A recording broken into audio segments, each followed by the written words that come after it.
me for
We're happy that you are joining us, and we look forward to showing you the highest quality artwork in the television market today.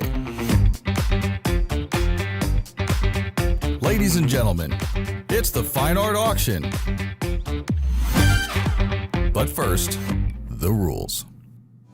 All bidders must be registered, and if you're going to bid, make sure you know all the rules. First of all, there is a 10% buyer's premium added to each winning bid. Bidders will be responsible for shipping. All works are guaranteed to be as described, or you don't own it, and you may return it to us for a full and prompt refund. If for any other reason you decide to return your purchase, you may do so for up to 7 days after receipt. But in this case, the buyer's premium and shipping are non-refundable. It is mandatory that you obtain a RMA number for all returns. To obtain this number, simply call customer service during normal business hours. All artwork must be received back to us in exactly the same condition as when it was shipped. Please visit the shopavc.com website for a full list of terms and conditions that apply to all of our auctions. And now, from our studios in Atlanta, it's the Fine Art Auction.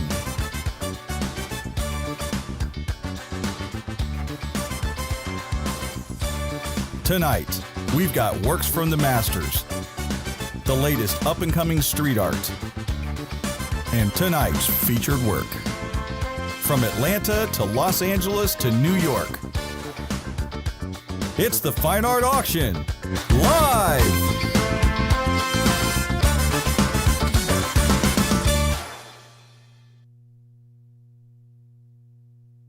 And a very good Friday evening to everybody out there, and thank you for watching the Fine Art Auction here on America's Value Channel. My name is Tony Calderon, and I will be facilitating the show for you for the first hour, and then your host Ray Taylor will be in at 9 p.m. Eastern to take you all the way to 1 a.m., and we have a loaded show for you tonight. I'm going to give you a quick rundown on tonight's show list so you guys can start preparing and thinking about what you might want to bid on. We are going to start off the show with a very valuable, very rare Pablo Picasso, one of his blue period pieces from the 1954 print portfolio that Picasso supervised. We'll talk all about that in just a second. My next lot up is an Andre Leon Vivarel, and that is an original oil on canvas. This one's from a very important year for Vivarel. It's from 1932, and we'll talk about why that year was so important. And I'm going to show you something really cool on the back of the canvas on that painting. Then we have, actually I have two Sarah Wall prints for you before Ray takes over. So we're going to go through those a little bit quicker. So if you're interested in one of our last two Sarah Walls, please be ready to bid on those. We're going to move a little bit faster through those. And when Ray comes in at 9 o'clock, he's going to start his set out with a original oil on canvas by the three-time vice president of the Paris Salon, Christine Oberthur. Then we have one of the rare double-sided Banksy offset lithographs. Then we have a hand-colored 1550 Albrecht Dürer coming up. After that, we have a Raphael engraving, Adam and Eve banished from the Garden of Eden, 1790. Then we have a really cool Botero bronze sculpture coming up after the Raphael. We have an Andre Toulouse-Lautrec lithograph in black, one of the Moulin Rouge scenes. And if you know anything about Lautrec, the Moulin Rouge scenes are the most desirable, most valuable ones out there. So we have one of those from Henri Toulouse-Lautrec. Then we have a Jean-Michel Basquiat lifetime piece, 1985, a lithograph in colors. Then we haven't had one of these in a long time, and I put it in the show because we have the Basquiat, and then we have a homage to Basquiat by a young artist named Adam Botko. So we'll talk all about that. It's an actual portrait of Basquiat. So that'll be following the actual lifetime lithograph by Jean-Michel Basquiat in the show. Then we have a large, very large format lifetime Michelangelo engraving, one of the details from the Sistine Chapel. Then we have a Fanch Ledon, hand embellished clay on canvas, hand signed. Then we have an original acrylic painting by Farrah Fortnum, and a giclée by Farrah Fortnum to go along with the oil painting, or the acrylic painting, sorry about that. And then we have something very, very special for the right collector out there. We are ending the show tonight with a one-of experimental edition sculpture by Kef. It's in gold. It's the only gold one he ever did, so it's a unique experimental edition. Not going to do any more in gold. So it's a one-of standalone original Kef sculpture to end the show tonight. And what I'm going to do right now is show you a quick little bio video about Pablo Picasso, and I'll be right back to tell you all about the woman ironing from 1904. Pablo Picasso was one of the greatest and most influential artists of the 20th century, as well as the co-creator of Cubism. Born in Malaga, Spain in 1881, Picasso was a painter, sculptor, printmaker, ceramic artist, stage designer, and was considered radical in his work. Pablo Picasso, the name is just so huge. It's just a global name. When he first arrived in Paris in 1899, did he even think that he would dominate the entire history of art, the world of art, for the next 100 years? In 1904, Pablo Picasso moved to Paris, the cultural center of European art, to open his own studio. Art critics and historians typically break Picasso's adult career into two distinct periods, his Blue period and his Rose period. By 1905, Picasso had largely overcome the depression that had previously debilitated him. His most famous paintings from these years include The Family of Saltimbanque, Gertrude Stein, and Two Nudes. In 1907, Picasso produced a painting unlike anything he or anyone else had ever painted before. It is Les Demoiselles d'Avignon, a chilling depiction of 5 nude prostitutes abstracted and distorted with sharp geometric figures and features. The outbreak of World War I ushered in the next great change in Picasso's art. Guernica, Picasso's most well-known surrealist painting, deemed one of the greatest paintings of all time, emerged from Picasso's outrage at the bombing and the inhumanity of war. Guernica remains one of the most moving and powerful anti-war paintings in history. His life was huge. I mean, it was just absolutely huge. There's no way to cover him in 10 minutes or even an hour. I mean, what he was able to accomplish was extraordinary. Inarguably one of the most celebrated and influential painters of the 20th century, Picasso continues to garner reverence for his technical mastery, his visionary creativity, and his profound empathy. All right, ladies and gentlemen, let's get the auction started with this exquisite, absolutely rare Pablo Picasso. So I'm going to go ahead and show you the cert right off the bat, and then we're going to talk about the image itself. So you got Pablo Picasso, Spanish artist, 1881 to 1973. Title is Woman Ironing, offset lithograph in colors on wove paper after the original. First edition, published in New York City, 1954, considered scarce. All right, so let's go back to the art. So in 1954, Pablo Picasso sat down and wanted to revisit, actually he wanted to revisit his Blue period and his Rose period, which are his, recognized both of those movements are his earliest art styles that he went through. The Blue period being 1901 to 1904, and the Rose period running from about 1904 to 1906. Two distinctly different mindsets and art styles from the Blue period to the Rose period. So what happened in 1954 is Picasso wanted to revisit those two periods of his time and create this print portfolio, which this is one of the prints from the 1954 portfolio. So that portfolio includes pieces and works from his Blue period, which this is one, and pieces from his Rose period, which we've had on the show before. So now you get the mindset and why these were created. So Picasso handpicked the paintings that he wanted to include in this print portfolio in 1954, supervised the portfolio creation. So you're bidding on a first date, first printing, first edition, supervised by Pablo Picasso, authorized by Pablo Picasso, and handpicked by Pablo Picasso of the paintings that would be included in this print portfolio. So let's talk about this specific image. Woman Ironing is a masterpiece painted by Pablo Picasso in 1904 during the transition from his Blue period to his Rose period.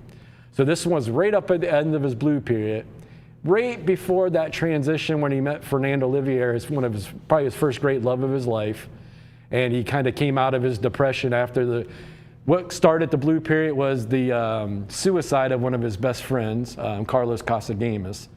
And Picasso kind of ran through a depression period from 1901 to 1904. Then he met Fernando Olivier, fell in love. Things got a little bit better for Picasso after that. He came out of his depression, and that's when the Rose period would have started. So this is a very important transitional piece. This is the piece that marks the transition from the Blue period to the Rose period. The painting is a quintessential image of labor, poverty, and societal hardship. It depicts a gaunt, exhausted woman leaning heavily into her iron. Her elongated portions and skeletal limbs highlight the physical strain of her work, heavily influenced by El Greco's style. While it maintains the bleak, melancholy mood of the blue period, its palette shifts slightly into lighter whites, muted grays, and softer tones. So if you're familiar with Picasso's blue period, it was predominantly those really dark blues, somber, melancholy tones. You can actually see him transitioning out of that with some of the lighter grays and whites and the shades of her skin tones. So once again, I want to reiterate that this is a very important piece historically, just because it is this, the sign of Picasso shifting from his depression and his blue period to his happier times to the rose period. So once again, I want to make it very clear that this is a very pivotal piece in the history of Pablo Picasso. And there's a very good reason why he decided to include it in this print portfolio. It was, anything that was included in this print portfolio was handpicked by Pablo Picasso to be included and to reproduce those original paintings from the blue period and the rose period. Picasso actually painted an earlier, softer version of this exact subject matter in 1901. The earlier canvas sits in the permanent collection of the Metropolitan Museum of Art in New York City. This original painting, the 1904 version, which you're bidding on the print of, well, actually we're not bidding on the print because I don't have a bid yet. So we're not actually bidding yet. So once again, looking for my first call and my first bid of the week on Friday evening. But once again, the original painting, this 1904 original, is actually in the Guggenheim collection in New York City also. So the softer, earlier version, the 1901 version, is in the Metropolitan Museum of Art of New York City. This original painting is actually, you can go see it in the Guggenheim Permanent Collection in New York City also. So once again, you have a historically significant, important Pablo Picasso, one of the most important transitional paintings of his early career. Make no mistake, 1901 to 1904, blue period, late 1904 to 1906, rose period. Those are the first two major movements of Pablo Picasso's career. He was very young at the time. He was 20, 21, 22 years old at the time. So that Pablo Picasso was definitely not the same Pablo Picasso we came to know and love in the 1920s, the 30s, the 40s, the 50s, the 60s, the 70s. The man made a living and was a professional artist for 8+ decades.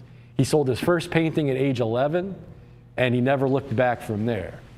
So once again, give me a 3-minute clock. I have 0 on the bid.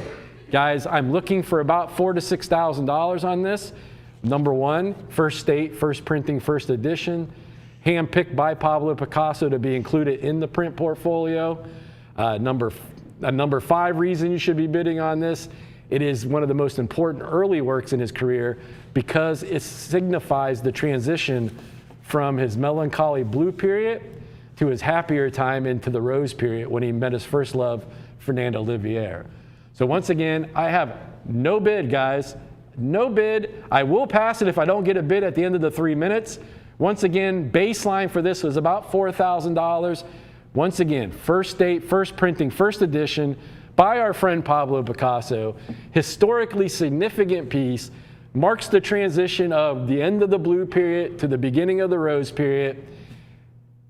And I still have 0 bid. That is interesting. Guys, you'd be lucky to get this at $3,000, and I have 0. It's worth more than 0. I'll take $10 bids. I see calls coming in, and why wouldn't you? I've got a $50 opener. Thank you for your bid. Every bid counts. We love all of our bidders. Once again, I highly recommend bidding on this piece. If it stays under $2,000, I would say fight for it. Do not let this go. These do not come along very often. And once again, it couldn't get any more historically significant than the piece that every art historian and art critic recognizes as the beginning of the transition out of his blue period into his rose period. And I've got a $100 bid. I got $100 looking for 110. Thank you for your bids. When Pablo Picasso painted Woman Ironing, he was roughly 22 years old. Living in Paris with little money, he would often start a painting on canvas, abandon it, and later use the same surface to paint over a new work. In 1989, they used an infrared camera to inspect this painting, and the historians were correct that there is another full portrait of a young man that he painted over on, and created woman ironing over the top of another fully realized painting, reusing canvas, because unfortunately, at the point of his career, he was a star. He was the quintessential starving artist. He was trying to find his way. Absolutely, the 1904-1905 Pablo Picasso was not the 1940, 1950, 1960 megastar and one of the richest artists to ever live. So once again, you have a chance here to put in your collection 150, thank you for your bid. I got 150 looking for 160. I got 150 going once. Guys, I highly recommend this. You can just call them out to me, Cassie. I've got a $200 bid. Thank you for your bid. I got 200 looking for a quarter. I got 200 looking for a quarter. Highly recommend this, guys. This one is pennies on the dollar. Like I said, I would imagine we should be around $4,000. Say it out loud there, Cassie.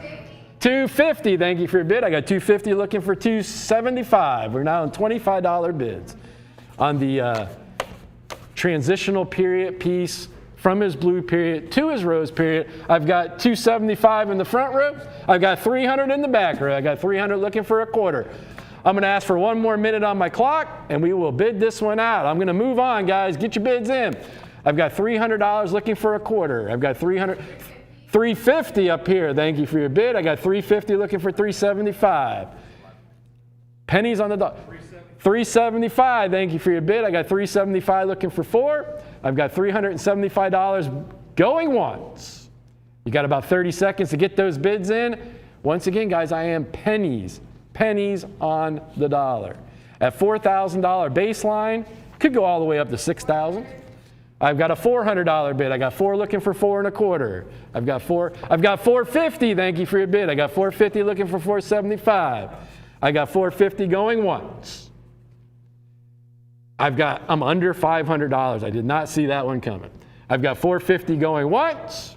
Last call, fair warning. I got 450 looking for 475. 475, thank you for your bid. I got 475 looking for 5. I got 475 looking for 5. I've got $475 going once. I've got $475 going twice. Wow, not even 1,000. That's an auspicious way to start the show out, start the week out for us. Yes, our first show of the week is always Friday, so I live in a different parallel world. Most people's weeks start on Monday. My week starts on Friday, so that's why I say this is our first show of the week. I want to thank everybody for tuning in and watching the Fine Art Auction, and hopefully you guys see the value here.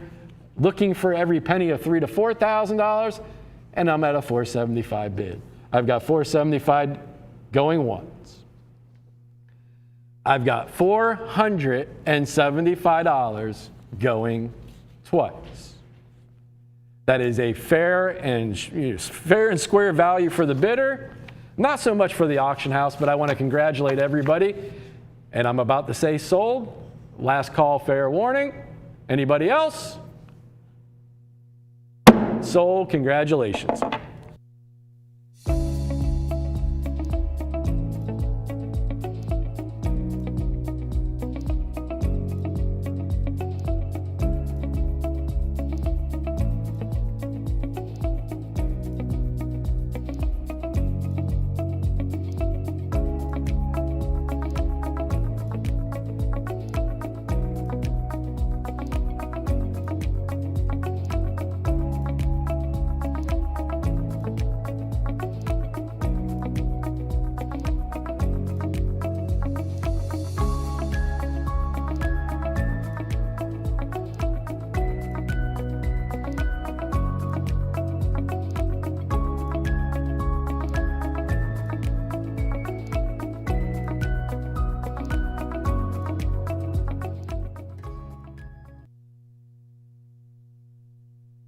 All right, ladies and gentlemen, now we're back with a very special painting by our friend Andre Leon Vivirel.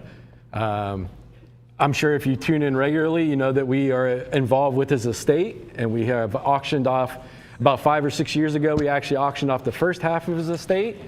And then the estate was nice enough to stay in business with us and let us auction off the second half of his estate.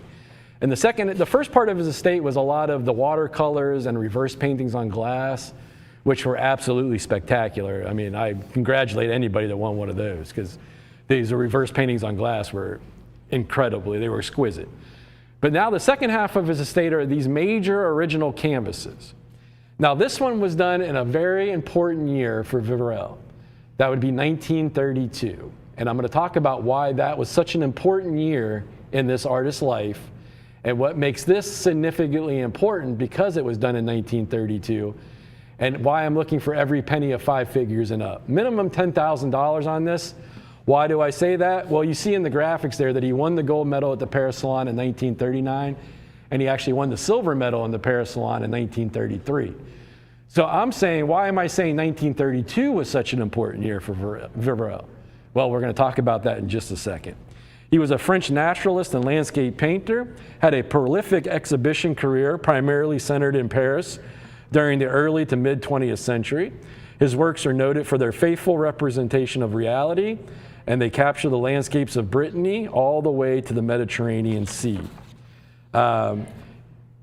He received several prestigious artistic and military honors throughout his career, most notably from the Paris Salon.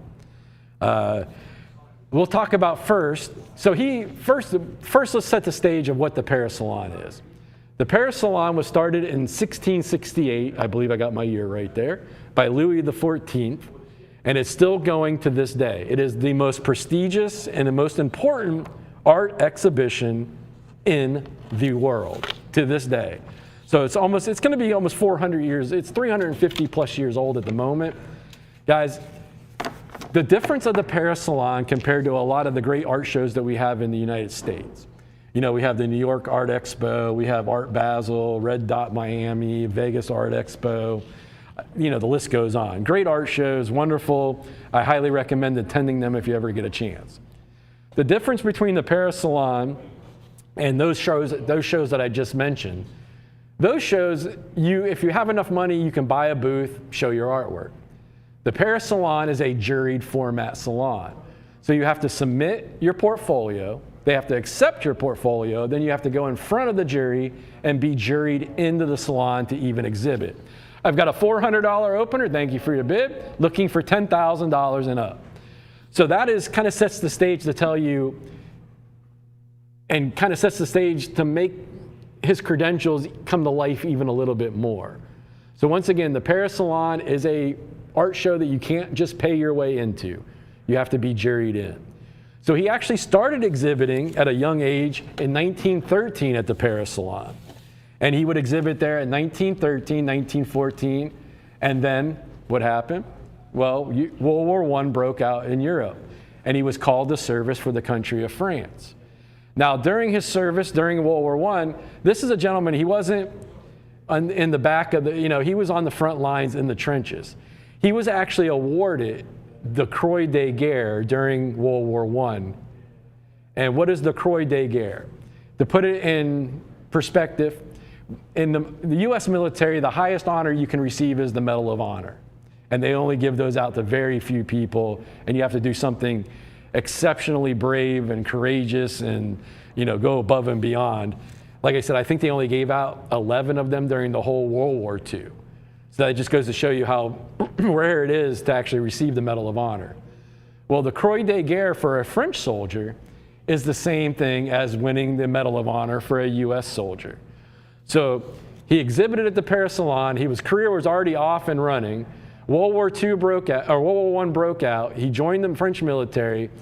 Not only served, but served with above and beyond courage and bravery, and was awarded the Croix de Guerre. So that kind of sets the stage for what kind of gentleman this was. Then after the war was over in 1917, he immediately came back to Paris and started exhibiting at the Paris Salon again. And he would have a run from 1917 all the way to 1943, where he would exhibit every year at the Paris Salon. I've got a $500 bid. Thank you for your bid. So that is setting the stage here. Now I'm going to talk credentials and resume for an artist.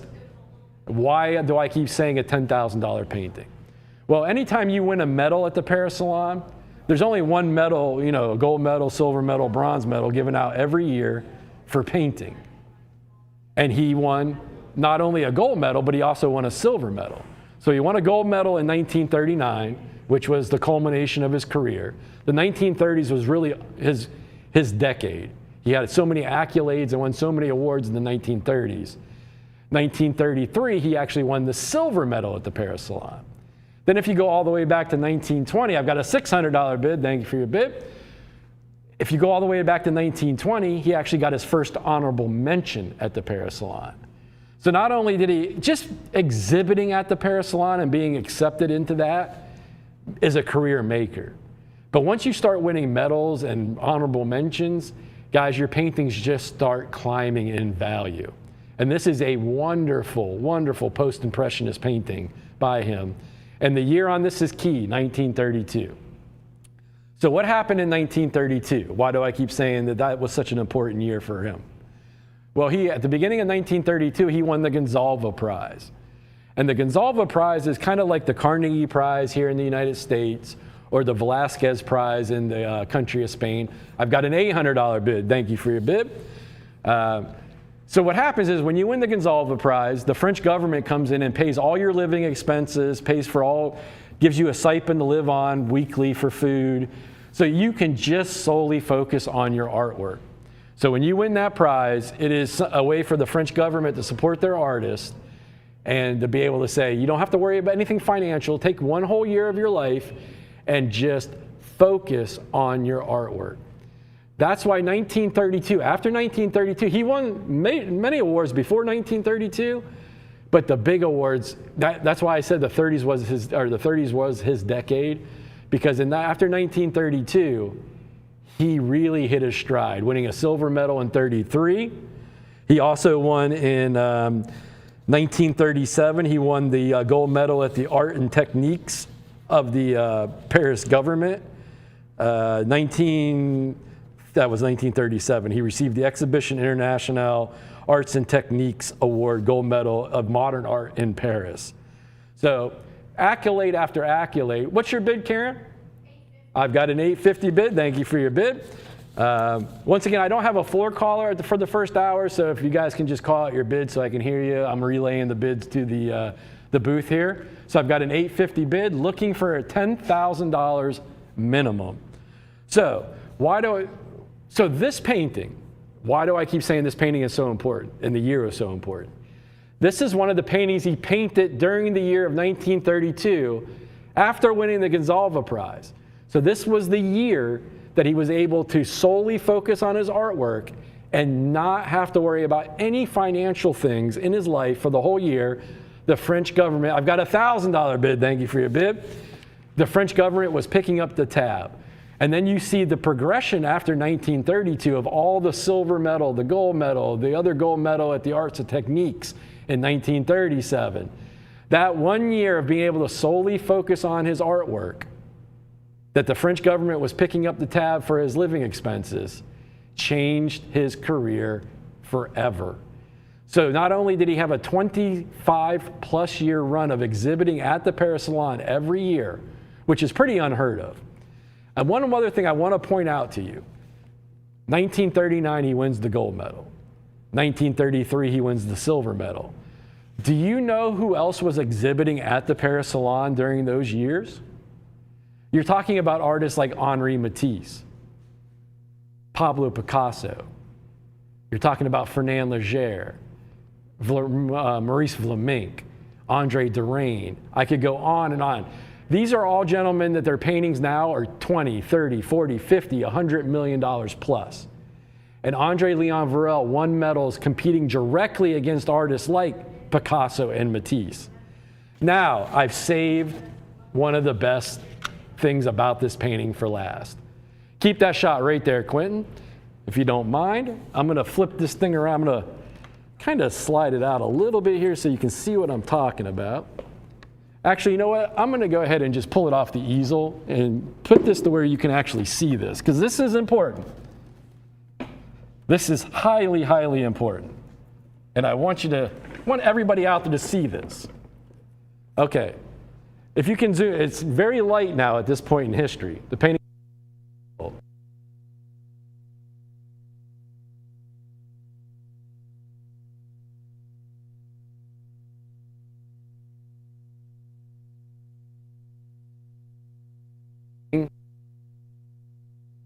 This painting was exhibited at the Paris Salon in 1932. You see how it has his name and his address, and then it says Paris number 18. This was his 18th painting exhibited at the Paris Salon. Take that very seriously, guys. Any painting that was exhibited at the Paris Salon in 1932 by a gentleman that would go on to win a silver medal and a gold medal from the Paris Salon in 1933 and 1939 respectively, now we're talking about a $15,000 painting.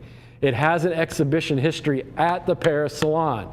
I cannot tell you how valuable that makes this painting, how important and historically significant that makes this painting.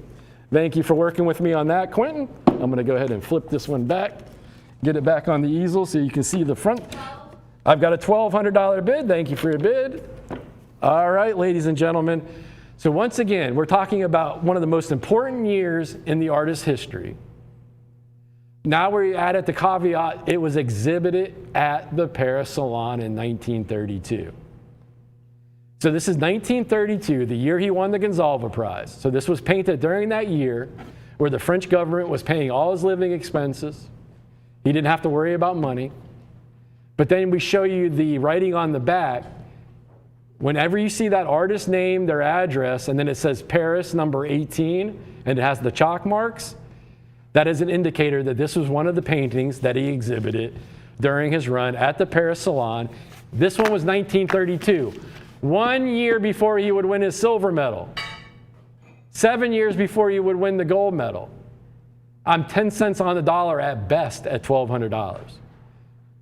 That is reality, guys. This is a $15,000 plus painting. Number one, it was painted during the year that he won the Gonsalves Prize.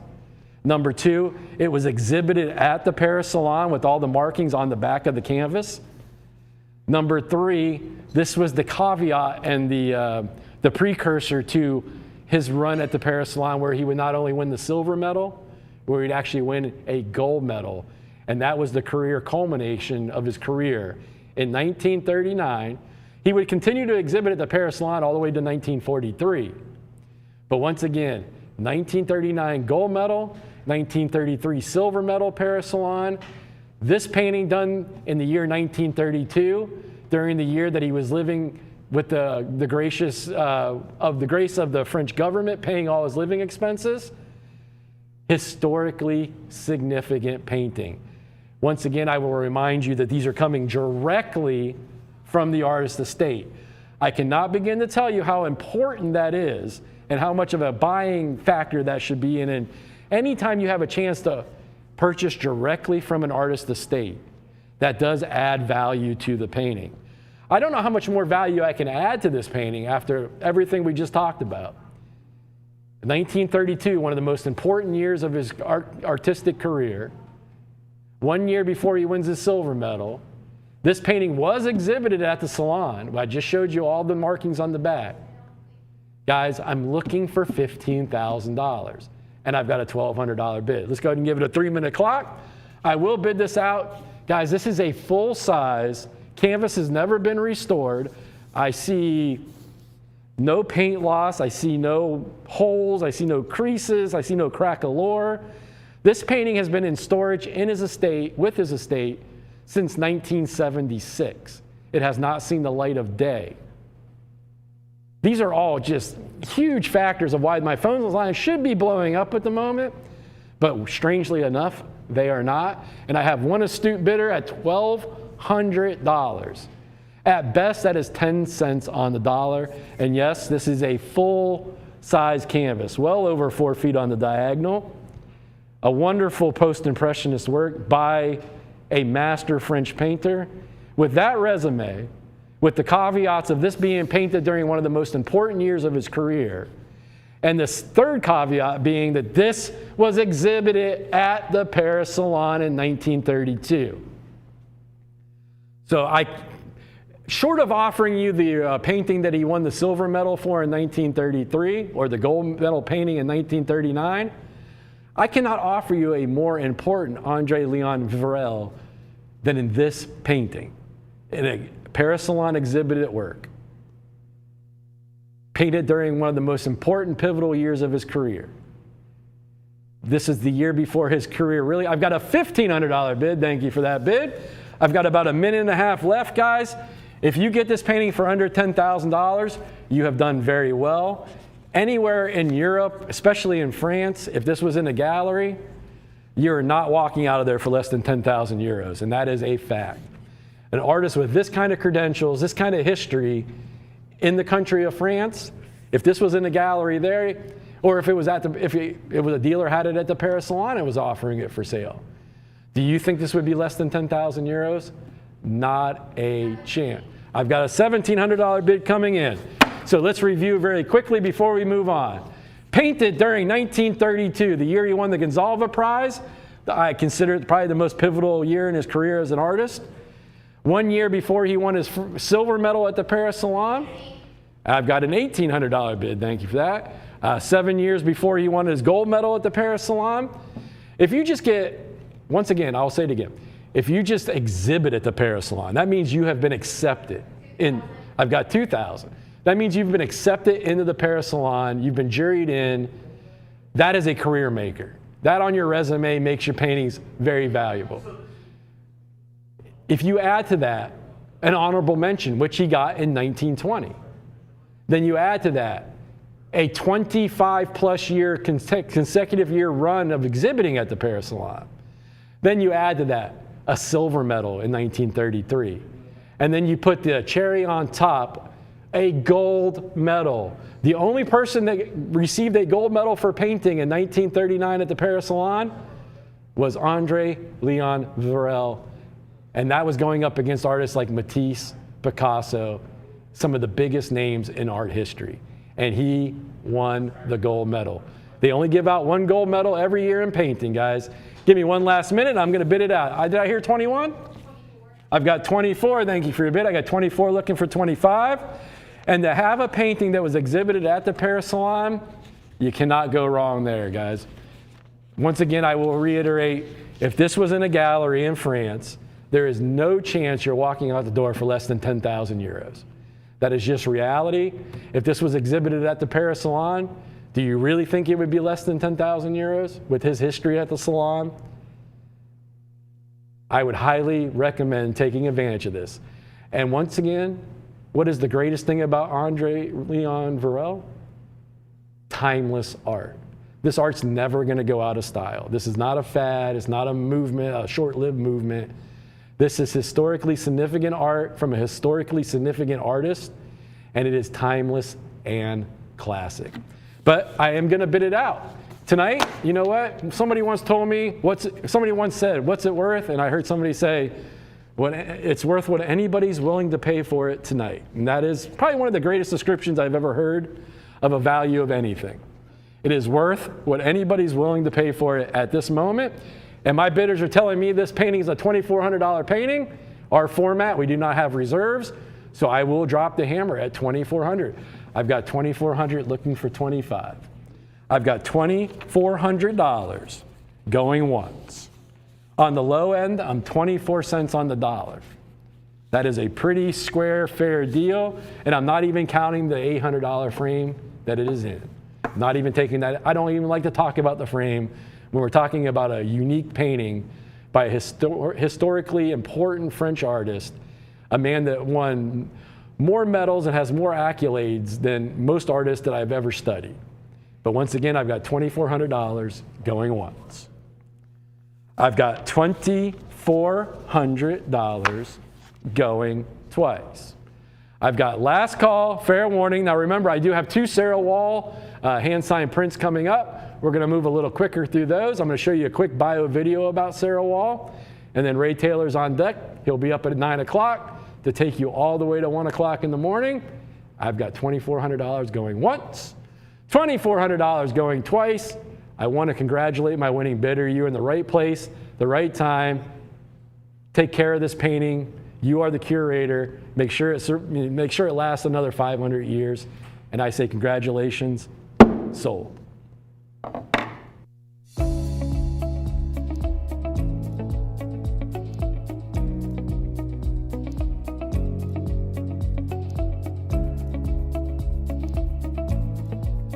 Sarah Wall, a prodigy whose years belie her profound skill, has stormed the art community with her unyielding passion, precise dedication, and an artistry born from unwavering commitment. As a child, Sarah took solace in the rich colors and textures of her surroundings. She would spend hours lost in her imagination, translating her thoughts and emotions onto canvas, creating works of art that belied her years. As Sarah's talent blossomed, so did her fame. Art aficionados and critics alike were astounded by the depth and maturity of her work, recognizing in her a rare talent that transcended age and experience. From the swirling, psychedelic abstractions that capture the essence of life's energy to the delicate depictions of flowers and butterflies, Sarah's art is a testament to her deep connection with the natural world. Her paintings are a kaleidoscope of hues, ranging from bold, fiery reds and oranges to soothing blues and greens. The intricate details and textures in her work reveal a level of mastery that belies her young age. As every piece becomes a testament to her intricate bond with nature's own artistry, her paintings, a vibrant echo of the world's vibrance.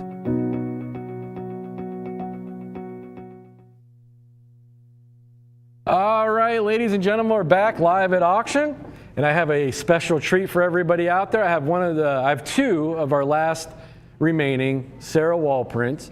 And like I said at the beginning of the presentation, I'm going to move a little quicker so we can fit both of those in before 9 o'clock, because I know Ray can't wait to get up here, and he's chomping at the bit to talk to everybody and tell them how his week was. And I know Ray is he's over here he wants to pull me off stage right now so he can talk.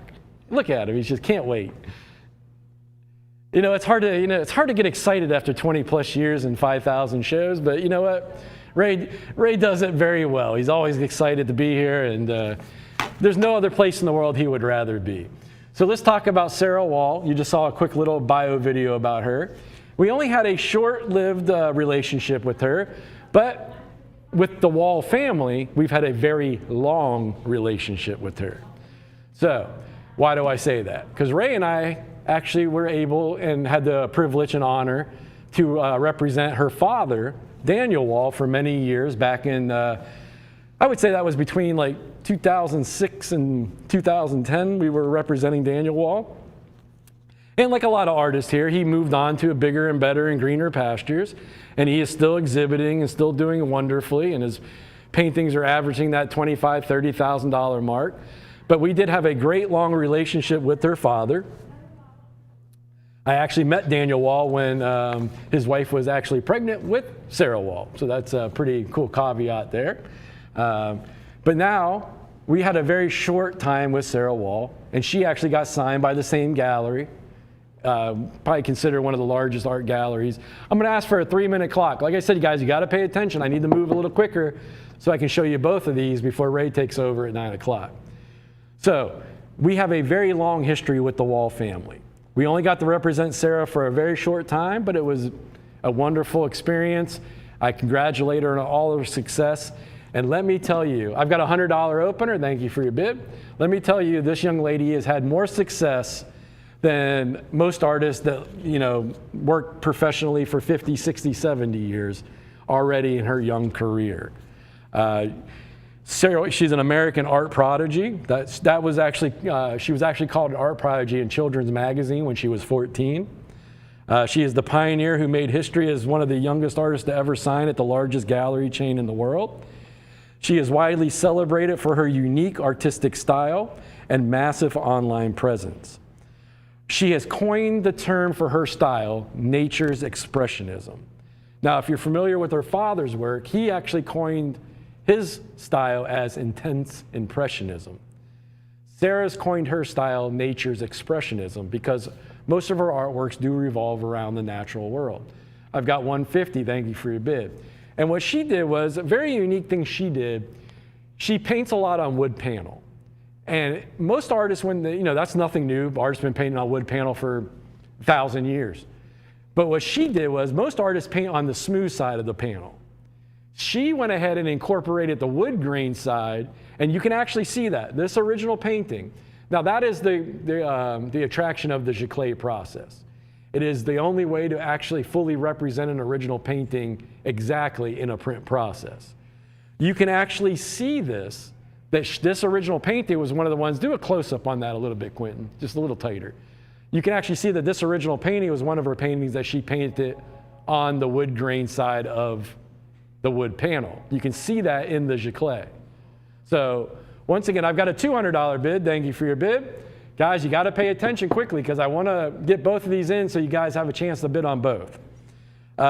We talked about her coining her nature's expressionism.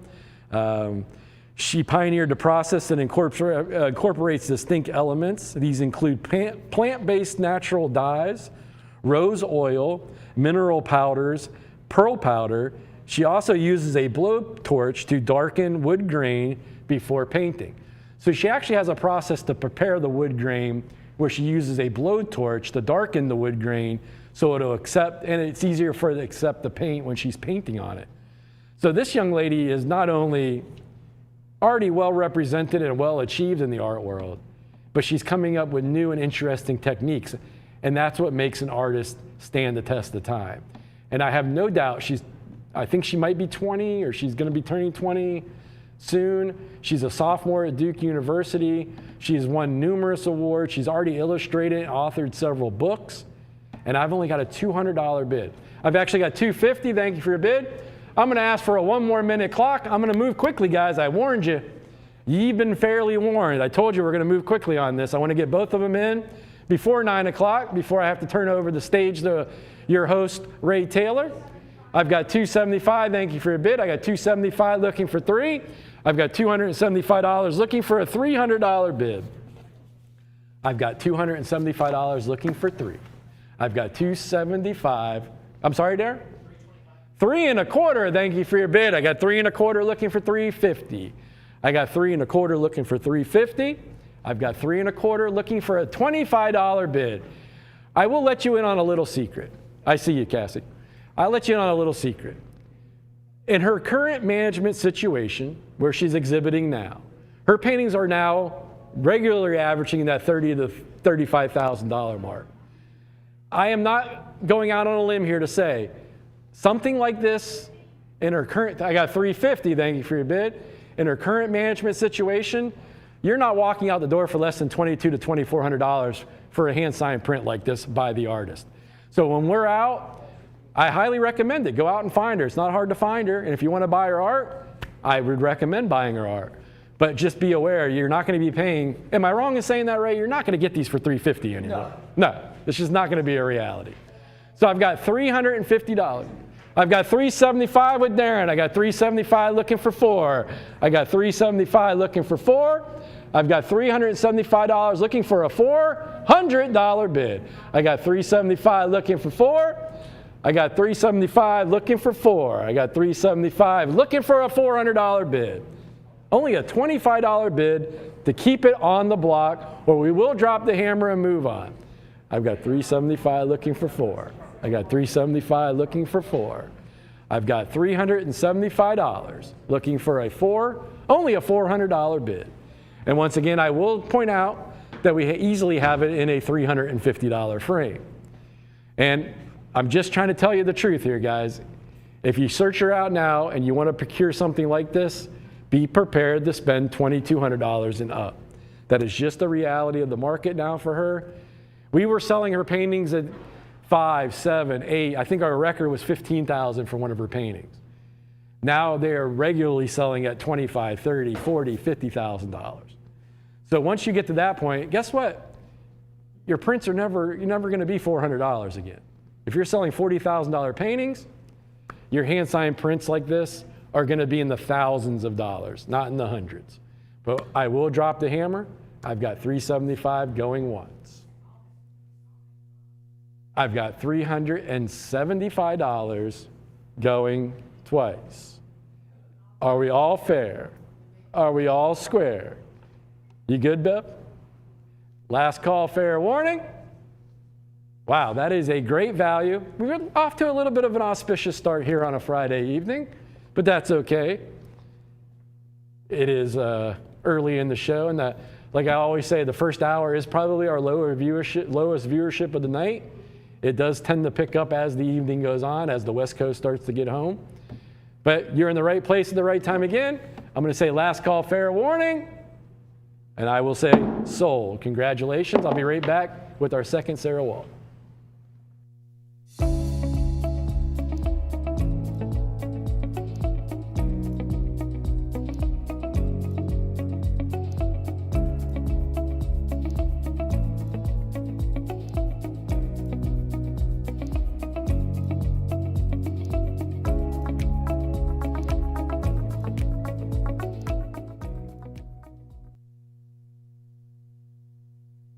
All right, as promised, here is our second Sarah Wall, and I believe I have about 2 more left after this, and we are sold out, and they are gone forever. Our collection is exhausted at that point.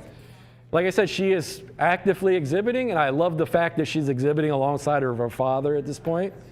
I find that very pleasing to me for some reason, that her and her father get to exhibit together on a regular basis.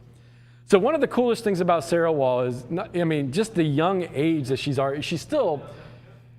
she's won so many awards and accolades already by the age of 19. It's mind-blowing. But I think the coolest thing about her is her charitable foundation that she founded, Art to the Heart. And that is all based on the premise of what she did was she started a charitable organization. And I will tell you this, and this is a fact. 10% of everything she sells immediately goes straight into her charitable organization. So she is basically funding her own charitable organization called Art to the Heart. I've got a $100 opener. Thank you for your bid, Darren. Thank you, caller. What she did was she came up with the theory to work with autistic people. And her theory behind this was, we all know that if you've been involved or been around anybody that suffers from autism, that one of the biggest hurdles they have in life is communicating with people, making eye contact, talking, social anxiety, those kind of things. Her theory was if she could take those people, autistic people, and train them to paint and help them to give them another avenue to help with expressing themselves. What a wonderful idea that is. And for somebody at her young age to have that type of idea just speaks volumes. And I will tell you this much, I talk about this quite a bit. The first thing you know when you're collecting art, you want to like the art. And when it's quality and you like it, there's best reasons to buy it. But when you know the artist behind the art, like when we bid on a Kef, I can tell you this from personal experience, the guy is just a good human being. And I will say that about Sarah Wall, because her father and her mother are salt of the earth kind of people, wonderful people to be around. And she is exactly like, she followed just in the footsteps of her father and mother.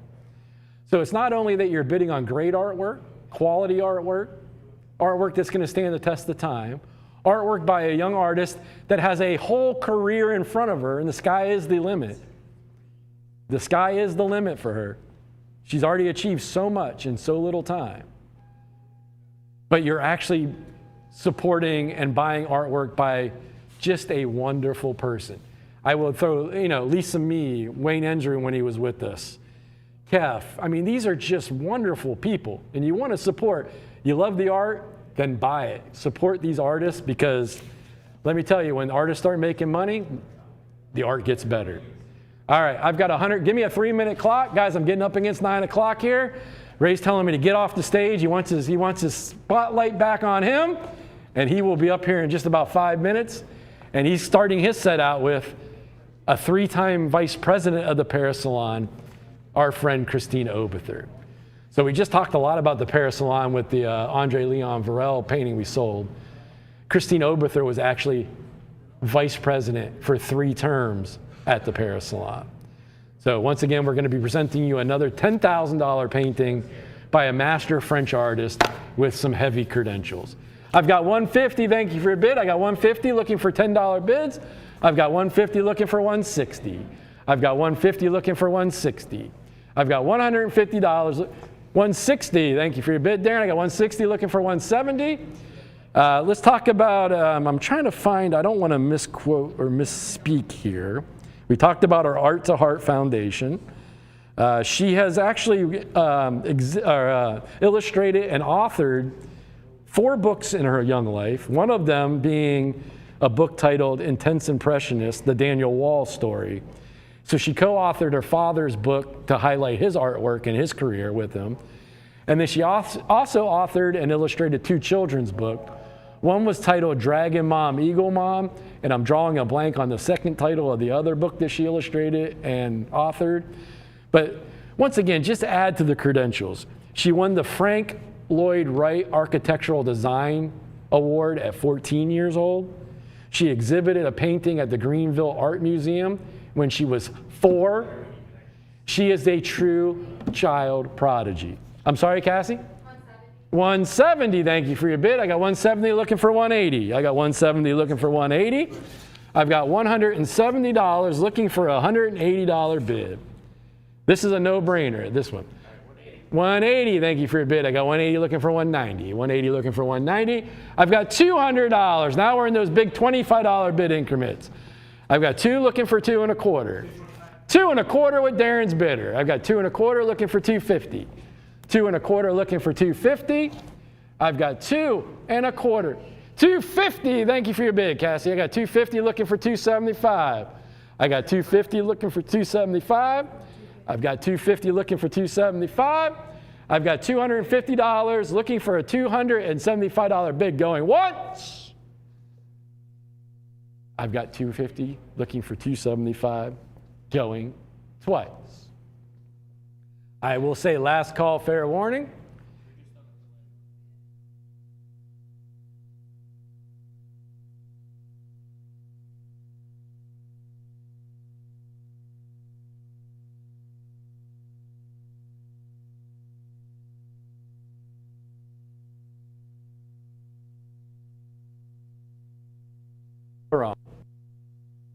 All right, I've got 275 with Darren's bidder. I got 275 looking for 3.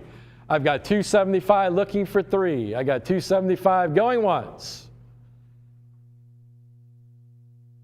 I got 275 going twice.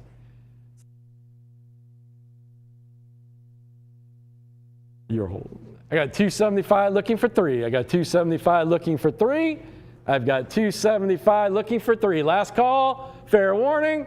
Anybody else bidding? I got to hear a bid or I'm going to move on.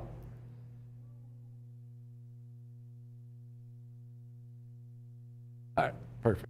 All right, fair and final, last call. All right, guys, I'm going to show you a quick bio video about Christine Oberthur, the 3-time vice president of the Paris Salon. And then when we come back, your host, Ray Taylor, will be taking the stage. And I know everybody's excited. So I will say congratulations on the Sarah Wall, and I'm going to say sold. Congratulations, and we'll be right back. One of the best things about being at the Paris Salon is the number of great celebrities that travel all around the world. And I'm here with a real one, a lifetime career painter, teacher extraordinaire, Christine Oberthur. Please tell me about your painting. Je peins le plus possible à l'atelier à Paris et en même temps je peins en Bretagne l'été avec les paysages marins, donc beaucoup de voiliers, beaucoup de bateaux de toutes sortes qui s'envolent vers l'Amérique. Et c'est vrai que nous avons le départ de la course du Rhum aussi à Saint-Malo, donc ça entraîne beaucoup de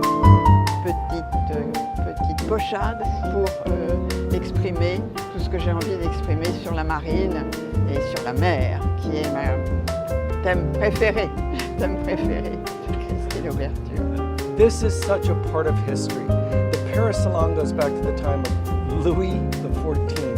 It's an incredible honor to be here. I want everybody to know, when they see a painting like this on our show, it's 357 years of history. 65,000 artists from all around the world, from every country, try to be in this show. And Christine, You come every year.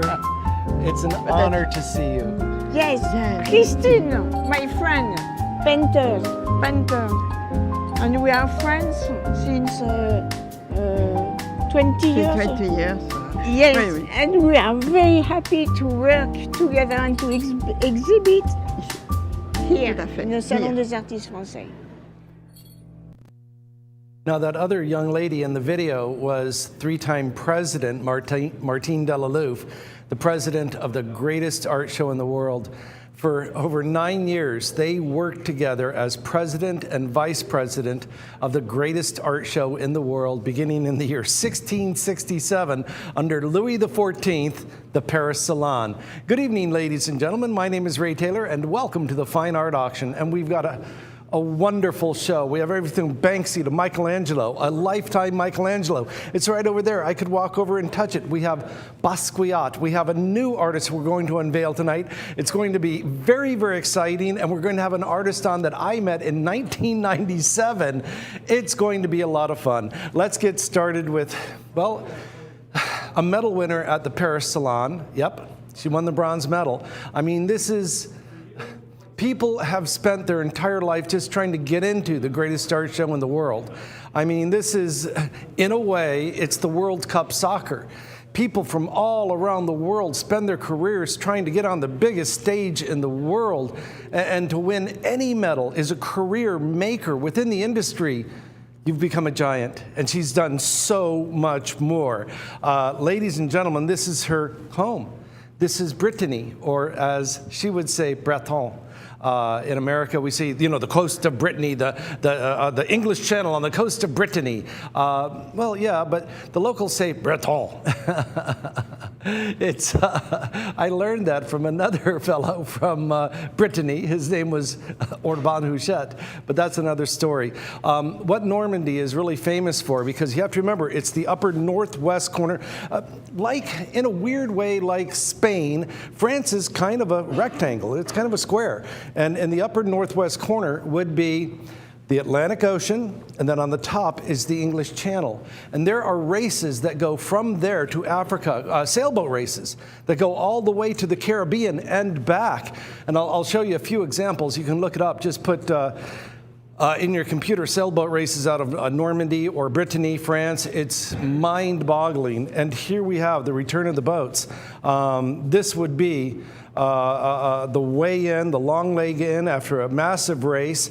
They're clumped together. This would be a very exciting race. The red sails are very traditional in Normandy, and they go back to the old times of trading dye with Africa. I think we're all familiar with the Dutch Armada and the Spanish Armada and the merchants of the Dutch Golden Age and traveling on their sailing ships. But France has a profound maritime history. There's even a pirate fort right over there. Well, actually, somewhere right in there. A real pirate fort.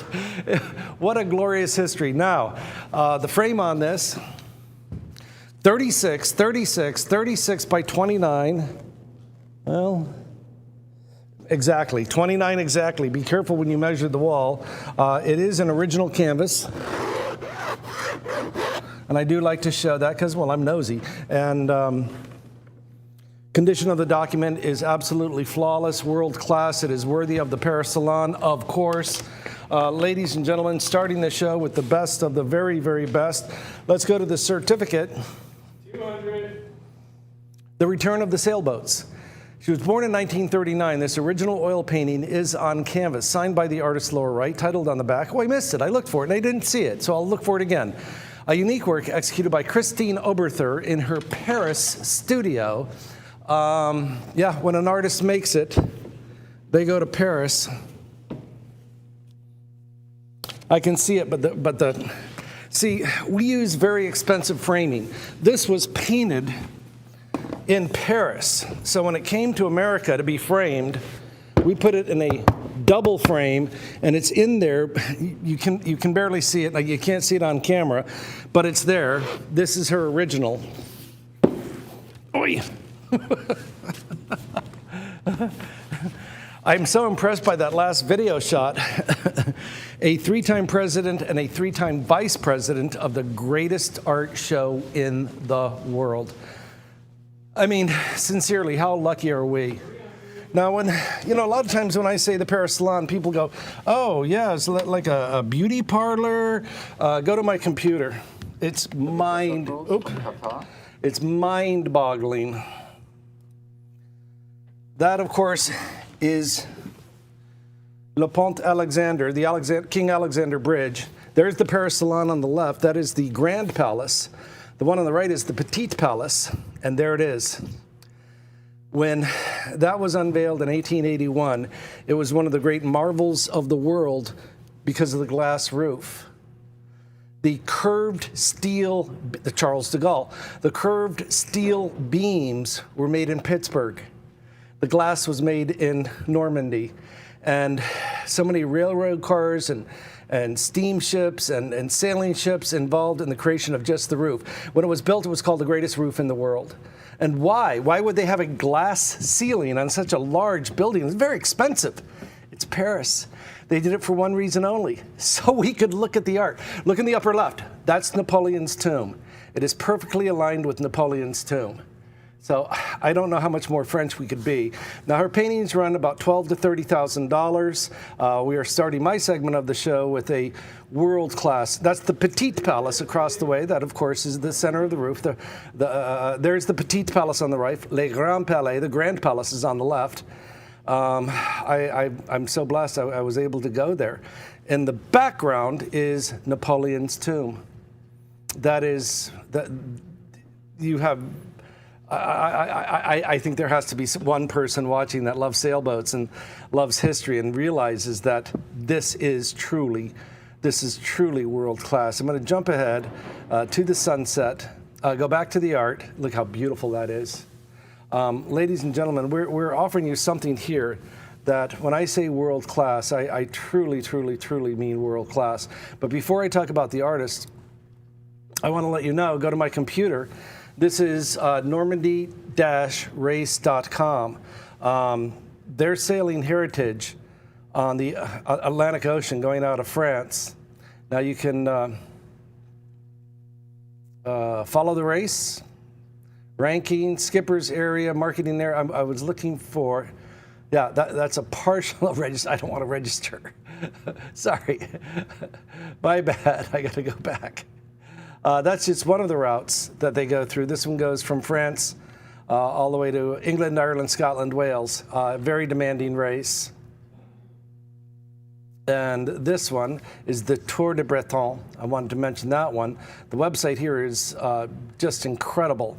The race goes from June 13th to June 22nd. And there it is. It's around the tip of Normandy. It starts in Saint-Malo, goes to Quiberon. This is the Normandy Cup, is world class. Ladies and gentlemen, this is world class. Let's go back to the art. I do have something to share with you. I've already printed it out. Here we go, just adjust. I adjust my computer off screen because it jumps around. You know how it is when you look at a computer. Let's go back to my computer. Now, this is translated from the French. I've already printed it, and I love this because it's so charming. Christine Oberthur expresses her attachment to the figurative for her favorite subjects, flowers and sailors. Well, what girl doesn't? What girl doesn't love flowers and sailors? Oh, Ray, you're just being silly. In a constant search for patterns gleaned from life, her painting sparkles with gaiety, movement, and light with a fleshy bill. I have no idea what that means. I love this. It is the emotion that guides her hand, and work is her most powerful stimulant. Playing on the colors, using the lights that illuminate her picture, she makes it a place of joy. I love the translation on this. An arm of the sea, boats, people, houses or fields contribute to it. It is a simple and touching painting without any emphasis or ambiguity. Look how adorable she is in her studio in Paris. Now, I'm going to quit joking around. She truly is a real and complete artist. One does not become the vice president of the greatest art show in the history of all humanity without being a genius. She is absolutely brilliant. Now, that young lady she was with, Martine Delalouf, is a world-class architect that does 50-story skyscrapers. Yep. She's an engraver. She's a lithographer. She went to the Engraving Academy of Getz. She went to the lithography workshop of Saint-Marc and the atelier of Nicolas Poisson. Read about the life of Nicolas Poisson. He was instrumental in creating the Prince of Leonardo da Vinci. Yes, Nicolas Poisson, a world-class artist, one of the most brilliant photorealist painters of the 1600s. During her career, she has received awards at the Paris Salon, the bronze medal. That's it right there. Now we're in 10,000. There are only 3 medals every year: bronze, silver, and gold. You win a medal, you'll never see a painting for 5,000. Gold medal, Tony was quoting 10 to 12,000. I wanted to jump in and pitch a fit, but I didn't see any gold medal winners at the Paris Salon under 12,000. Bronze medal, maybe. Then the Salon d'Automne, and at the Salon d'Automne and the Violet Salon, she won the bronze. That's 3 bronze medal. Now, as you know, one of her specialties is maritime art. She won the bronze medal at the Marine Art, and let's go big, because she's a wonderful painter of flowers and still lifes. At the National Salon, the Salon of Horticulture, she won the gold medal. Now, she won the gold medal. Boom, we're done. 3 bronze medals and a gold medal. Now we're talking 5 figures. I am about a third the price of the frame. I'm less than half the price of that frame. These frame prices have gone up crazy. She shares her life between Brittany, Breton, where she is from and loves, in Paris. Not a bad life. Not a bad life. The Moulin Rouge. The ballerinas on the right at the Les Grands Palais. I'm sorry, yes, Palais Garnier. Ladies and gentlemen, if you want a home run, I'm offering you a $10,000 to $12,000 painting for half the price of the frame. Half the price of the frame. I've already printed that out for you. I cannot emphasize it enough. Once you go to the National Salon of Fine Arts and win the gold medal, that is world class. All right, we're going to bid it out. I will buy it. I've got 6.5 now, I'm going to bid 7. I've got 6.5 now, I'm going to bid 7. Away under the money, way under the money, way under the money now. You know, I'm getting a little bit of a feeling, I don't know, with my ESPN. Yeah, I have extra special powers. I have ESPN.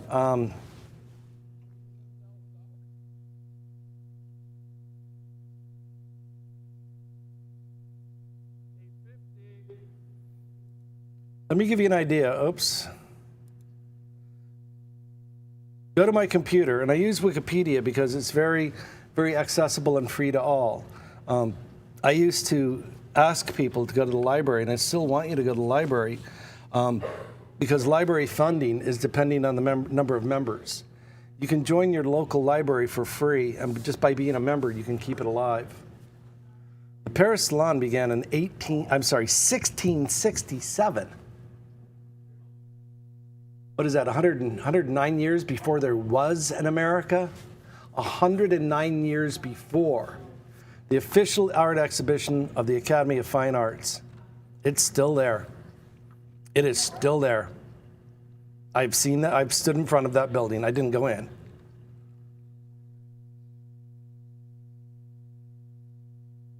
From 1881 onward, the day they opened Les Grands Palais, it's been managed by the Society of French Artists. In 1667, the royally sanctioned French Institution of Art Patronage, the Royal Academy of Painting and Sculpture, a division of the Academy of Fine Arts, had its first semi-public art exhibition at Salon Carré. That's a single room in the Louvre. At one time, it was held in the Louvre. But exhibition at the Salon de Paris was essential for any artist to achieve success in France for at least the next 200 years. Exhibition in the Salon was a marked a sign of royal favor. Now, in 1725, it was moved to the Louvre, and that is when it became known as the Salon.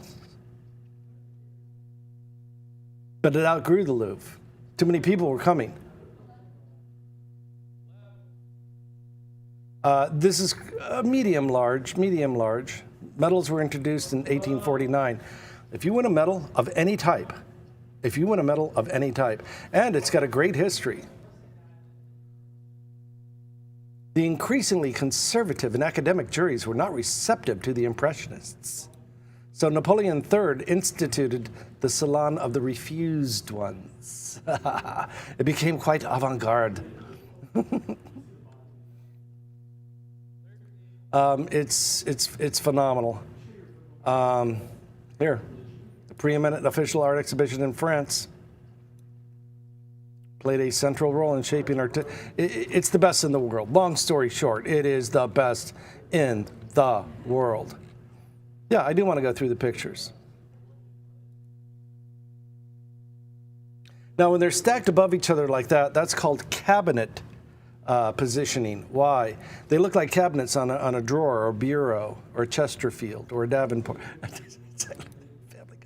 See, like they would stack them, the ones on top. Nobody had glasses back then, only the very wealthy. They didn't work that well. So if you were stacked at the top, not a good sign. Oh no, they got girls. Never mind. That's shocking.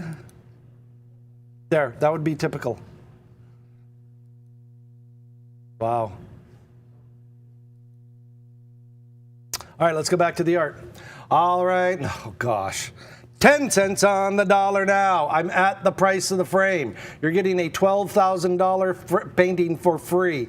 I want you to check the price of the frame. I want you to. It's been so shocking lately. So many things have happened in this last year. It's been incredible. As you know, I went to high school and grade school in St. Petersburg, Florida. Go to my computer. Anybody from Florida knows this area code. What's the area code here? 727, downtown St. Pete. No Naked Walls was a mainstay of an art and frame shop. Look what it says. People come in and they see a frame like that and they go, what? $1,800 for a frame? Guys, you know what? A part of me wants to go to Goodwill and buy bad art just to own the frames and resell the frames. Look at this. I'm sorry to hear, this breaks my heart. They were a mainstay. 727 is area code for St. Petersburg, Florida. That's where Tony grew up. Tony went to high school there. We no longer do custom framing. Let's go back to the art. You're getting the painting for free. You're getting the painting for free from one of the greatest living French artists with a history. Three-time.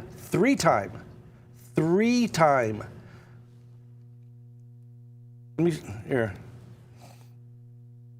Go to my computer. Anybody? I can forward this to you. I can send it to you. Bronze medals from the Salon des Artistes Français, Salon des Atomes, the Violet Salon. Gold medals. Oh, I didn't know she had 3 gold medals. For maritime art, I will print this for you. This is a maritime painting. It's sailboats, marine art, the maritime. I don't mean marine soldiers. This means ocean. Nationals, she's a 3-time gold medal winner. Let's pull it from the auction. This is too cheap. I will print that out for you. All right, let's go back to the art. 3 bronze medals, 3 gold medals, 3-time vice president of the Paris Salon. The art market's at an all-time low. This is a buyer's market. This is a true buyer's market. That's the buy of a lifetime. And the hammer's up and we're all done, all in, all fair, all square, and I sold it under the money now, way under the money.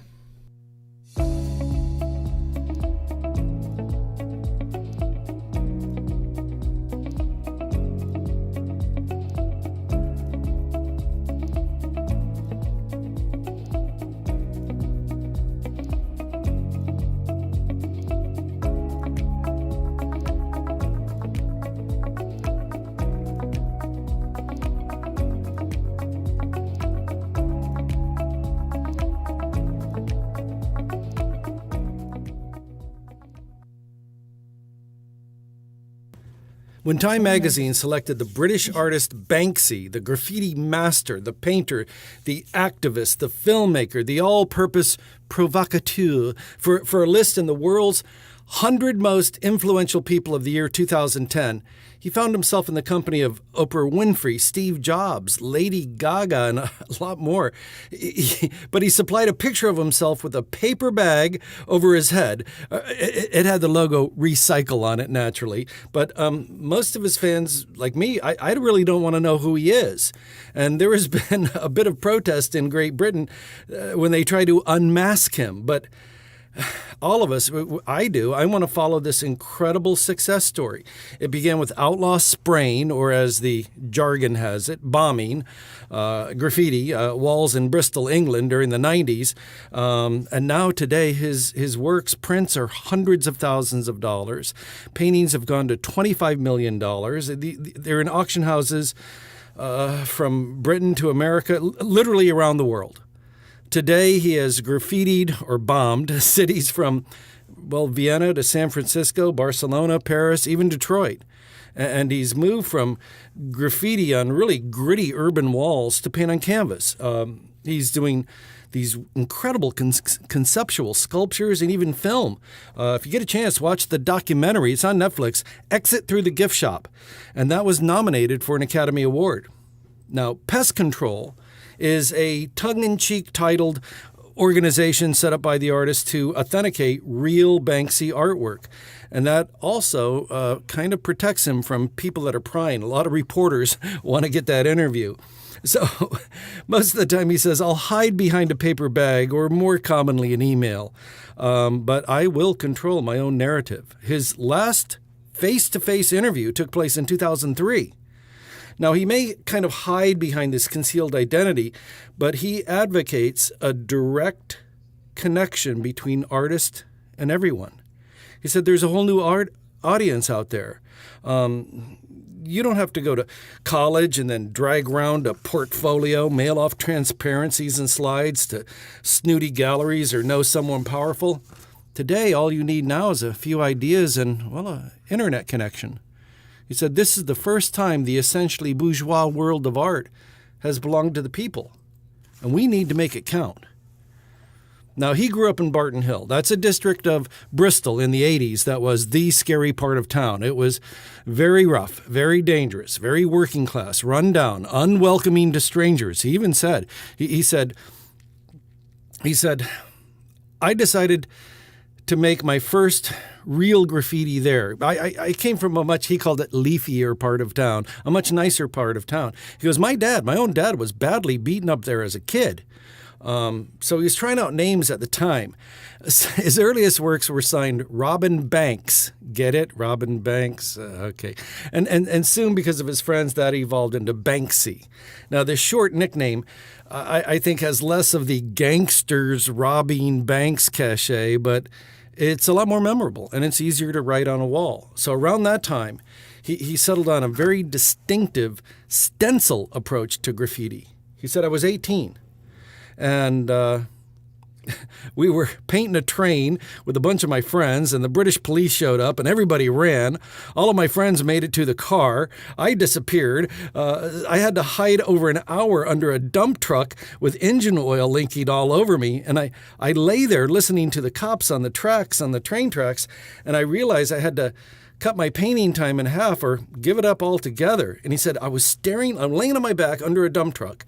I'm staring straight up at the stenciled plate on the bottom of a fuel tank, and I realize I can just copy that. I can make each letter 3 feet tall.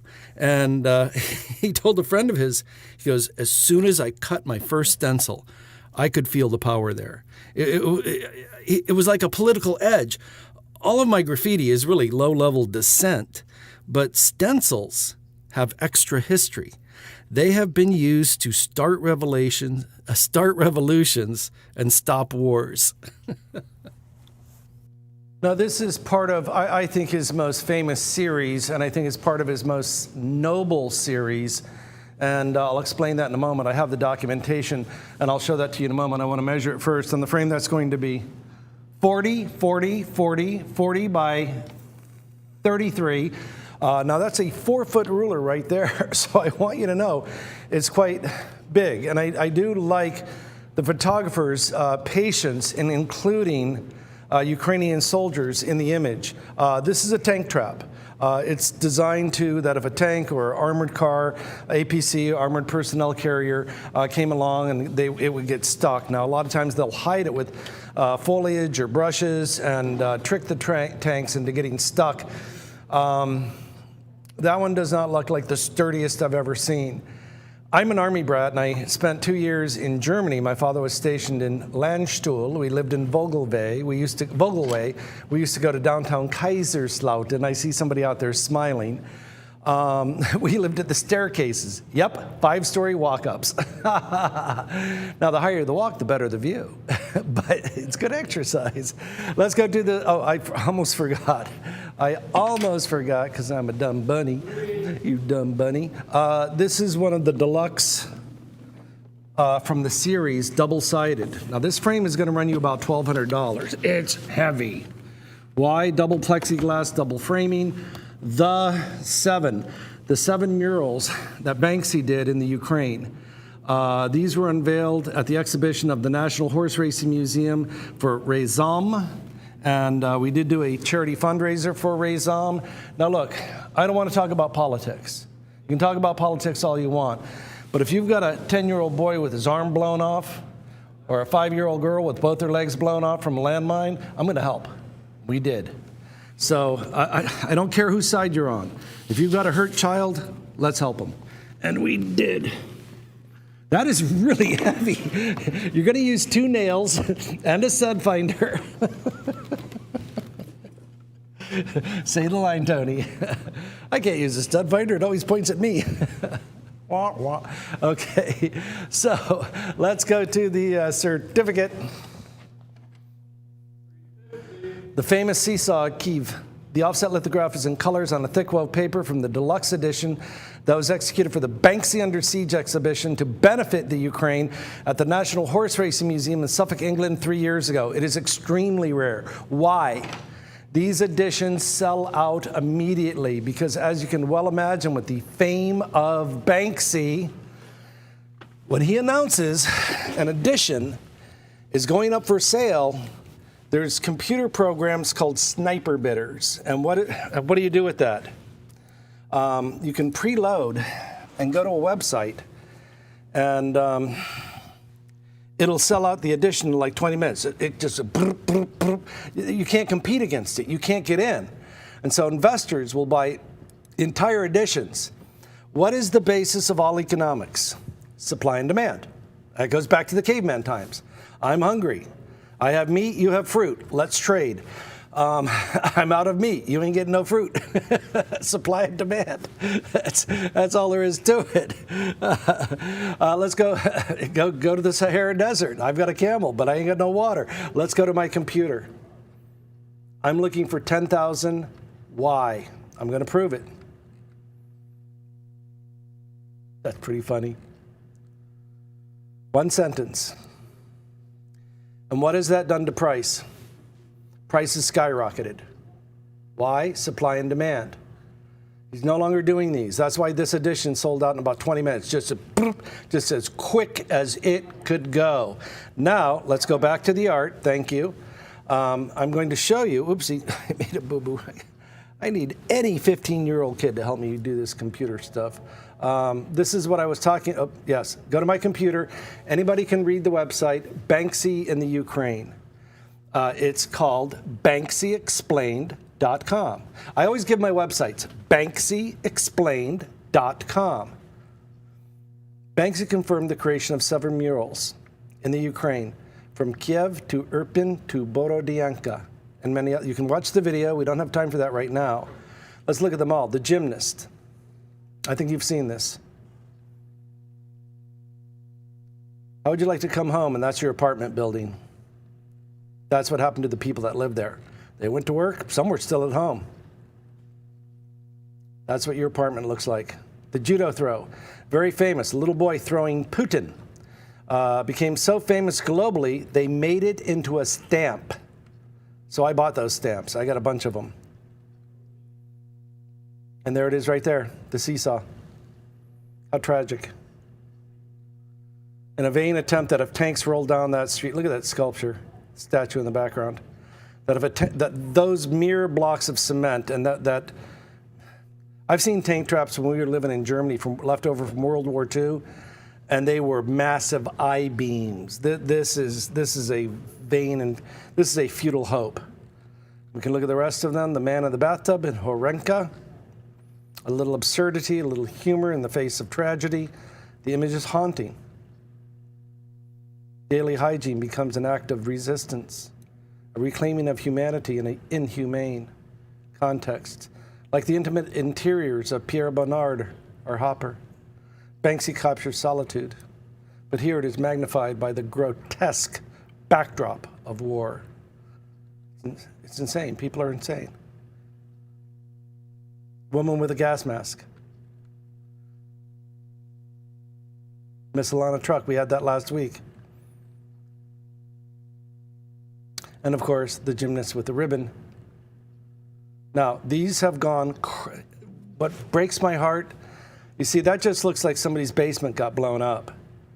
An off-duty police officer lived there, and that's where the drone hit, and he was killed instantly. And yet the human spirit triumphs over that. Each one engages with the debris of war, but finds within it metaphor for endurance, irony, hope, protest.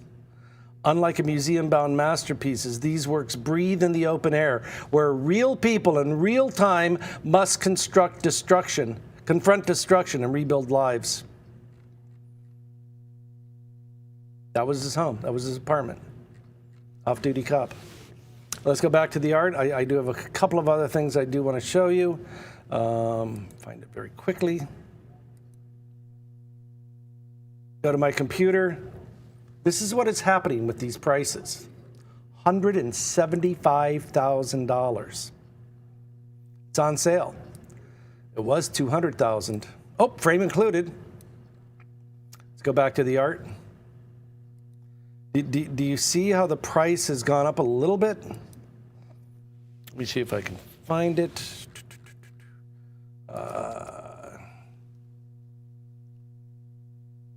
Now, they did have one of these at this very famous gallery, but I believe they sold it.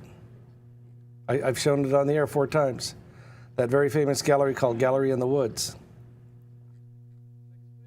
Let me try one other thing.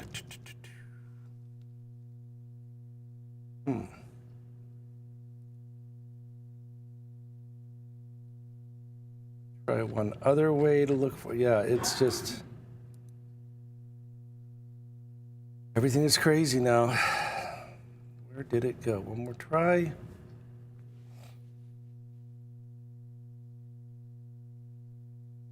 Go to my computer.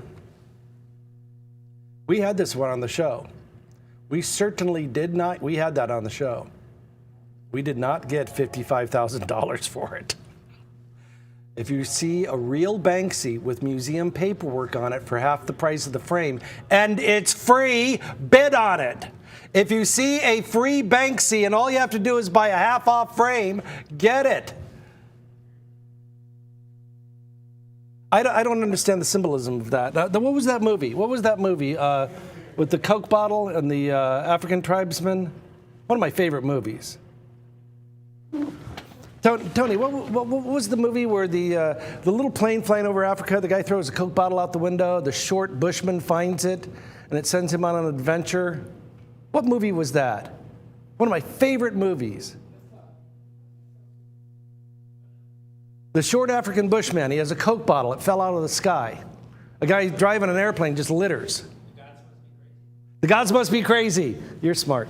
I love that movie. So anyhow, I'm looking at this and I'm thinking the gods must be crazy. We had,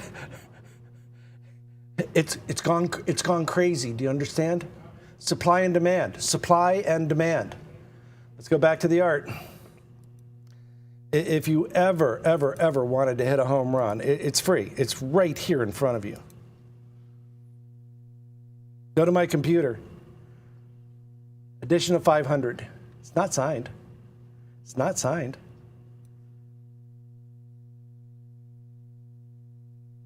Why is it so high? One sentence. Supply and demand. That's not the record. Oh, no. That's not the record. The record for a print, a piece of paper. The record for a print, a single piece of paper. $2,352,000. 16 by 16 inches. Work on paper. Girl with balloon. Now, there's been another factor. Oh, I'm sorry. With buyer's premium, $2,867,000 for a piece of paper inscribed with the artist's name. Second place, screen print, edition of '88. $1.5 million. Signed with a stamp. $1.5 million. That's a piece of paper. Edition of '88. Guys, I'm half the price of the frame. The art is free. You're getting a museum certified Banksy for free. And the frame is half off. No other art gallery in the world will do this. Let's go back to the art. No other art gallery in the world is doing anything like what we're doing.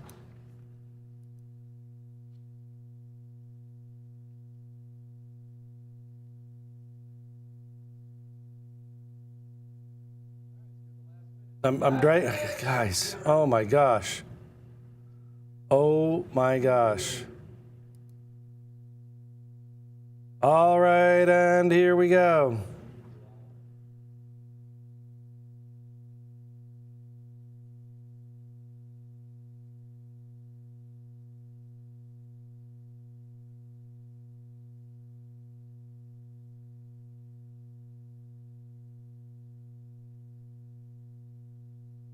When you acquire fine art, this is amazing. Go to my computer. I've been showing this Gallery in the Woods for the entire year. They're out of Banksy. All their Banksies were $10,000. They sold them all. They're all gone. All the Banksies are sold. Let's go back to the art. I don't know what to tell you anymore. They sold them all.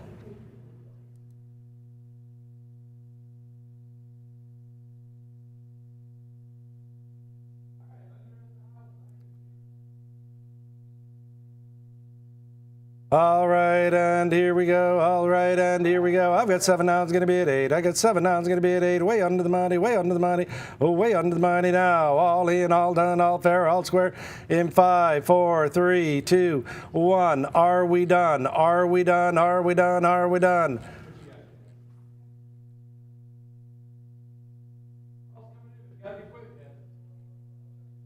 Oh, they've launched a new website. Okay, I'm going to do it properly. I want to do it properly. Oopsie, sorry. I go to my computer. Banksy, double-sided show poster. Banksy, let's click on that. And the price is $5,000. That's pretty good. And we'll go to this one.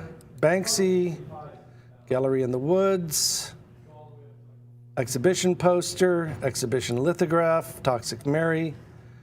$4,500. Their prices are getting real good. Let's go back to the art. Wow. They are doing well. Oh, okay, I take it back. Let's go to my computer. We had this one on the air earlier this year. We are completely out. That was for the Newmarket Art Show. $15,000. It's gone up 4,900. From the exhibition in Suffolk, England, 3 years ago, 14,009. Let's go back to the art. Let me see what is else happening. We didn't have that one on the air. We didn't have that one. We have this one.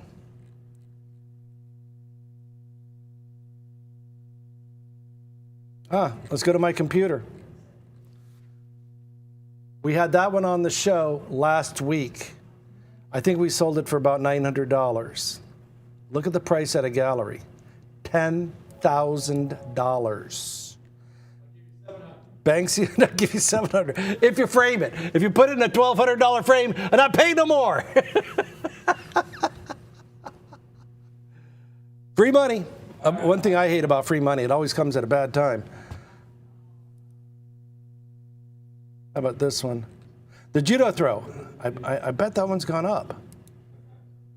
We sold that one on the show. $10,000. That's 10. Deluxe edition for the Banksy Under Siege exhibition. Same as this. It's the same as this. We had that one about 2 months ago.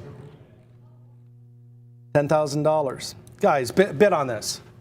When we sell out, I'm going to go on camera and say this.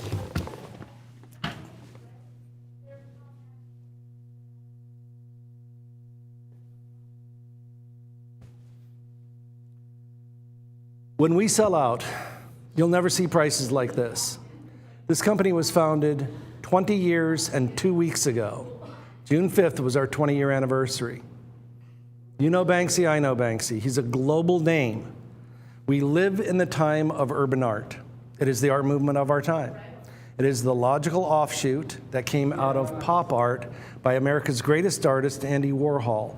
It is the natural progression in time and space.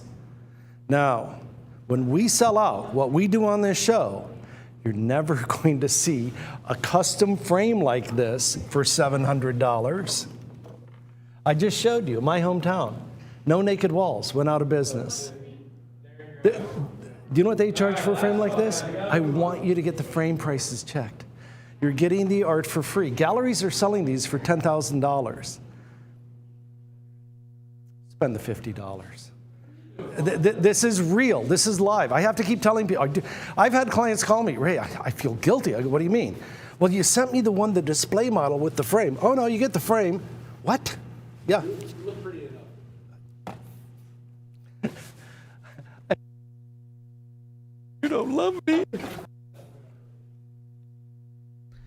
And the hammer's up and we're all done, all in, all fair, all square, and I sold it under the money now, way under the money.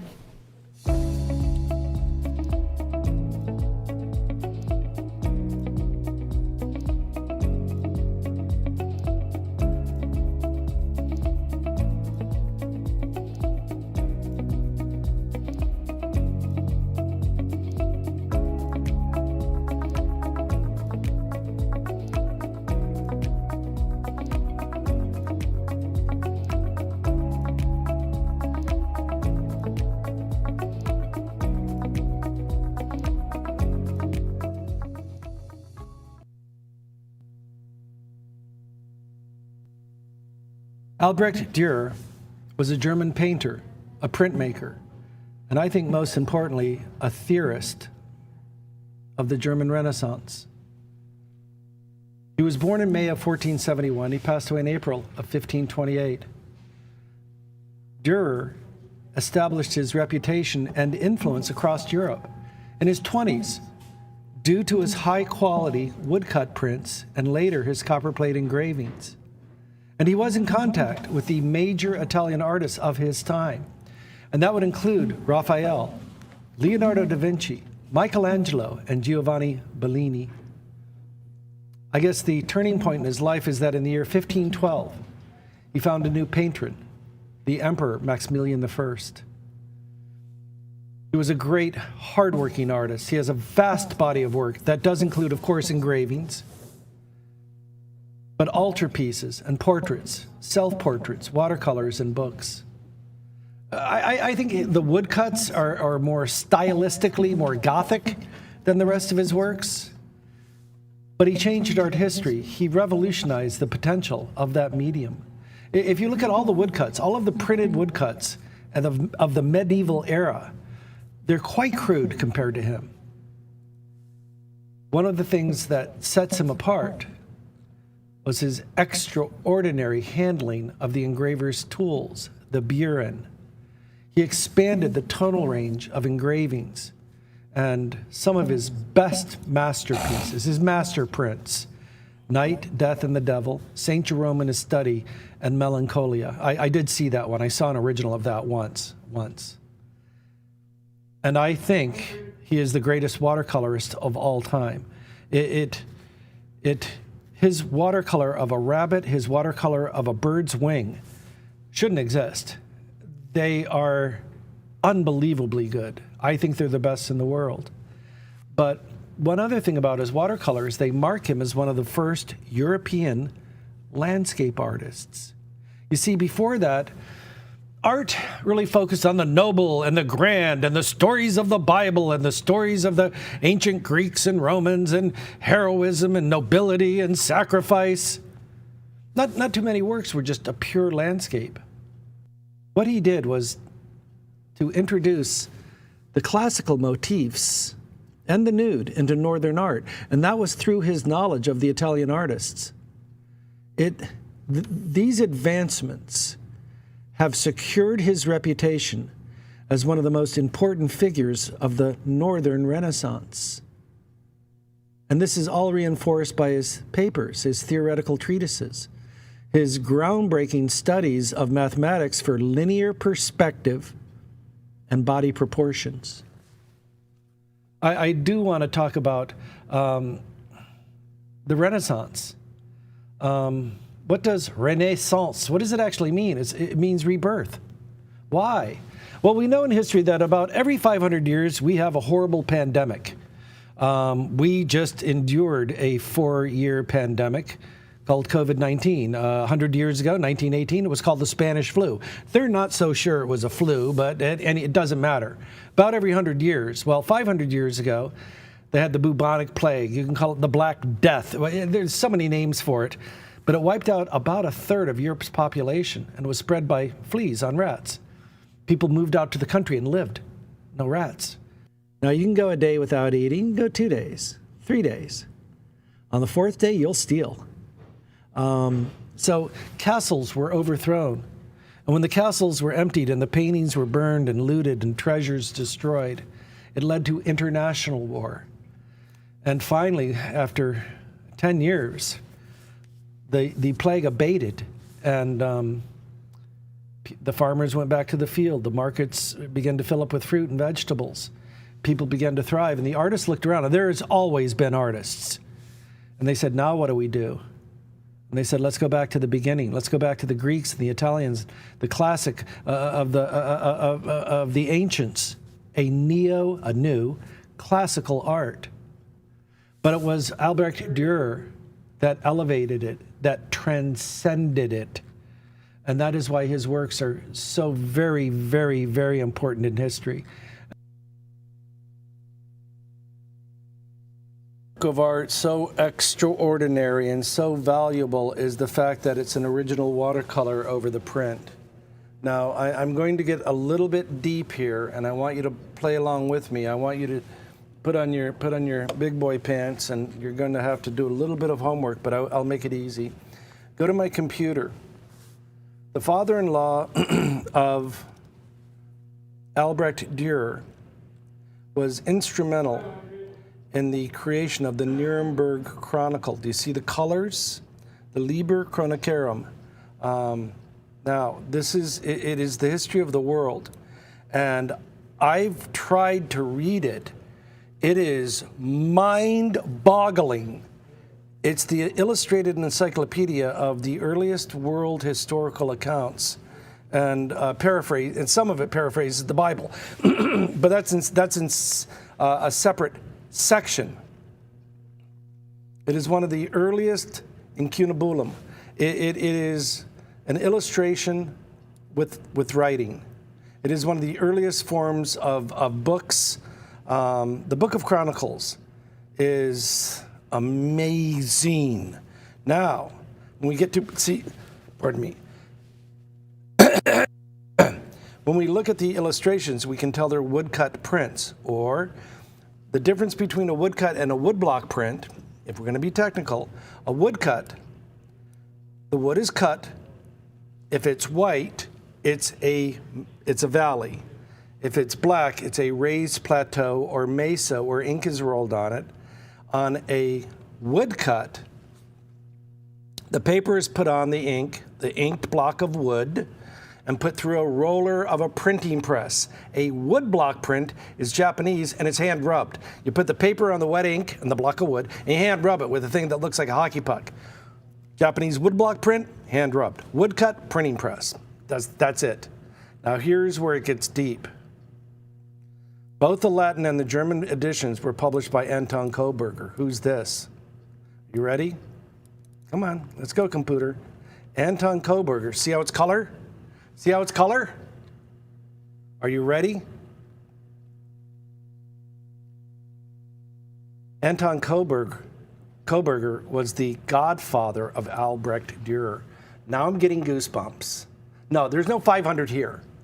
I'm looking for $30,000. There's no $500 here. There's no $5,000 here. This is one of the greatest treasures in the history of this show. Why? Okay, let's go to the National Galleries of Scotland.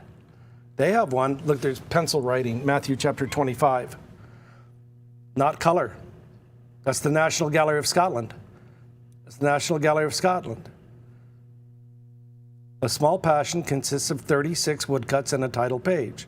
It is Albrecht Dürer's most comprehensive treatment of the Passion. Now, the blocks of wood were bought by a guy from Venice, a Venetian publisher who reprinted in 1612. All but 2 of them, which are lost, are kept in the British Museum.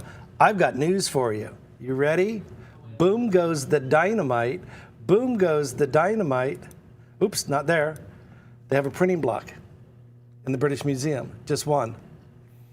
The actual block of wood for Adam and Eve. It's at the British Museum. Now, at the Victoria and Albert Museum, they're not color. They're not in color. They are not in color. Nope, they're not in color. Even if we go to Mills College Art Museum, the Oakland campus, they have one, The Last Judgment, from the Small Passion. And any of this can be, I can't find any more. If we go to the Metropolitan Museum of Art, they have the Deposition.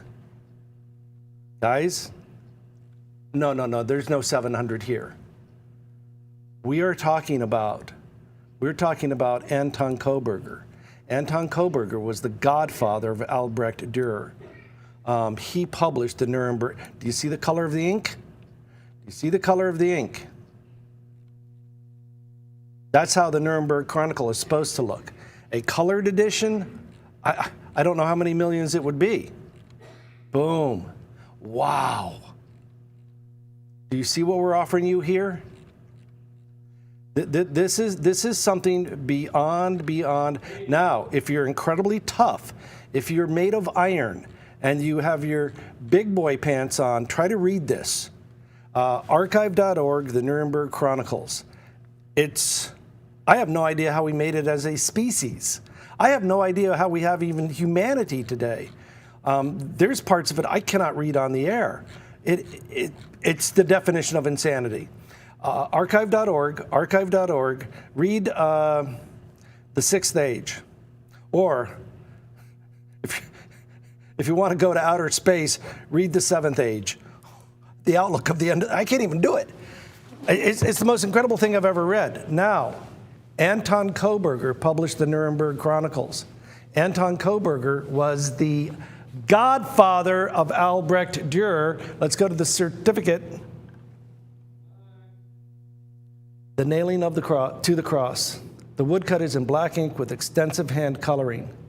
The hand coloring was done by Virgil Solus after the design of Dürer. It was monogrammed on the block. Virgil Solus worked with Anton Koberger, his godfather. Printed in 1550 with the German text on the back, Nuremberg Chronicles, as published. It is not rare, it is the only one you'll see in your life. It is the only one I'll ever see in my life. The Passion of the Christ, the Via Dolorosa. This is beyond. We've had rare, and then we've had once in a generation, once in a lifetime rare. On the frame now, there's going to be 22 by 22, 22 by 22. But now, I have saved the best for last.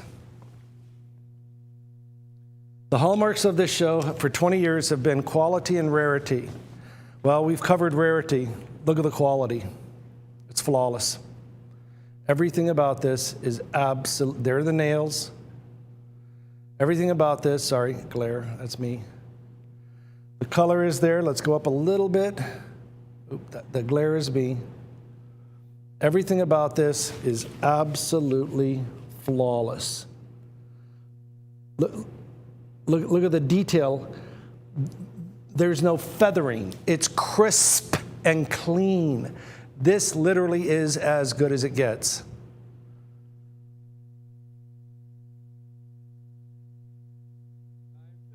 Every bit of detail is there.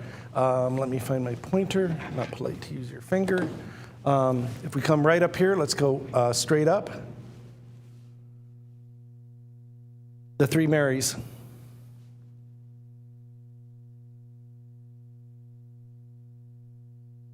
I cannot emphasize the quality, the rarity, the caliber of this. All right, we've got a final minute left. You'll never see it again. I cannot find one in a museum. Find me one. Find me one. Find me one.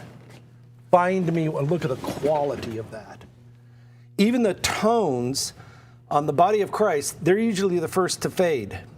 Okay. Where was I? Boop. Boop. Oopsie.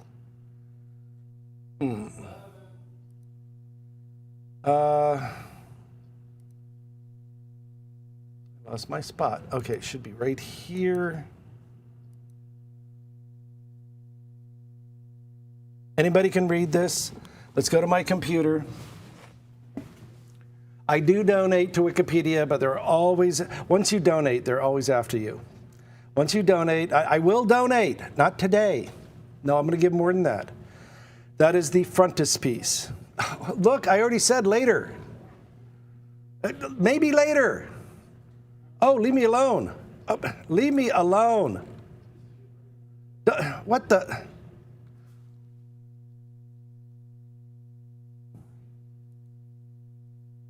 Good grief. Oh, geez. You can't even look at the computer anymore. I donate a lot. I donate because I use them at work. But my goodness. Okay, there's the frontispiece. One of the best surviving sets is now in the British Museum in London. They also have one of the blocks. Most of them are lost in the 1600s. And so this is it. This is all of them.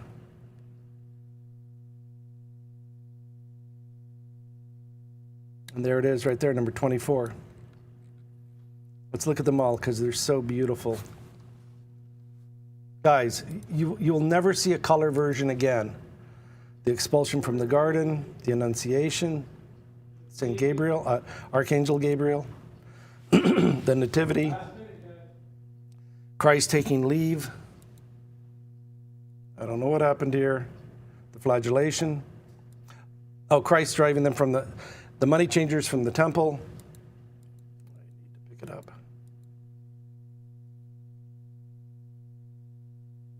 Anybody can research this. The flagellation, the crowning of the thorns, Ecce Uomo, the presentation. The Veil of Veronica, one of my favorites. That's Veronica on the left. And there it is. Is it in color? No. Will you ever see another color one? No. I do not even know of a museum that has this. Guys, you're 10 cents on the dollar. I really want you to, and again, anybody can research this. It's on Wikipedia. All right. Let's go back to the art. If you want to hit a home run, it's right here in front of you. It is right here. And look at that. Look at the quality. From 1550. 226 years before there was an America. America was a rumor. Wow. 226 before there even was an America. America was a rumor. All right, and here we go.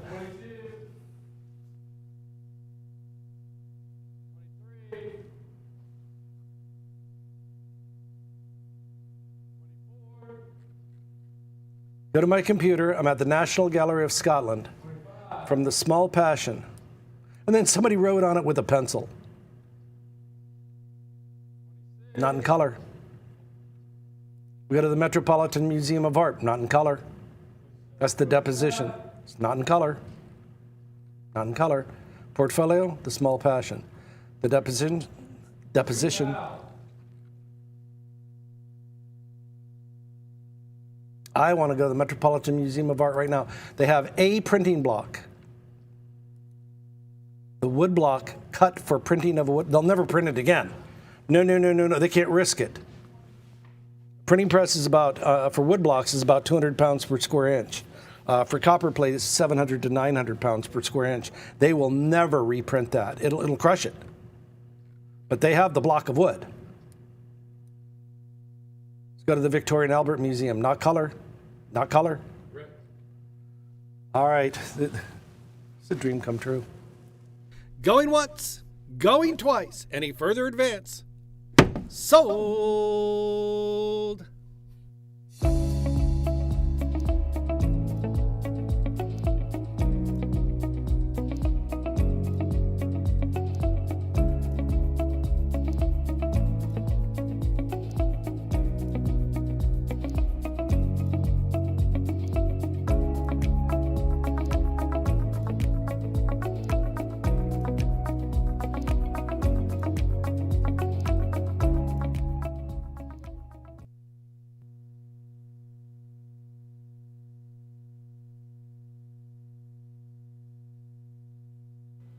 Born April 6, 1483, he passed away April 6, 1520. He had a very short life.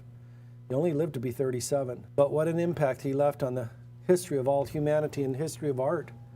Raffaello Sanzio from the town of Urbino. And that's why we see it, the V in Latin is U, Urbino, Raffaello from Urbino. He was summoned by the Pope. He was not only a great Italian painter, he was a great architect of the High Renaissance. And I will say this as well every time. I loved it. I did not write this. His work is admired for its clarity of form, the ease of composition, and the visual achievement of the Neoplatonic ideal of human grandeur. Let me repeat that. I think that is so noble. His work is admired for its clarity of form, the ease of composition, and the visual achievement of the Neoplatonic ideal of human grandeur. We all know that together with Leonardo da Vinci and Michelangelo, he truly forms the traditional trinity of the great masters of that period. He was enormously productive. He ran a huge workshop of over 50 employees. And despite his early death at 37, he gave the world a large body of art. Well, why? How could he do it? His father was the court painter to the ruler of a very small but very cultured city of Urbino. But his father died when Raphael was 11. And I think that played a role and it shaped his life because at that time in the 1500s, he became the master of that studio. And his father had 50 employees. Now, his father had a brother, his uncle helped him run it, and his mother took care of the books. Mom's going to run the money and helped him with that. But he took it, an 11-year-old boy would take it very seriously. The death of your father at 11 is highly profound. And he was good. He was actually, there was a living master by the name of Perugino. He was listed in the guild as a fully trained master in the guild, and that's very serious, in the year 1500. That would make him 17. And he began working in and around several cities in North Italy. He let everybody else work. But in 1508, he was given an invitation by the Pope himself to work in the Vatican Palace.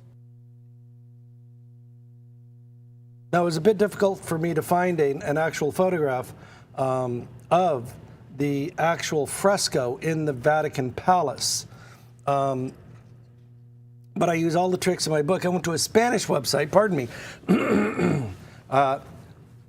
artistacicuadros.com. I don't speak Spanish. I'm doing my best, honestly. That's all we can do. Let's go to my computer, and I'm at the website, and I can forward it to you if you'd like to see it. The apparition of the angels, see Abraham, and you can see the fresco needs a bit of restoration. It is in the loggia the grand salons, the hall of the Vatican. And there it is. There's the actual fresco. Let's go back to the art. What makes this series so profound is where they're located. And again, I'm using Wikipedia, and yes, I donate. That's why they always send me pop-ups. But let's go to my computer. We see Sarah in the background.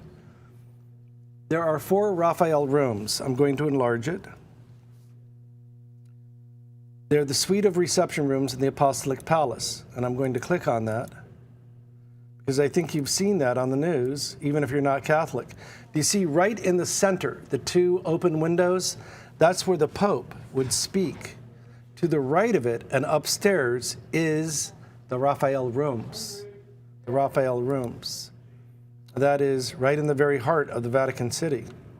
And I've said it before and I'll say it again. If you're lucky enough to go to the Vatican City, do not mess with these guys.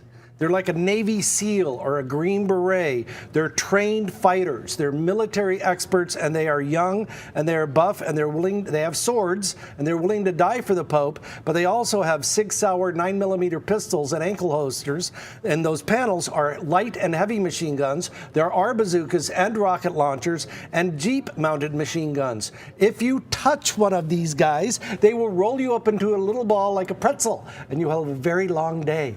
Be on your best behavior. You are on camera. There's the Sistine Chapel. And there's the Raphael rooms. So my little speech is over.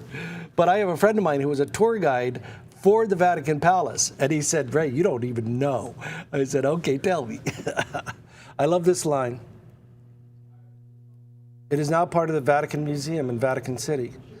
They are famous for their frescoes painted by Raphael in his workshop. Together with Michelangelo's Sistine Chapel ceiling frescoes, they're the grand fresco sequences that mark the High Renaissance in Rome. That is my dream. I want to go to Rome, and I want to walk in that room. Then I want to rent a car and drive about 4 hours to Florence and see the original Michelangelo's David. I've been told, well, I looked on the computer, I had been told that there are 2 national parks, forests, on the way. The area is called Tuscany, and that there are little villages that have some pretty good Italian food. I think I would do A-OK. If you want to laugh, right, grab a pencil, I'll wait.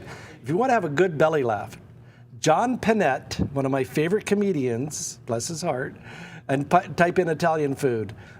It's one of the funniest comedy routines in history. Yeah, and there it is, the School of Athens. The School of Athens. Everything on the left is theory. Everything on the right is practice. Dead center is Leonardo da Vinci posing as Socrates. He's pointing up. Socrates was very theoretical.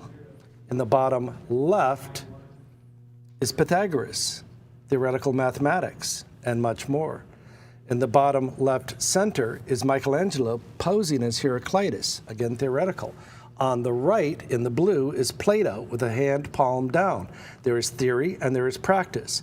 In the bottom right is Euclidean geometry. In the far right is one of the 3 known self-portraits of Raphael, and I'm just getting started. What's interesting about this, the single point perspective took place because of the pen pal letters between him and Albrecht Dürer.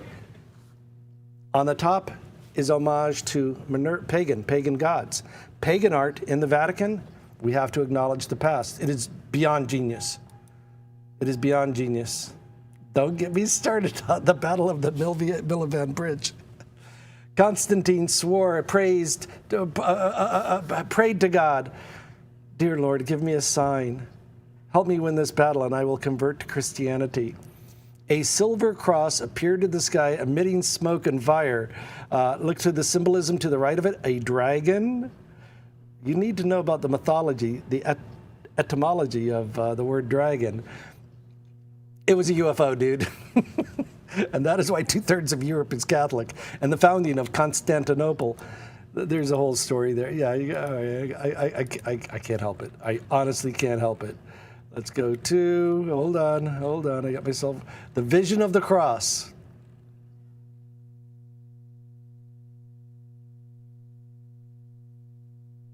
And there it is, the Battle of the Milvian Bridge. Right there. Okay, I'm going to do it. Oh, no, go back to the art. I'm sorry. See, there's no script on this show, and I'm a nut. I cannot help it. Oh, gosh. Buttercup. Oh,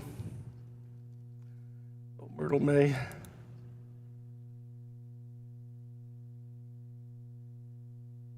I quote. No, I want to just start at the beginning. I'll quote the Bible in a moment, and I will say the passage, Genesis chapter 18, verses 1 through 8. But in the story, if you read the Bible, we read about this wanderer, this very adventurous man, a patriarch by the name of Abraham. And in the process of his adventures, he became very rich in cattle, in silver, and in gold. He was brave. He was industrious. Now, when his Lot, you've heard of Lot, Sodom and Gomorrah, Lot is his brother's son, his nephew, who lived in Sodom. He was taken captive by foreign kings who had captured and conquered the king of Sodom. So Abraham, this man, kneeling, armed a large cotillion, a company really of servants, and they went to the rescue. They not only got his nephew back, but he took all of their gold, all of their, and that is, to the victor goes the spoils. Now, in his old age, he was rich. He was living with his wife. Can we have a close-up on the upper left, the lady in the doorway? Upper left, other left. Now, him and his wife Sarah were very old. And I quote, again, the Bible, Genesis chapter 18. He sat in the tent door in the heat of the day. He lifted up his eyes and looked, and lo, 3 men stood by him. When he saw them, he ran to meet them from the tent door. And he bowed himself toward the ground, and he said, My Lord, if now I have found favor in thy sight, pass not away, I pray thee, from thy servant, let a little water, I pray you, be fetched. And may I wash your feet? Rest yourselves under the tree, and I will fetch a morsel of bread and comfort your heart. And after that, you shall pass on, because I come to you as your servant. And they said, so do this, as thou hast said. Quoting again, Genesis. And Abraham hastened into the tent unto Sarah. And he said, make ready quickly 3 measures of fine meal, flour. Knead it and make cakes, make bread upon the hearth. Abraham ran into the herd, and he found a calf that was young and tender and good. And he gave it to a young man, one of his servants. And he said, dress it for the family. Then he took butter and milk and the calf, which had been cooked, and he set it before them, and they all ate. Now, in this picture, we see Abraham welcoming these strange visitors. Back then, if somebody comes out of the desert, they're hungry, tired, and thirsty. He bows himself to the ground in the custom of desert people that are known for their courtesy. If you are lucky enough to see nomadic tribesmen in the desert, they'll give you everything they have. The first thing they'll do is give you water. Now, and that's what he did.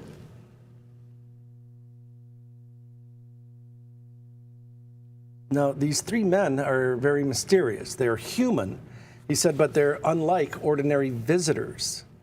They have very flowing robes, unusual. And they stand there, and I quote the Bible, with outstretched hands. We see that here, as if they're blessing the host. Now, the background is wrong, because it looks like the vineyards of Italy. Raphael never traveled outside of Italy, so he only painted the landscapes that were familiar to him, but this would be a desert scene. Now, here's where it gets deep, and I'll print this out for you. This picture was intended to be an illustration of the Bible. When Raphael was painting, only painting was existing. He was alive when printing became common. Only scholars and learned men could read books. Being able to read was very rare, and it was almost impossible to find a book that was written in Italian. Most books were written in either German or Latin. And people only heard stories read out of a Bible. But then they knew the stories from paintings that were in churches and monasteries. Sometimes they were allowed into the palace, usually 1 or 2 days a year. Now the Pope, Leo X, hired Raphael. The Vatican was the palace of the popes in Rome. And they had a gallery, they called it a loggia. And Raphael painted on the walls. Now, at first, he just did like the border decorations. Flowers, a festoon, they called it. Fruit, sometimes animals. You know, you've seen it with the ram's head and the curly horns. And ornaments like urns and vases. But the thing about the Vatican Palace, it has a vaulted and curved ceiling. And that is where he did this great series of pictures and scenes from the Old Testament. Even today, it's known as Raphael's Bible. The ceiling isn't flat. It's a series of like arched porches and apses and naves and panels, and it slopes in all directions. And so he began it with the creation of the world, the book of Genesis. So in this, we find Abraham and the three angels. This is one of our greatest offerings. This is truly rare. I'm going to get to it in a moment. Let me see if I can do this. Open tab. Boom, boom. I won't enlarge. Okay, go to my computer. If you were to walk into the Vatican Palace, this is what it would look like today. You can barely see Sarah. Now they're telling her, they're telling him, we're going to bless you and your wife Sarah. How'd they know her name? And they said, you will have a child. And if you read the Bible, she's laughing. She's heard this and she's giggling. I'm too old to have a baby. Let's go. And once again, I want to show you. Oops. I want to go to, sorry about that.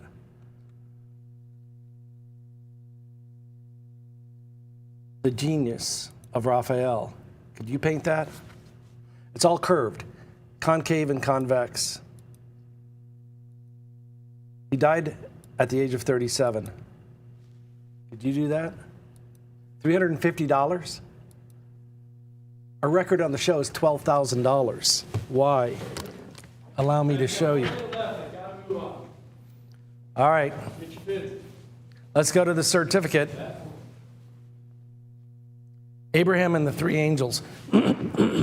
Original engraving printed in black ink on a watermark laid paper. This was never published while Raphael was alive. This is the first printing authorized by the Pope. Printed on the Pope's, it is the Pope's printing press, by Nicholas Chaperon in Rome in 1649. It is not rare, it is extremely rare. A couple of details I would like to point out to you in the bottom left. And I would like to thank Sandra Barna for writing to, she doesn't own a computer, she lives in Chattanooga, Tennessee. She wrote to a series of museums and said, what does that mean? And they wrote back, the curator of the Fogg Museum at Harvard said, Raphael from the town of Urbino, the inventor. Let's go to the bottom center, and we see right here that is Genesis chapter 18. And now for the fun part. Nicholas Chaperon Fesset. Now you see that little number 15? It is the 15th fresco in the Vatican Palace. Oh, we got to go? All right. I just love this piece so much. Going once? Are you sure? Free money. That is a record low. I'm below. That is a record low. Going once, going twice. Sold. Fernando Botero, a renowned Colombian artist, has captivated the world with his unique and distinctive style known as Boterismo. His exaggerated, voluminous forms extend across paintings, drawings, and, most notably, sculptures. Botero's sculptures are instantly recognizable. These inflated, almost balloon-like forms are not whimsical choices, but deliberate artistic strategies. Through these exaggerated forms, Botero explores themes of volume, space, and form, challenging conventional perceptions of beauty and proportion. Botero's bronze sculptures have left a significant mark on public art and urban landscapes. From New York to Paris to his hometown of Medellin, his monumental sculptures transform city squares and parks, making art an integral part of everyday life. One of Botero's hallmarks is the universality of his work. The exaggerated forms transcend cultural and linguistic barriers, inviting a global audience to engage and reflect. His satirical depictions of political figures and clergy add a layer of social commentary, making complex themes accessible and engaging. Creating these sculptures requires immense technical skill and craftsmanship. Despite their exaggerated proportions, Botero's sculptures convey a wide range of human emotions. They exude warmth, humour and humanity, inviting viewers to connect on a personal level. His exploration of the human form and emotion adds depth to his work, securing his legacy in the annals of art history. Fernando Botero's contributions, unique vision, and cultural identity resonate through his sculptures, celebrating not just his personal expression, but also his rich Colombian heritage. I never wanted to paint skinny people, because that's not what touched my heart. Fernando Botero.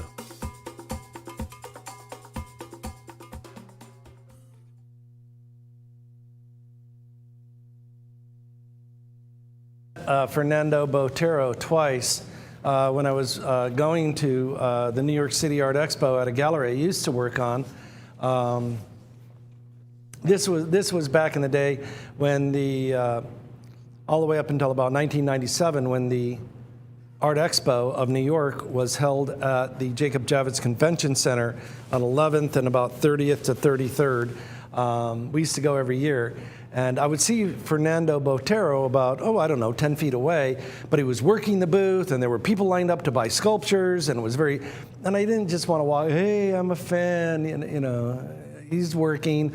And so I should have, but I didn't. On this original bronze here, that's going to be 15 inches. But what's so fun about it is not just the lady, but what she's standing on. It's a double sculpture. And it's one of my favorite because it's just so happy and full of love. Let's go to, I'm gonna get you can see it. Let me get a little bit of a light on there, a wee bit.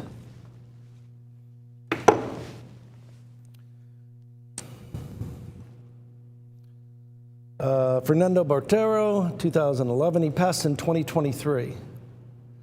This would be number 6 of 50 in the edition. The foundry stamp is right there. Everything on this is perfectly correct. The original marble base. Sometimes they replace them with wood. I prefer the original as issued. I want it to be proper and correct. That's what we offer here.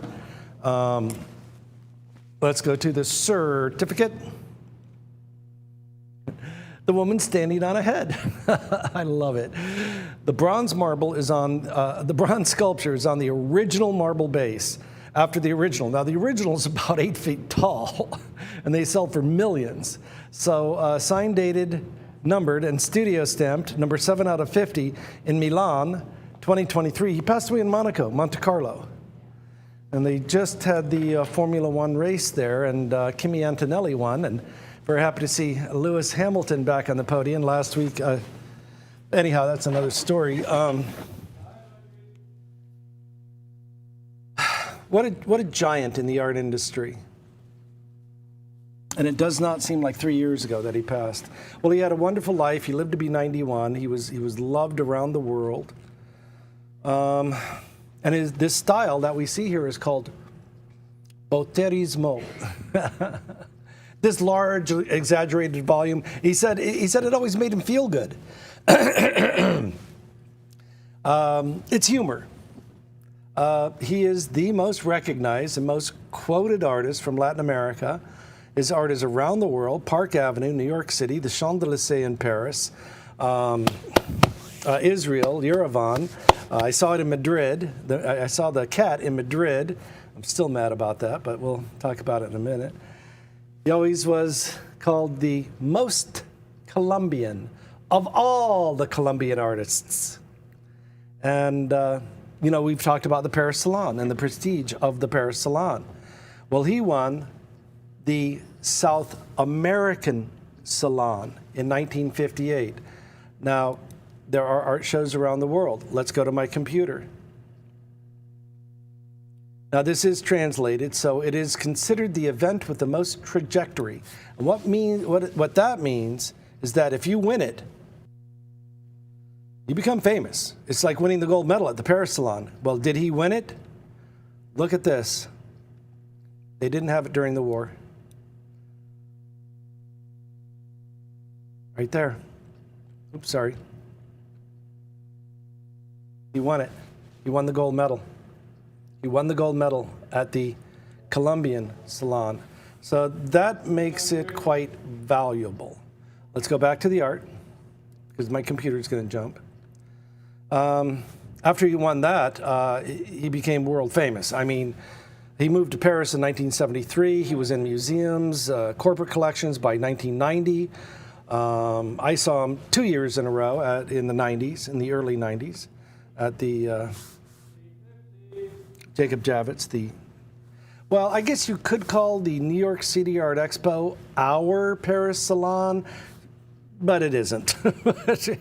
It's good, but okay. Very humble life. His father, David Botero, was a salesman who traveled by horseback, and he died when Fernando was 4. His mother, Flora, took in laundry. She was a seamstress, so his uncle, father's brother, kind of took him under his wing. And his uncle would take him to all the churches. And it was in the churches that he saw the Baroque style of the colonial churches in Medellin. And I think artists are born that way. I mean, there are people that are people like, I'm just going to say, Muhammad Ali, that were born to be boxers. Was it Holmes, Larry Holmes.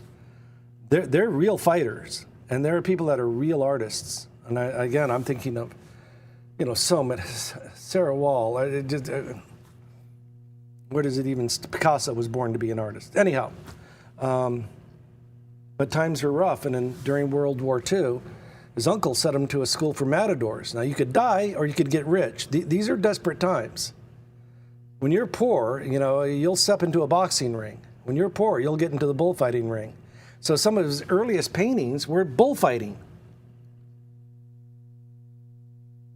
His first painting that he ever sold for 2 pesos of a bullfight. A merchant in Medellin let him put it in the window of his shop to give the kid a lucky break. And he was so excited he lost the money. His brothers never believed him. In any event, like many young artists, he was a working artist. He worked as a newspaper illustrator. Then he had a breakthrough show at the Perez Art Museum in Miami, and that changed his life. In 1952, using gallery earnings, he sailed to Europe, first in Barcelona, then he moved to Madrid.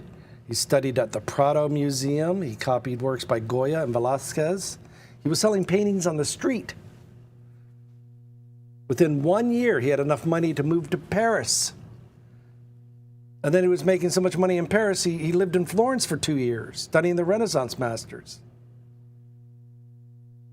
But it wasn't until 1964 they began making sculptures. Now, after that, he is my goodness. Go to my computer. That's Eve with the apple. Notice how the apple is selectively polished. Her nose, everybody touches her nose and her shoulder. That's called a selective patina.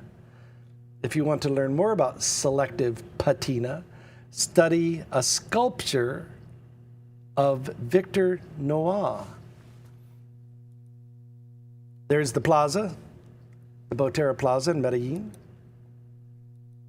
These are all around the world. That's in Berlin. I've been in that museum when I was an Army brat. I was 8 years old.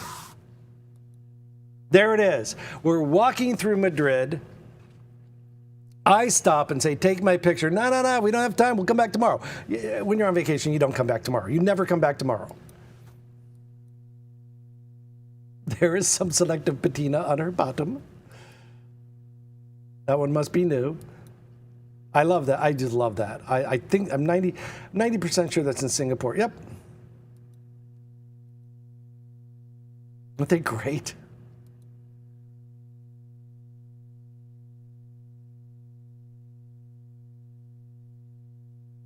That's at a hotel. They have the companion piece to that at the Crockford Hotel in Las Vegas. Aren't they wonderful? Let's go back to the art. 1600. Do you know what these sell for? It is a buyer's market. I want you to enjoy this show.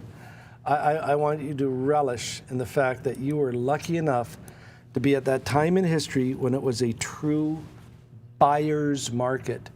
I've lived through a seller's market. 1997 to 2004. Read The Economist. Look up economics. It was, we'd be at 4,000 or 5,000 right now.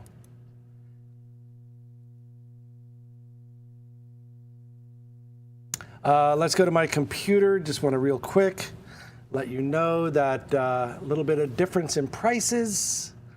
This one, the horse on the left, sold for $4.1 million. It's large.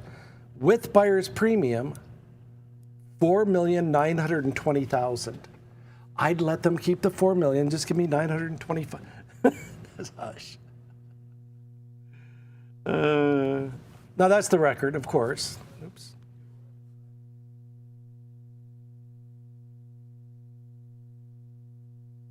$4,320,000. We're looking for about $6,000 to $8,000 on this. They're a little bit pricey. All right, let's go back to the art. I've got 16 now. It's going to be at 17. It's free. You will never walk into a gallery in Vegas. You'll never see prices like this. It is thousands of dollars underbid.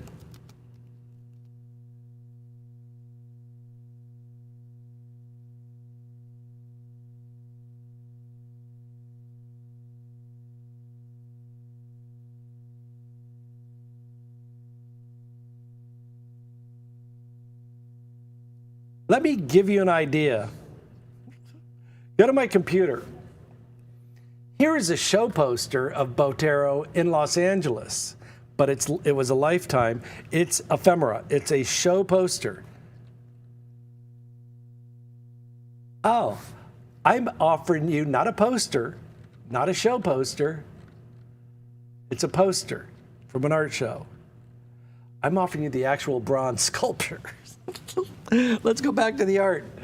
You're living in a buyer's paradise. You're living in a buyer's paradise. All right, and here we go. All right, and here we go. Unbelievable. If you want a home run,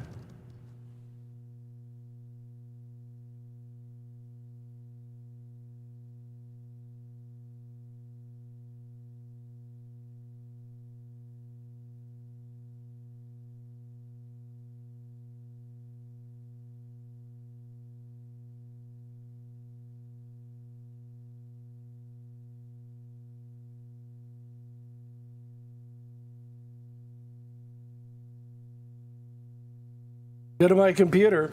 This one's only $18,000. Let's go back to the art. I've got 16 now, it's going to bid 17. I've got 16 now going once, going to pay you to buy it. I've got 16 now going twice. What a time. You know, in all of this era of turmoil and etc., isn't it nice that there's one thing that you can rely on, and that's this show? I just like this show so much because it's just pleasant. Bless you. I mean, we don't have car crashes or shootouts or bank robberies, but it's just, sometimes you just need a nice break. Just a nice show, and look at art. All right, final 30 seconds.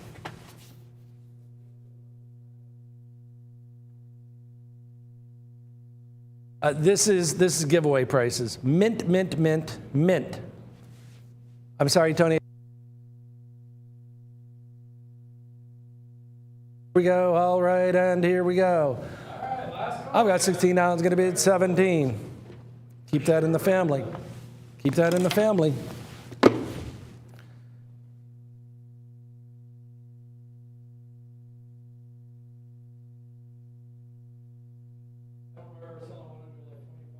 I don't think this is the record low. Oh, it does look like she's an amputee. She is not. She's adjusting her hair.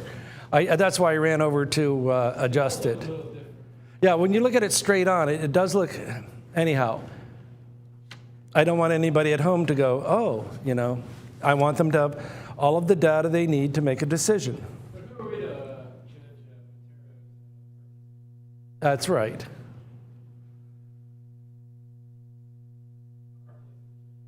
No, I will not judge the artist. All right, guys. Isn't there? There's a song by Sir Mix-a-Lot. Yes, we will. I sang it with Patrick Abraham once. Don't be a late bidder. We've had 2 late bidders tonight.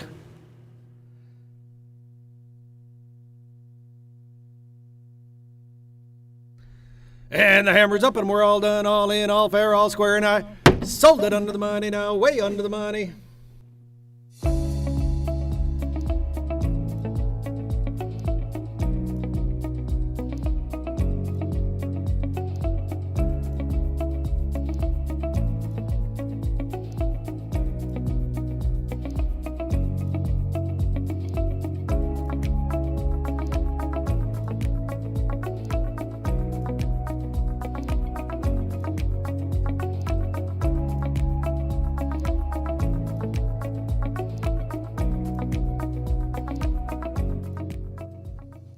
Henri Toulouse-Lautrec was born November of 1864.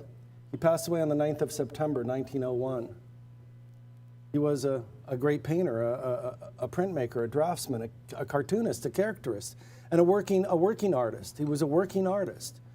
He immersed himself in the very colorful and theatrical life of Paris in the late 1800s, the fin du siècle, the end of the century, the end of an era, the Belle Époque, the beautiful era, the beautiful time.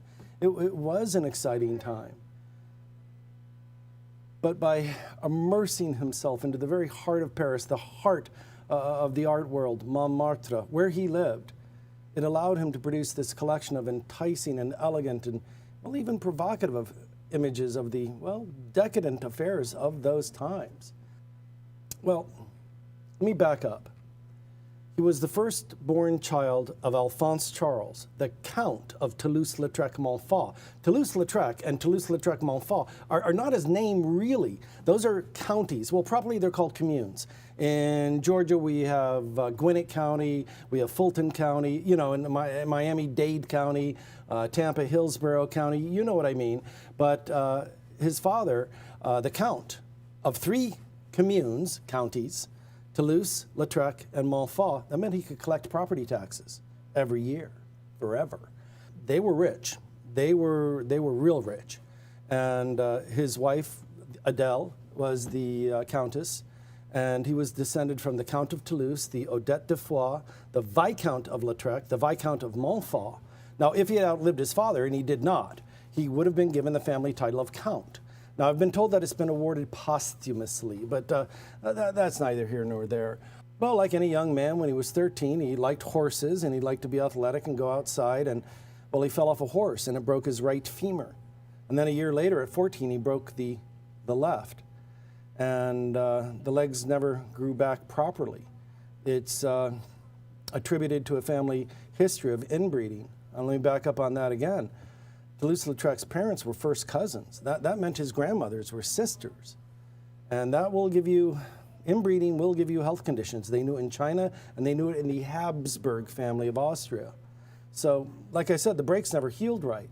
A modern doctor would call this possibly a pycnodysostoses. Today we call that the Toulouse-Lautrec syndrome. It's very rare now because now we know about vitamins. It's a variant disorder along the lines of osteopetrosis, achondroplasia, osteogenesis imperfecta. It was all aggravated by rickets. So when he grew up, he was 5 foot tall. So, but the interesting thing is that his whole body, his head, his arms, everything was all adult size. From the belt buckle up, from the hip bones up, he was normal. His legs never grew back. So needless to say, he was physically unable to participate in many activities enjoyed by boys of his age, so he threw himself into his art. Luck, fate, destiny, I don't know what you want to call it, but one of his father's best friends was an artist by the name of René Princeteau. And he would visit the house, and he looked at his sketchbooks and said, hey, the kid's good. It's kind of interesting. René Princeteau was a specialist in the painting of horses, and some of Henri Toulouse-Lautrec's earliest paintings were horses. On the frame now, that is going to be 15, 15, 15 by 17, 15 by 17. And I don't want you to get the wrong impression. It's called The Departure from the Quadrille. It looks like this woman is being confrontational. She is not. She's dancing, as are these other people. These two people are leaving. It's getting a little late, time to go home. Other people are dancing. They want to stick around. It's not confrontational at all. Let's go to the certificate.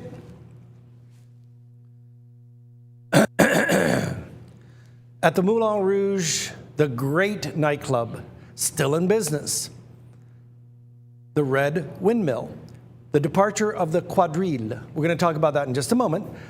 The lithograph is in black ink on wallpaper after the original. Where's the original painting? It's in America. I'll show you.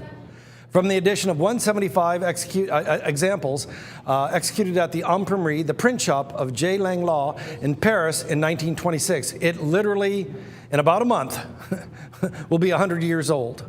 It's just under 100 years old. It's a first edition. There is no earlier edition. It's almost, it's a matter of weeks, 100 years old.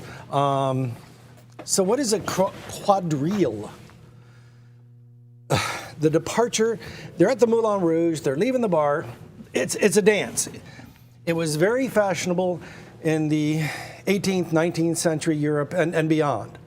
It is, a quadrille is actually a chain of 4 to 6 smaller dances. It is very similar to the American square dance. Now, it was, normally you would dance it to opera. But by the time it got to the Moulin Rouge, the music was a little bit more peppy, let me say. I want to show you a proper quadrille. Go to my computer. Oops, let me turn on the sound. Which I think...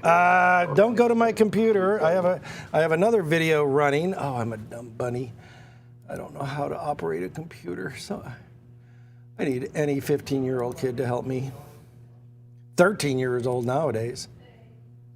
Let's see if it works. Go to my computer, see if it works. First, I have 2 videos running. Let's go back to the art. What the?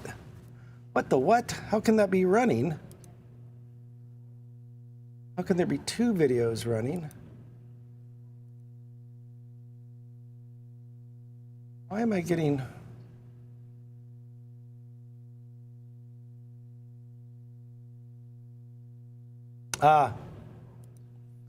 Okay. Thank you for being so patient. You're very kind. Let's go to my computer.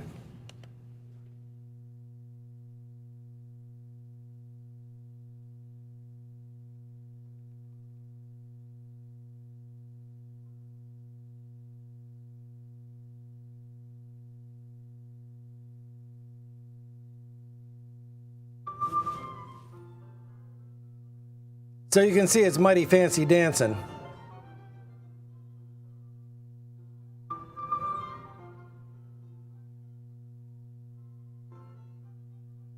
So as you can see, it's closely related to the American square dance. This is a very formal. The ones at the Moulin Rouge were a little bit more glasses of wine and a little bit rowdier. I would say it would be a different clientele. Let's go back to the art. You get the idea. And no, it is not confrontational at all. It is, she's dancing.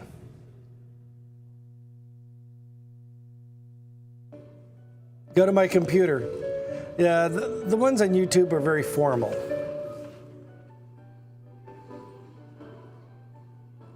Let's go back to the art. But I think you get the idea. Oh, they picked it right up. I should have left it there.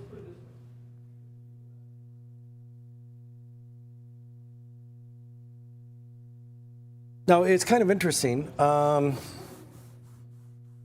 quadrille actually went to Cape Breton square dancing and began in New England. And it became very popular. It's still danced in America. If you go to Jamaica, they still dance the quadrille in two styles, ballroom and camp style. I would say that in Madagascar, off the coast of Africa, they still dance the quadrille. So I guess you could call it a cotillion.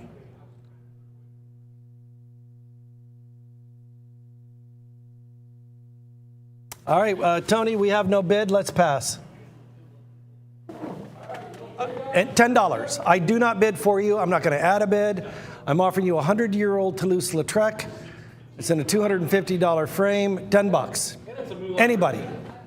I'll take a $10. I will not bid for you.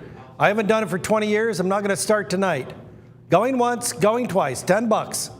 Anybody. Any call. Pass.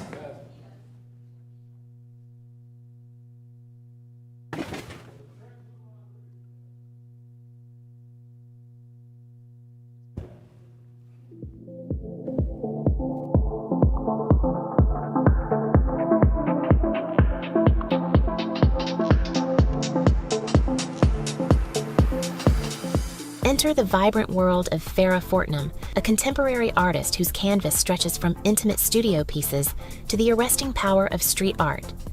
Based in Bristol, UK, Farrah channels her creativity into a passionate dialogue about our planet, urging us to see, feel, and act. Farrah's art is a compelling fusion of color and conscience. Working with bold palettes and fluid forms, she transforms spaces, whether it's the side of a building breathing life into the urban landscape or a canvas that draws you in. Her distinctive style captures both the beauty and the fragility of the natural world, making every piece a statement. At the heart of Farrah Fortnum's work lies a profound connection to environmentalism. Deeply moved by the urgent need to protect our ecosystems, particularly rainforests, she uses her art as a vehicle for awareness and change. Each brushstroke is imbued with purpose, highlighting the climate crisis and celebrating the resilience of nature. Her impactful work resonates widely, featured in platforms like the renowned Upfest Street Art Festival, and created in collaboration with organizations such as the Rainforest Alliance. Farrah Fortnum is not just creating art, she's fostering conversations, building bridges, and painting a vision for a more sustainable future, one powerful image at a time. For collectors seeking art with beauty, depth, and meaning, Farrah Fortnum offers a unique opportunity to invest in a voice that matters. Discover the world through her eyes here at the Fine Art Auction. I'm very proud of the fact that this show has lasted 20 years in 2 weeks. June 5th was our 20-year anniversary. And I'll tell you how we've lasted 20 years in one word: integrity. We did not get a bid on the 100-year-old Henri Toulouse-Lautrec. I couldn't get $10. I don't put in a bid for you. I don't open the bid. I don't set the bid. I looked a man in the eye and I shook his hand. His name was Orban Huchet. I don't change. You want me to change? You get another auctioneer. When I say there's no minimum bid, I don't horse around. Now, we've passed in the last 20 years on a work of art about 50 times. I would say that is the first time this year. And today is June 19th, I think it is.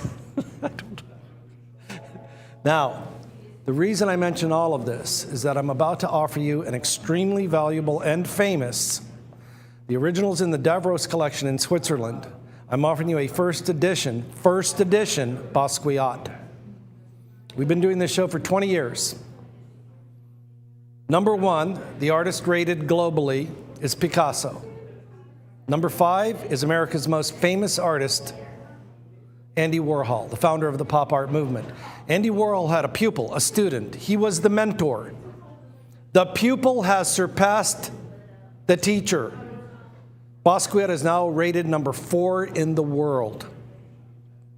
Basquiat is America's most successful artist. Now, I want you to take this very seriously. He's a member of the 27 Club. He didn't make it to his 28th birthday. That puts him in with Kurt Cobain, Jimi Hendrix, Janis Joplin, Amy Winehouse, and others. You do not want to be a part of the 27 Club. This is lifetime. Plate number 3, Monticello. It's got the same old crown in it. It's got everything. On the frame now, that's going to be 27 by 23, 27 by 23. I highly recommend this work of art. It is one of the rarest documents we can offer a lifetime Basquiat. Let's go to the certificate. Jean-Michel Basquiat, earlier in the year, we're broadcasting now in 2026. This is live television. I do that because people tape the show. Jean-Michel Basquiat in the year 2026 surpassed Andy Warhol, ranked now number 4 in the world, but he passed in 1988. It was a heroin overdose. Don't do drugs. You don't need it. Lithograph printed in colors on wove paper, published by Edition Galerie Bruno Bischofberger in 1985. He would die 2.5 years later. This is not rare. This is extremely rare.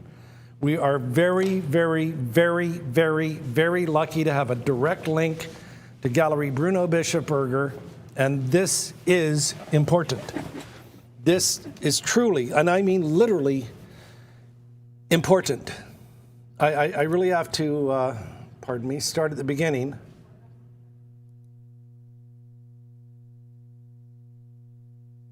This is, go to my computer, Smithsonian Magazine. Because of Andy Warhol, Jean-Michel Basquiat went to Switzerland to meet this gentleman. On the left is Jean-Michel Basquiat, America's greatest graffiti artist. In the center is Brooke Bartlett. On the right is Bruno Bischofberger, the publisher. Oh, it gets big quick. It gets real big real quick. Are you ready? Galerie Bruno Bischofberger. I'm going to center it. Oh, you can look at the gallery. The gallery is beautiful. Let me close this. I want to go. I love brutalism in architecture. I'm thinking of David Perry. He loves, a friend of mine, he loves brutalism in architecture as well. So we go to history, click on history. I'm going to enlarge it, make it easier to read.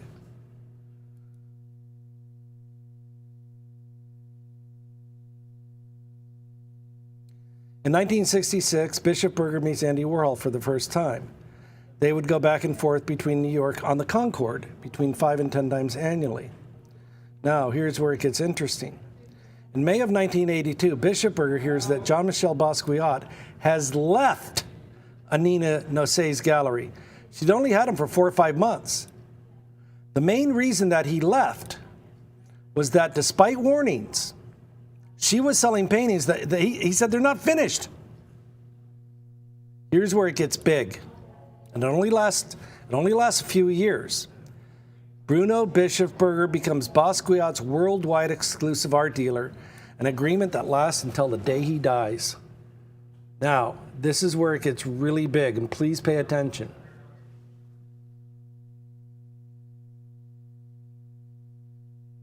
This was published 30 years after he died.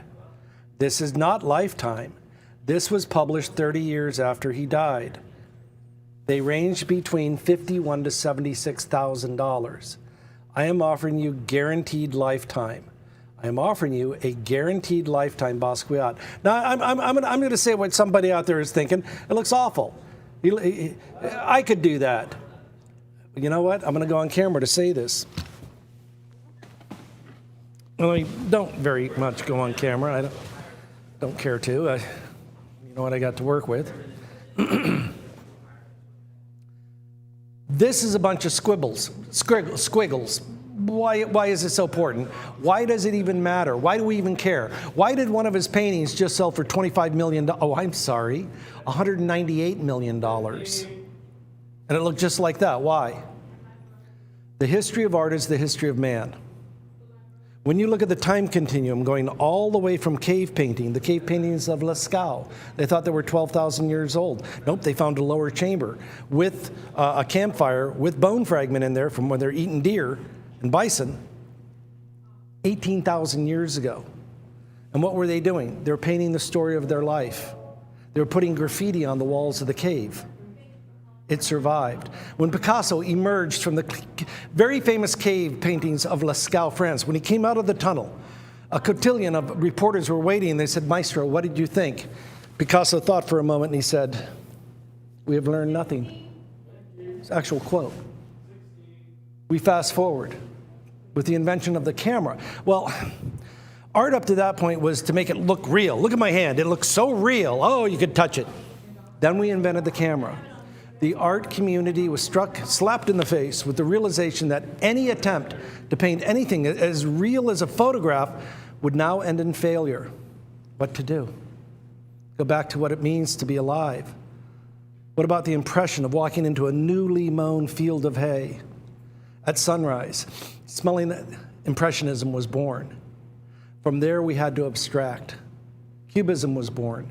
Picasso said very famously, "I'm a man, I'm not a machine," camera.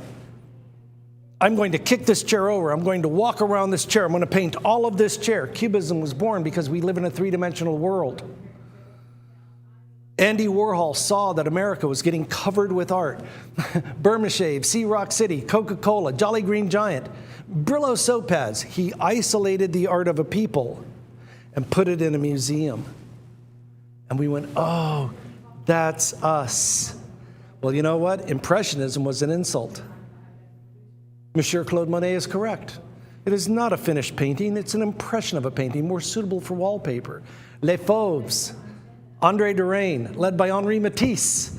What is this group of wild animals? Alas, a Donatello, a bronze, caged among the wild animals. You got to remember, if you're in your 20s and a critic calls you a pack of wild beasts, wild animals, cool, let's keep the name.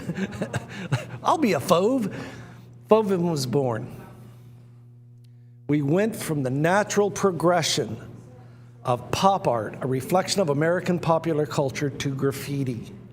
Who are the greatest graffiti artists in the world? Banksy and Basquiat. He has now surpassed the master. He's now rated number 4 in the world. This is lifetime. Posthumous editions, published decades after his death, have sold for $71,000. I'm going to prove it. Now, this is lifetime. May I repeat, he did not make it to his 28th birthday. This is a lifetime. Let's go to my computer. How much did this? Oh, okay. Uh-huh. Mm-hmm. Huh. Well, that's a fluke. Oh, no. Oh, no. Oh, gosh, my computer. Look at this one. $48,000. And they sell. Why?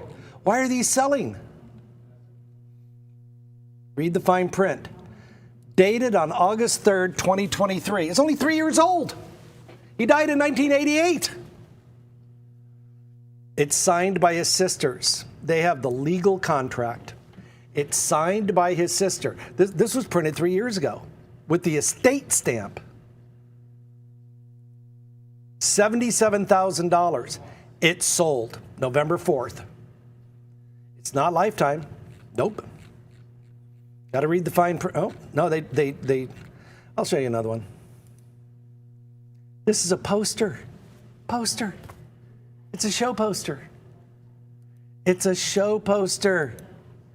It's a poster. I am offering you a lifetime first edition. I'm looking for $50,000 to $70,000. All right, let's give it a clock. Ladies and gentlemen, this is beyond. Our record is 13. Let's go back to the art. Sorry about that. I didn't tell my guy. Sorry, Quentin. My bad.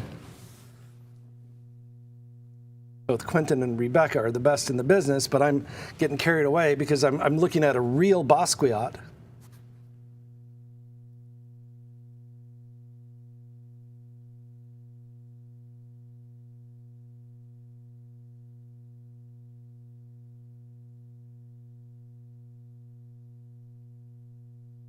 And here it is right here. Are you ready? Are you ready? My entire life, I've never seen this. Jean-Michel Basquiat. Are you ready? What's his global ranking? Boom. What's his he has surpassed Andy Warhol. He has surpassed Andy Warhol. Number 4 in the world. Why? The history of art is the history of man. Number 4. Go back to the art. I'll show you, Andy.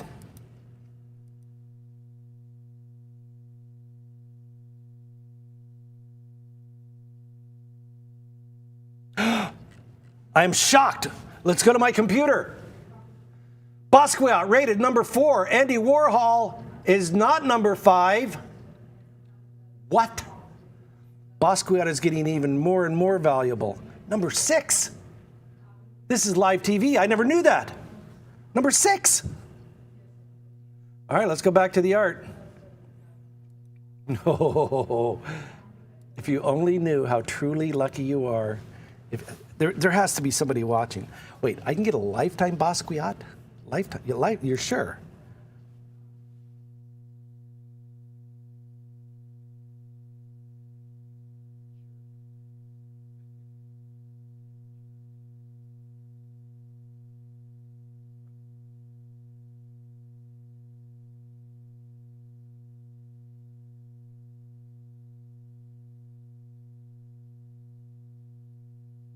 Okay, go to my computer.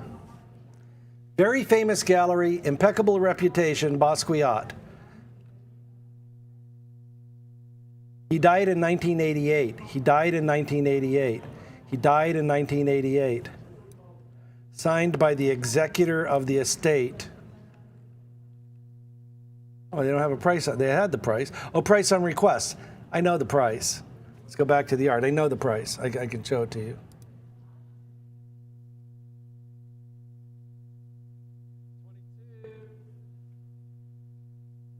Go to my computer. I found the price. Boom. Printed in the year 2001. I'm offering you lifetime. I am offering you lifetime. Lifetime. Let's click on it. I'll click on it and see my mouse. I'm going to click on it right now. Boom. Price on request. No, you want $80,000. It was printed in 2001. He died in 1988. He died in 1988. $80,000. Let's go back to the art. They're going to sell it. Go back to the art. This is incredible. I want you to truly enjoy this.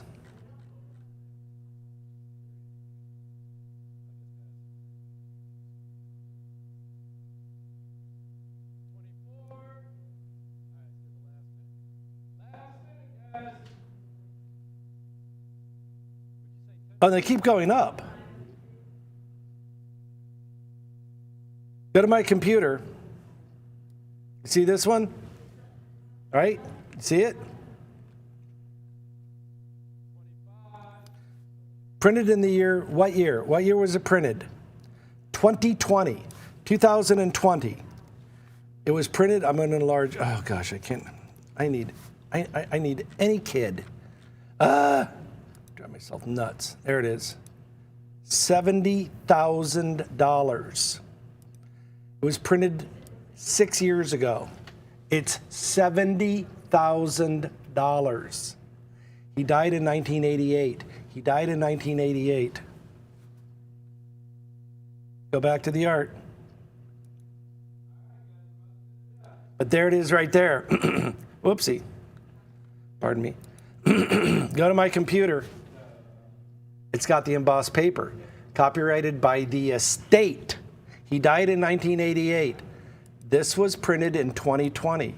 It's $70,000. I am offering you a lifetime first edition. I'm offering you a lifetime first edition.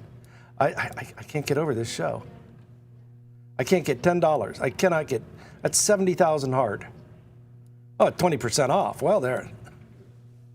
$70,000, bid the $100. You know what's going to happen? An investor is going to call us and buy out our entire inventory. I cannot go back to Switzerland and get Bruno Bischofberger to release any of these.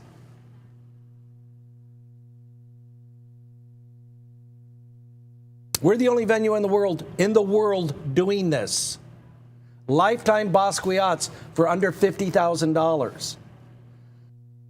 Do you know why I passed on the Henri Toulouse-Lautrec, I didn't get a bid. I'm not going to bid now. I don't change. I looked the man in the eye and shook his hand. That's how this show was founded. Our integrity does not waver.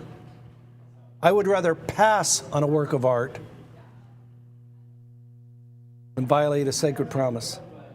Because Orban passed away, one of the finest people I ever met. We're lucky. I feel lucky to be even part of this show. I really do. All right, here we go.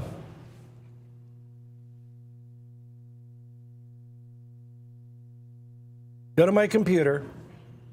Printed in now the painting was done somewhere between 82 and 83. It was printed. He died in 1988. How much? Oh. Bid the $100. Tony said, I just did. Poor Tony. Poor Tony. Poor little buttercup. But it's got the estate copyright.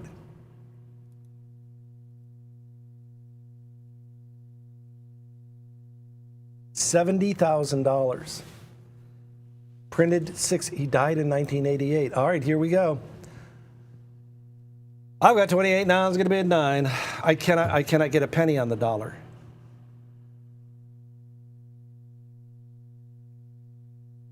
If you ever see this at 28,000, buy it.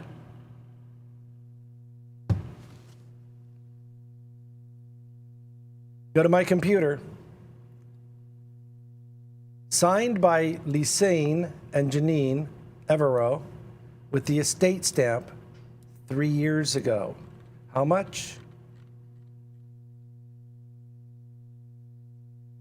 Oh, $48,000. That was published 40 years after he died. 40 years after he passed away. $77,000. It sold. He was not alive when that was printed. This is a show poster. A poster. Let's go back to the cert. I'm going to wrap this one up. I'm sorry if I got grumpy, but I just want to communicate this. I'm offering you an extremely rare, lifetime, rated number 4 in the world. Andy Warhol is now rated number 6. Picasso is rated number 1. To be rated number 4 in the world, and you're getting it at this price? A nickel on the dollar? Literally a nickel, not 10 cents. And a $900 frame all day long. That, my friends, is how you hit a home run. And the hammer's up and we're all done, all in, all fair, all square, and I sold it under the money now, way under the money.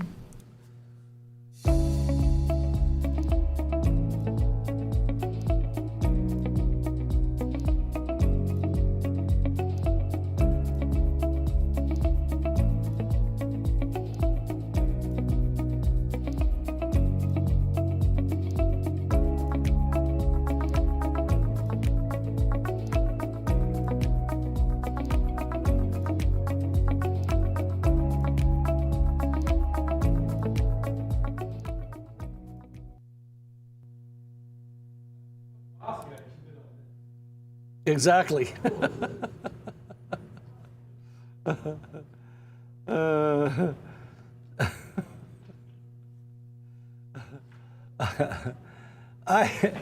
going to read this, but I think this is just for fun. Okay. Adam Barco, this is on you, my brother. His website says, when you absolutely positively don't want to be mistaken for normal. And I think this is a bit of a gag, because go to my computer, it clearly says, hello everybody out there from the land of make-believe. Now this is comedy. We're going to joke around. Let's go, but he wrote it. Let's go back to the art. I'm going to read it, Adam. I am Bark Me, Laughing Wolf, submortal, cheerleader to the apocalypse. And a minion of good. You may know me by my other names, such as Bark, Barco, Reverend Barco, Barkmania, Barkamedes, Darth Barco. Oh, goodness. All right, I'm just going to read 2 paragraphs. It's silly.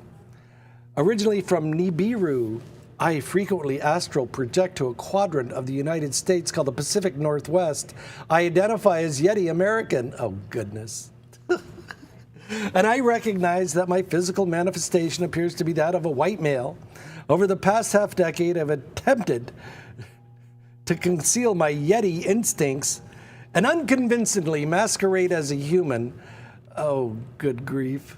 Anyhow, it's just in good humor because he has opened a toy company. Oh, my goodness. Oh, and he's doing skateboards now. Go to my computer. This is his art on skateboards. I've seen these. And again, that was just for fun. That was just for fun. Oh, I do like his grip tape. That's pretty good. Try one more. Ah, this is me. I'm a goofy foot. Let's click on that one. Yep, right foot forward. I'm a goofy foot. Most people surf left feet forward. Let's go back to the art. I'm just being silly.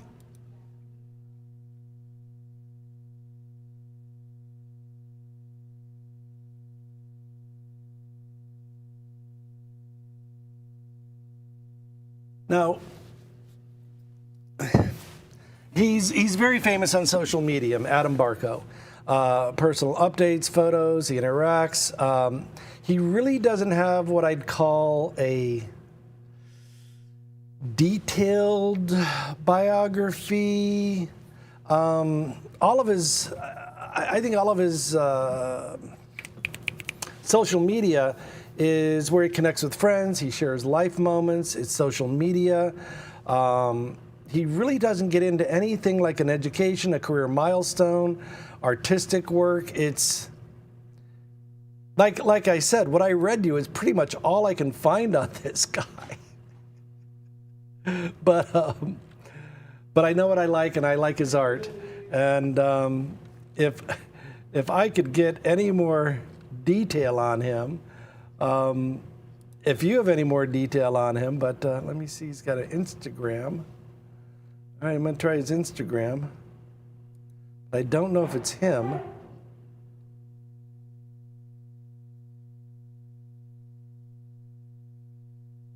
No, I think that's another artist. All right, well, we are going to auction this one off. It's apparently the work of art of a very big artist with a lot of humor. And let me measure that for you. Oh, wait, there's one other place I can look. That's going to be 23 by 26. It is on canvas. We have all of the great elements, same-o, of young Jean-Michel Basquiat.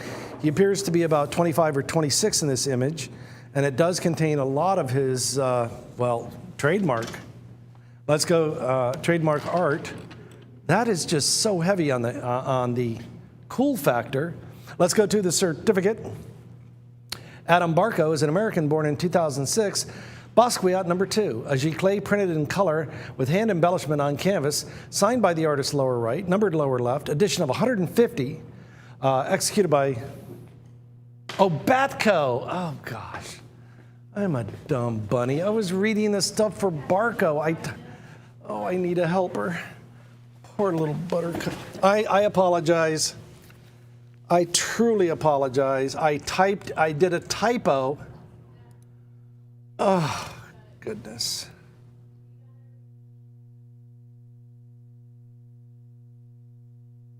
Oh, Nokomis, Florida. I should have known this. Oh, guy, I apologize.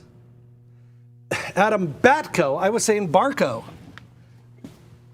is a professional artist based in Sarasota, Florida. He specializes in pop art, bold imagery, cultural references of the pop art movement, such as Andy Warhol, and of course, that would lead into Jean-Michel Basquiat. Oh, my goodness. His works are in the museum at Sarasota. He's exhibited at fine galleries like Chasen Galleries. He's been featured in curated collections and installations in the Coca-Cola Museum. The Coca-Cola Museum is right here in Atlanta. My goodness. I have not made a big boo-boo like that in a long time.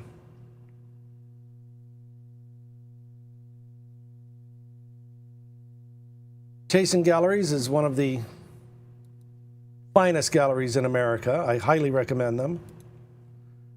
No wonder it said Nokomis.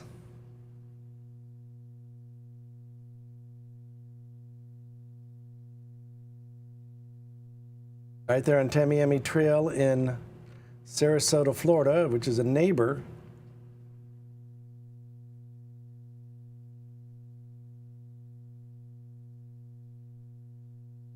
All right, let's give it a clock.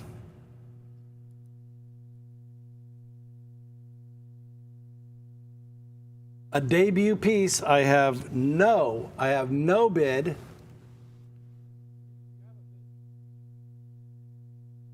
Am I going to pass on this?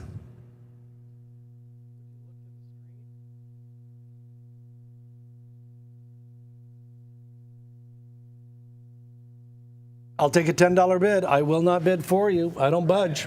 I'll take any bid. Oh, we have $275. I'm sorry. Oh my goodness. I need help.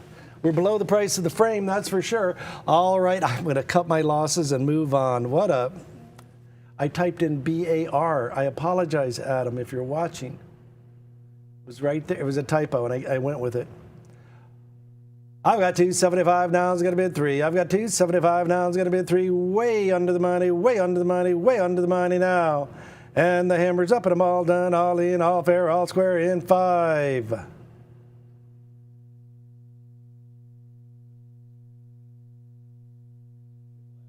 Four, 3, 2. Oh, gave it another minute. It's free. Once again, we're below the price. We are below the price of the frame.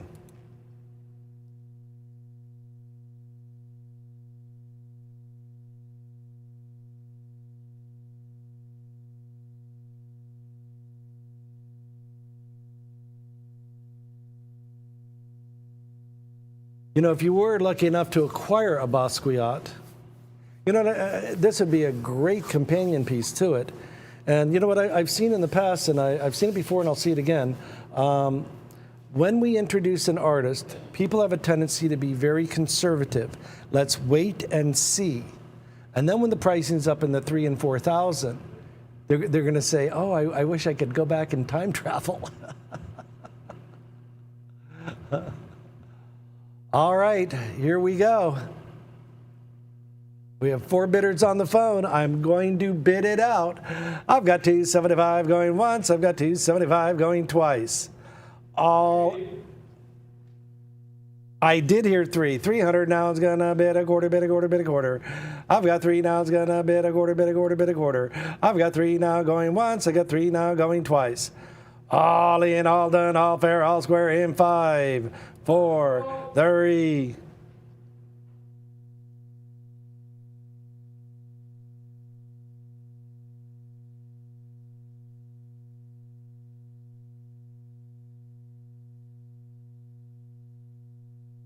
And the bid is to you. I've got 3 now. It's gonna bid a quarter, bid a quarter, bid a quarter. 3 now going once. I've got 3 now going twice. You couldn't get the frame for 300. And once again, we have an introductory artist. We've had him on the show many times. We have? Why does this look unusual to me? It's been a couple of years. Oh, it's been a couple of years. Okay, then I'm Been having quite a bit on the show. I'm gonna have to ask Tony to jump in. He's better. I think once I typed in that typo on the spelling of his name, I confused myself. Yeah, his last one.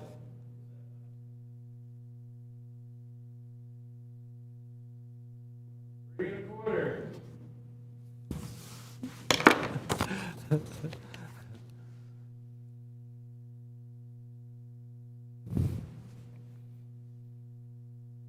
Well, Tony, when life hands you lemons, find some vodka. That's what we need to do here. All right, we're off All right then. Winner, winner, chicken dinner. You done good, Bitter. Going once, going twice. Sold. Every line, every curve, every color, every breath held and every breath released. Art is created. Every moment spent in Berlin, creating this style. Every moment spent in Shanghai, mastering this style. Every moment of doubt, every moment of joy. Hours painting, years of creating. Harmony, peace, tranquility. With every collaboration, with every exhibition, his name grows. Sold! Sold! California! Sold it under my... Sold. Sold at $41,000. Sold at 63. With every hammer drop and every piece sold, now is the time for cash.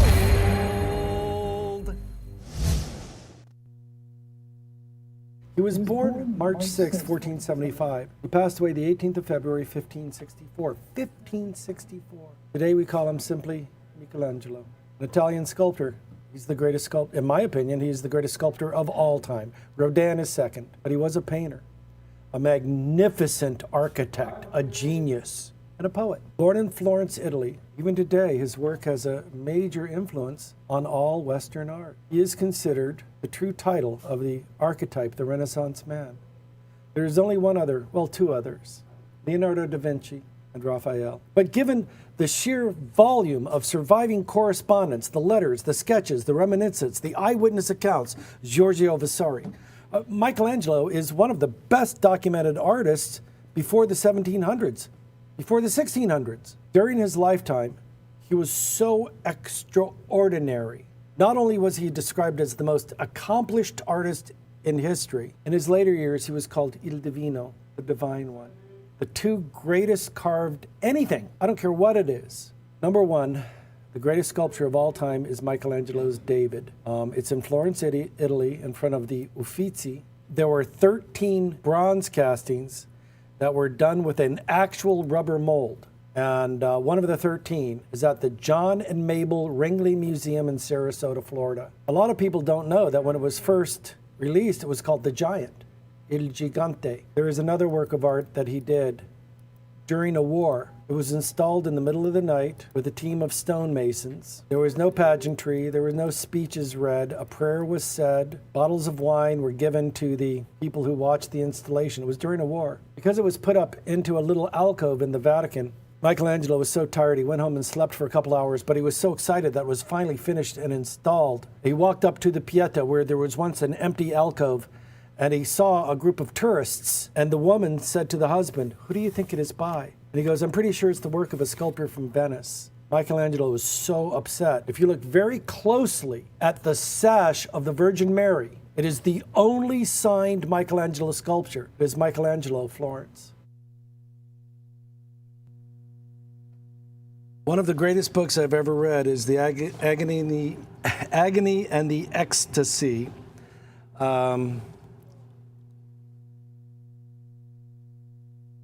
By Irving Stone, and it was made into a movie. But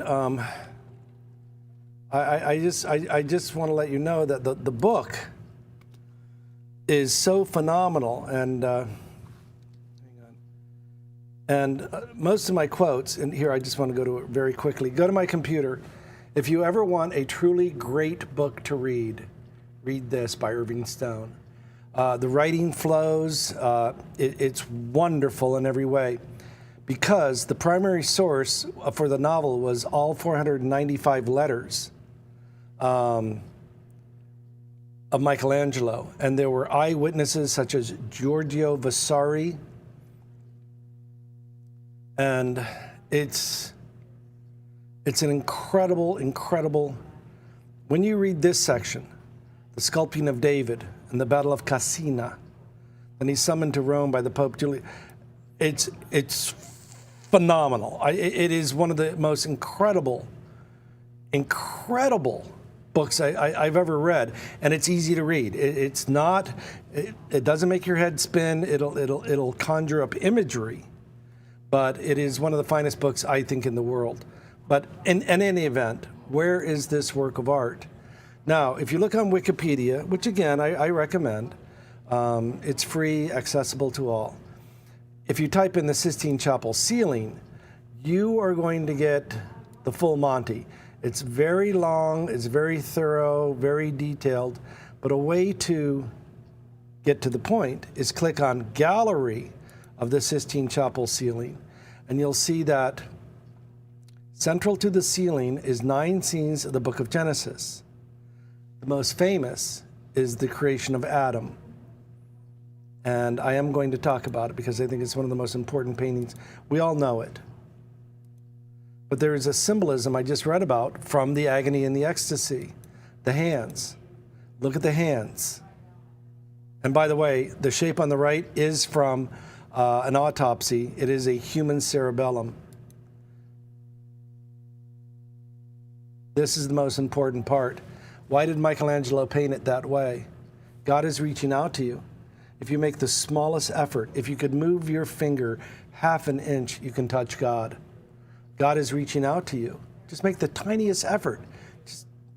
That's what the whole, look. All you have to do. All right, let's go back to the art. What I want to do, oops, sorry. Bless his heart. You know, this is live TV, and when I do something like that, it did throw me off. I'm sorry, Adam. Okay. Let's go back to my computer. Now, after we study the central portion, which are 9 scenes from the book of Genesis, the flood, Adam and Eve, etc., there are other sections, such as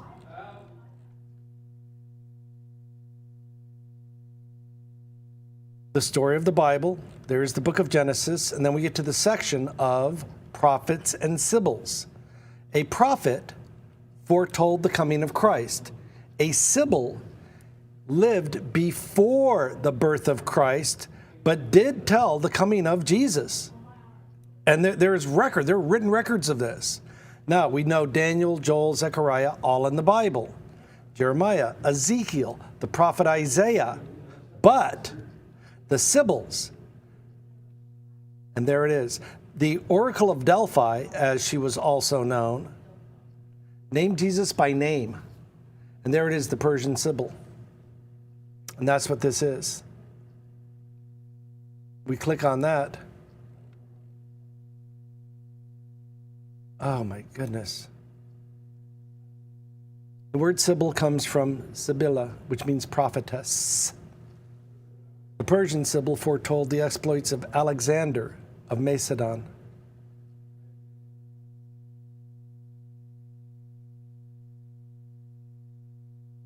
I believe that the sculpture of her is in the Vatican. In any event, I've already printed that out for the winning bidder. Oh, good grief. You donate. I've been donating over the years, but let's go back to the art. Before I even measure it, I want to let you know how important this is. Let's go to the certificate.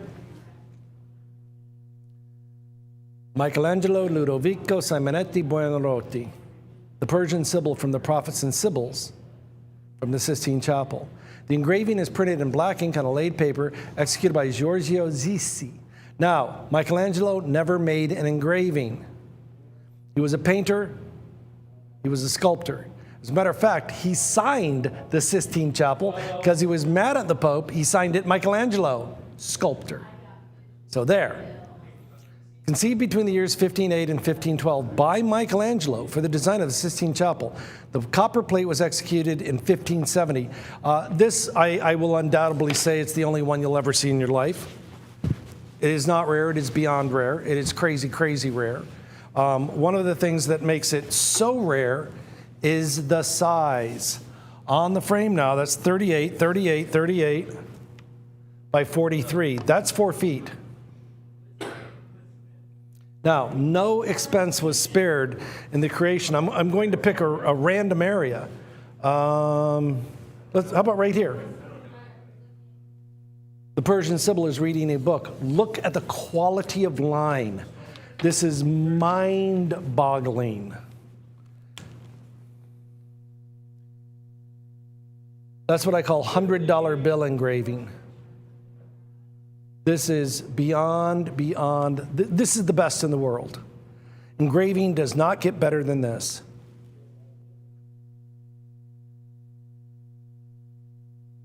Every detail you look at. Now, let's zoom out a little bit. And I do want to look in the lower left. What this is, because it is a crescent shape, and the other half of the crescent shape is here, these are called lunettes. They're actual windows. These are windows. And that is called a lunette. This is called a lunette. These are from the tree of Jesse in the book of Matthew, the ancestors of Christ. Let's come right down here, see if we can read it. I might have to get the magnifying glass. Right down there. Thank you.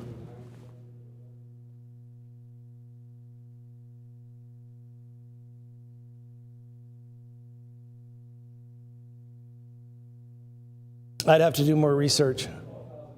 I can't read Latin. I just don't know. But here's what I do know.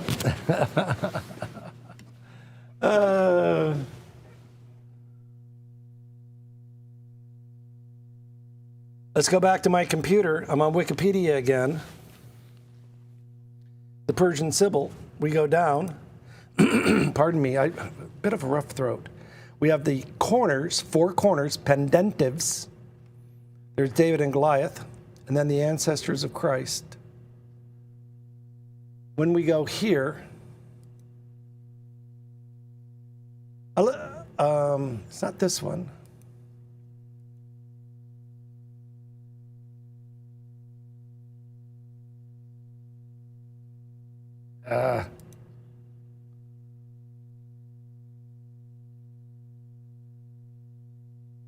There, it's Abijah. Let's go to the lower left of the work of art. Let's go to the lower left of the engraving. There, do you see the figure? On the left. Left. More left. Now, what makes this so exquisite? Compare that. Go to my computer. Do you see the difference? The original drawing showed the musculature. When Michelangelo actually painted the finished fresco, he added clothing. Go back to the engraving and go back to the lower left, and let's look at the figure, the corresponding figure. Why is the musculature there? Because this was taken from the original drawing. How do we know that? If you read The Agony and the Ecstasy by Irving Stone, Michelangelo is alone in the Sistine Chapel, and he's painting. And a priest walks in, the Pope walks in with 3 young priests in their 20s, Italian young men. And he sees the fire of all of the original drawings. Let's go back to the engraving.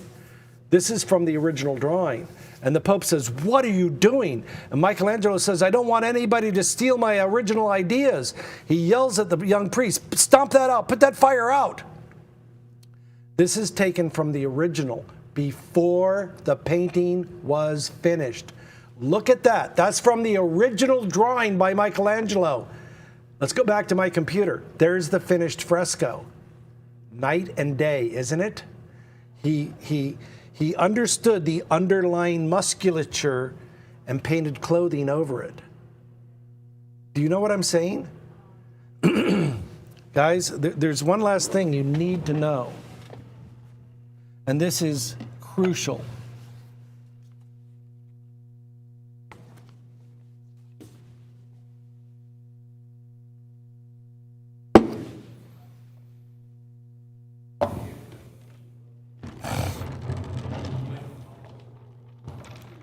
Let's go to the, take a look at this artifact. That is a large chunk of copper ore. I actually bought it in Juneau, Alaska. Now, back in the time of Michelangelo, you'd have to get a pickaxe and a shovel, a mule, and go up into a ravine, and you would pickaxe that out of the side of a ravine or in a creek bed. This would be worth the equivalent of a month's work. If I were to smelt this, it will release lead fumes. That's why blacksmiths and coppersmiths were paid so much. That is raw copper as you would find in the wilderness. This would be about a month's pay for a man working in a mine. Now, to get enough copper, go back to the art, to make a thick copper sheet that big, you'd need about 8 of these. You understand? That most prints done in the 1500s were about this big. This is a tour de force. I'm looking for $50,000. No, guys, look at the end. Talk about fine engraving. Come right in here. The original design of Michelangelo from his sketchbook. Look right in there. You can barely see it. Do you see it? Is this beyond another realm? Oh my goodness. No, there's no 3,000 here. There's no 10,000 here. There's 50,000. This is an unbelievable first edition.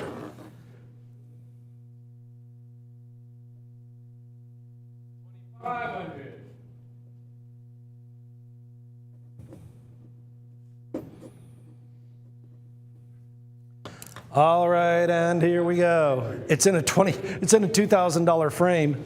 I will bet you a steak dinner you couldn't get that frame for $1,900.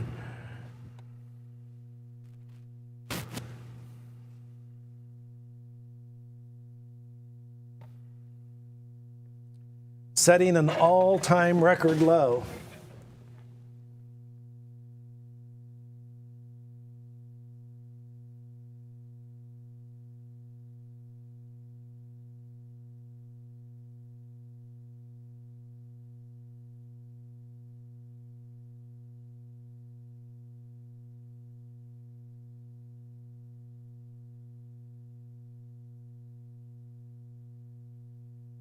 All right, let's go to the bottom right of the composition, bottom right, where we see the other lunette. Straight down, there we go. Do you see the mother with child? That is one of the ancestors of Christ from the books of Matthew and Luke, the tree of Jesse. Let's go to my computer. This is a photographic series of the lunettes. Do you see this? Stained glass windows. They're called lunettes because they're like the half moon shape. Aminadab. Oopsie. If you make the slightest boo-boo.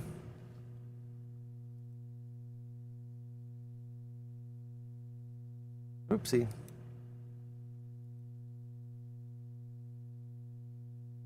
I own this one.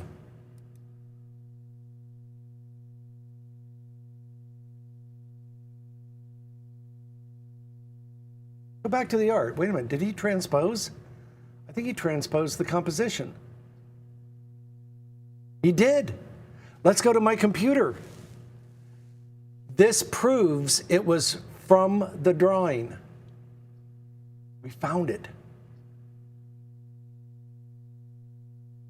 That is the mother of Boaz. You know the story of Ruth and Boaz? Whither thou goest, I shall go. Oh my goodness, I think it's profound. We found her. I thought I lost it. We found it. Let's go back to the art, bottom right. There is the mother of Boaz from the story of the book of Ruth, Ruth and Boaz. Whither thou goest, I shall go. Oh my goodness. Okay, I want this. I've changed I want this now. Oh my goodness. This is profound. Now, I'm going to back up what I said about the size of engravings. One of my favorite books is written by Walter Strauss. These are illustrations, complete engravings of Albrecht Dürer from the 1500s. Look at the size. The prints in this book are actual sizes. So most prints from this era, that is normal for copper plate engraving. Do you understand? Now do you understand how magnificent this is? And these were never for sale. No, they were given to the top monasteries, the top cathedrals, the top universities like Cambridge and Oxford. You can't find this in a museum. No, this is beyond. I know I sound like a nut. Oh my goodness.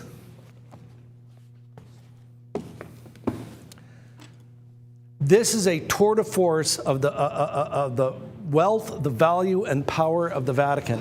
So why was it even printed? To tell the stories and illustrate the stories of for a largely illiterate population. This is 3 feet. Just to make a sheet of copper this big would take about a year's pay, because you'd have to smelt it. Now, there are trace amounts of silver and gold in this, but a lot of lead. Now, today, the copper is very soft. Back in the 1500s, today they add nickel and make it a lot stronger. Back then, they didn't add nickel. So that is why if you did maybe 50, the copper would squish and the line would become... Okay, just come right here. Look at the quality of line right there. And look at every engraved line on the leg. No, this is a $50,000 engraving. To do this illusion of three-dimensional musculature, you're the best in the world. That is the best in the world. But I'm going to do it again. Sorry, Quentin, let's go straight down to the musculature. It does not appear in the finished fresco. That proves it's from Michelangelo's drawings. I've got 38 now, 10 cents on the dollar now, Taylor. I've got 38 going once, I got 38 going twice. Ouch. A record low. Bravo. Going once, going twice. Sold.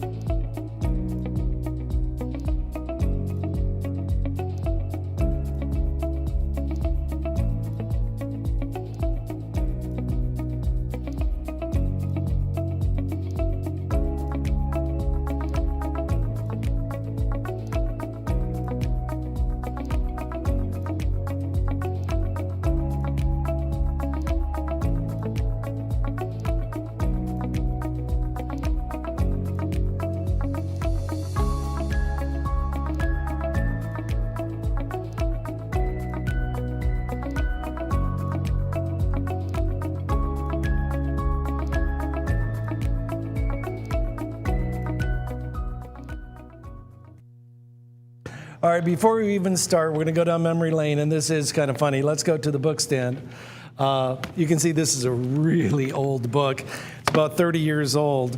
There's me with Peter Max back in, I think, 1997, and famous art dealer there. There's Peter Max right there, Mr. Scaglione.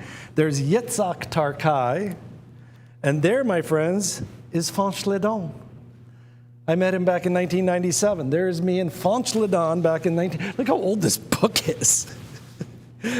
This is before we had digital. I got my Harry Potter glasses on. There's Fanch-le-Don. There's Chuck Jones and his daughter. There's Peter, and I wanted to get to it. There's me on the cruise ships. My mama bought me that shirt. And there's another photo of Fanch-le-Don. That was back in, I think, 1998. And back in the day, look at it right there. Okay, so I've known Fanch-le-Don for a long time. He's a great artist, a technician. He's a master. I do want to point out this work is on canvas. It's an edition of 250. There's the inventory number. And I would say we have been friends for 30 years. Why do I like this one so much? Because it does remind me of the Caribbean, but because of the mountain on the horizon, it reminds me a lot of Hawaii. That, to me, looks like the Molokai Channel. I don't know. I don't know, but let's go to the certificate. A duplex over Stinson Beach. Is that California?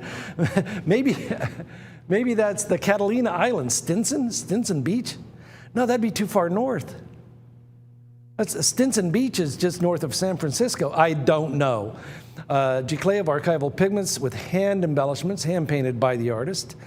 Signed by the artist lower right, example number 236 of 250. But the thing I really like about this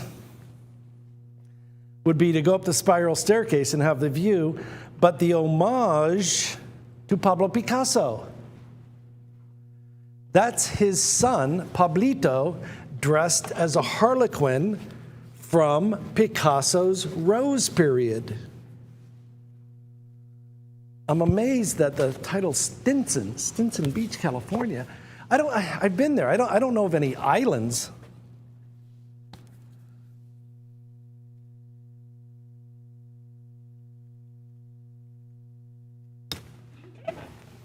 Well, let's give it a clock. Once again, we have no bids. I will not bid for you. I will encourage you to bid. That is the job of every auctioneer in the world, but my goodness.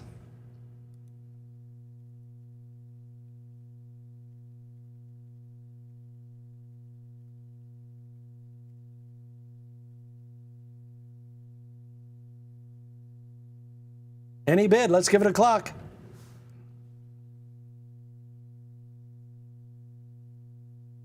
Now, Fanch-Ledon was born in France in 1949. His real name is Francois Ledon. But his nickname when he was growing up is Fanch. A very common nickname. And he is literally globally famous. He has a huge international collector base. They're very distinct, they're very original, they're very contemporary. You've heard of landscapes. He has invented what he calls interior scapes. And that's what we have here. That really is his signature style. It's colorful. It blends interior and exterior. How do I do? It's a happy marriage between art and architecture. I cannot imagine, I don't know of any that have people in them. And I quote, I invite the viewer to imagine themselves in this balanced and harmonious space. He has been a published artist since 1975. 1975. Very proud to say that Gloria Swanson, the famous Hollywood actress, so many great quotes from her. What is it? Sunset Boulevard. Barron's owned his work, Jack Nicholson, the industrialist Armand Hammer, the Prince of Polignac, the great entertainer John Williams, corporations like Air France, US Air, Nissan, Mitsubishi, in Japan, Yokohama, Tokyo Dome, Esso, Exxon, Guerlain Perfume have used him. He's actually been published. Now, this is wild. He's been published by Christie's Contemporary Art Division. They have published him. Brentano's, Okuda Editions in Japan, Blinder Fine Arts, Hammer Graphics, and much, much more. And much, much more.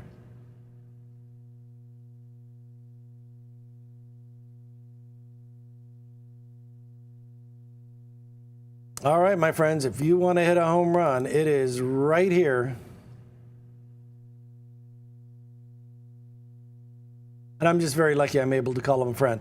I've got 100 now, it's going to be a 110. I've got 100 going once, I've got 100. Do you know how much these sell for? They're like $2,000 to $2,800 on a slow day. You are hitting a home run after home run after home run after home run.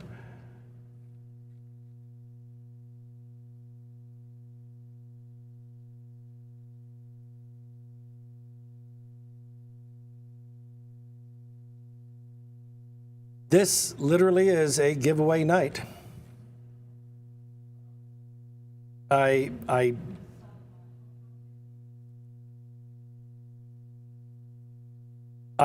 think I'll say it across, and whoever got the Michelangelo, my goodness. All night tonight, my goodness. The Toulouse-Lautrec, we could not get a bid. The Raphael, the Banksy, the Christine Oberthur, the Sarah Wall, the Albrecht Dürer. That went, oh my goodness. You're living in a collector's paradise.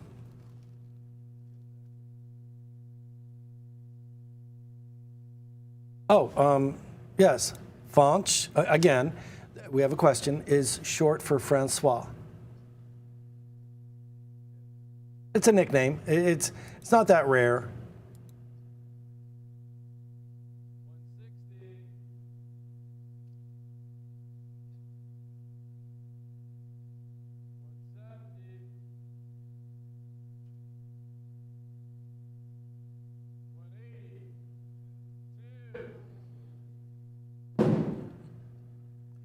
I've said it before and I'll say it again.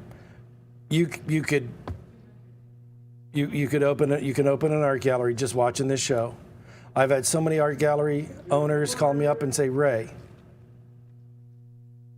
Okay, go to my computer. This is why I'm saying this. This is a very famous. By the way, if you go over that bridge and turn, if you go travel from the left to the right. No, left to the right, and go up the hill, turn left toward the ocean, you will get to Stinson Beach. How much? This is on paper. This is on paper. This is on paper. A serigraph on paper. A serigraph on paper. I'm offering you a mixed media original on canvas. Very famous. There's nothing unusual here. I cannot get 10 cents on that. I can't get the price of the frame. This is a $750 frame, and I want you to check. This is on paper. I'm offering you a giclée that's hand-painted on canvas. A little bit different. Bid the $100. Ay, ay, ay, ay, ay. What? You're living in a buyer's paradise.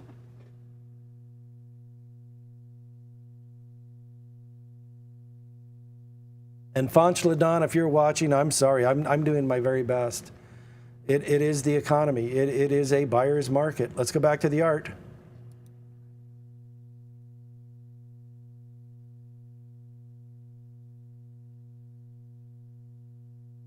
Okay, go to my computer. Fanch Ladon, limited edition serigraph on paper. On paper. Huh. And I'm offering you on canvas. I'm offering you the same thing on canvas. No, it's not embellished. It is not embellished. It is a serigraph with a certificate of authenticity. The image is 23 by 34, 34. Yeah, ours is hand painted. And like I said, this is on paper. Ours is on canvas. All right, let's go back to the art. Fanch Ladon is internationally famous. If you want a home run, it's right here. Here's another one. Go to my computer. Serigraph on paper, interior with Buddha. Lovely. Oh, that's Montmartre in Paris. Oh, that's a great price. $3,100. But that's an artist proof. I'm at 3 1/4. Guys, you're crushing it on this show. I'm half the price of the frame. I am half the price of the frame. I will not bid for you. 19 seconds left. Let's go back to the art.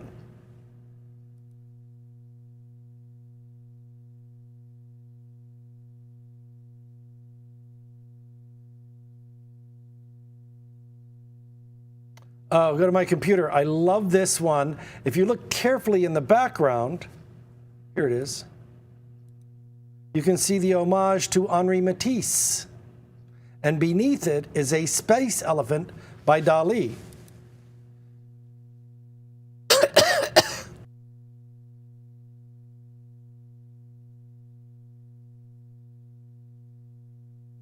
Giclée, that's a hand-embellished Giclée on canvas. That is a great price. That's a great price. That is a hand-embellished Giclée on canvas. That is correct. Guys, you're half the price of the frame. And you can obviously see that's not framed.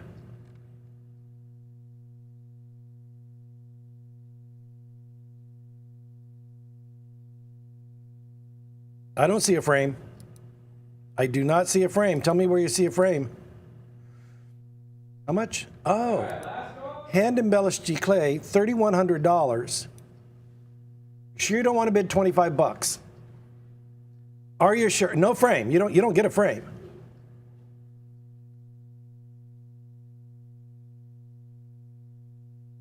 Nope, you don't get a frame. No frame.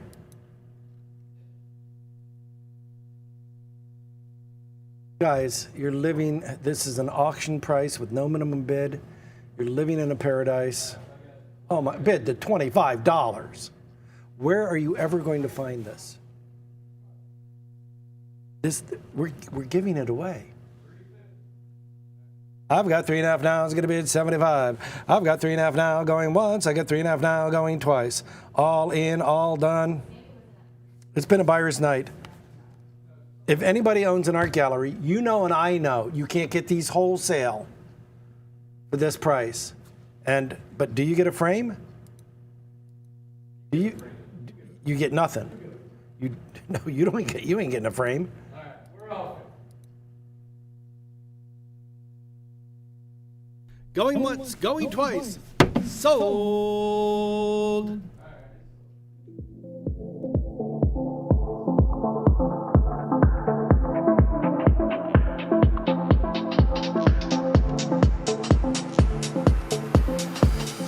Enter the vibrant world of Farrah Fortnum, a contemporary artist whose canvas stretches from intimate studio pieces to the arresting power of street art. Based in Bristol, UK, Farrah channels her creativity into a passionate dialogue about our planet, urging us to see, feel, and act. Farrah's art is a compelling fusion of color and conscience.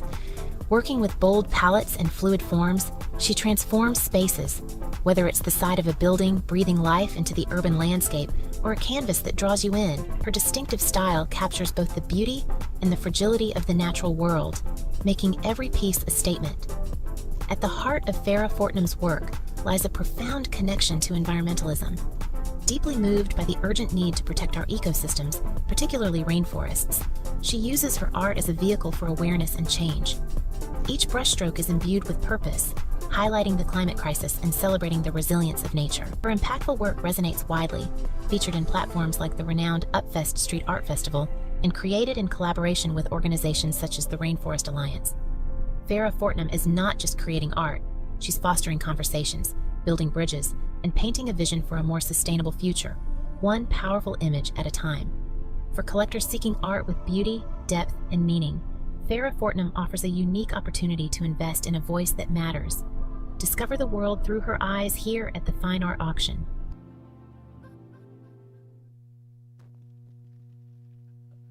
I love Farrah Fortnum. She's been on the show. She is so wonderful and well-read and so talented and just, I just like everything about her. She just incredible, incredible. And because, you know why? She has painted over 100 murals. You know who else did that? Weiland. But she's done 100 murals in 3 years. Now, Weiland's murals are bigger, but it's taken him 30 years. And she is just, she's just a superstar. Globally famous. I mean, gosh, where do you even begin? I'll just start with a quote. Beauty, purpose, peace. That's how she starts her letters. Beauty, purpose, peace. My art is a celebration of nature's intricate and sophisticated design. I pour my heart and soul into every piece I create. I hope my work, my art, brings joy, awe, hope, and a sense of wonder to all who see it. Above all, I wish it to inspire action to protect the natural world in every way we can. Now, she has a very significant pedigree. She has gone well beyond canvas, well beyond murals. She's creating art space, large audience, public spaces, public installations. She has murals now in Sweden, France, all over the United Kingdom. Now she's getting commissioned by wealthy private citizens, businesses, public institutions. She has a truly, I'm going to say extraordinarily impressive portfolio. And the other thing I like is that when she does a mural, it's designed and tailored to the environment. So when you see it, it's not jarring. Sometimes you see graffiti art and it's like, oh, gee. And I'm going to tell you where I saw it. And Bob Bissell was there with me. We were out in the desert to see, believe it or not, you're not going to believe me when I tell you. I love this place. Hold on, I'm typing.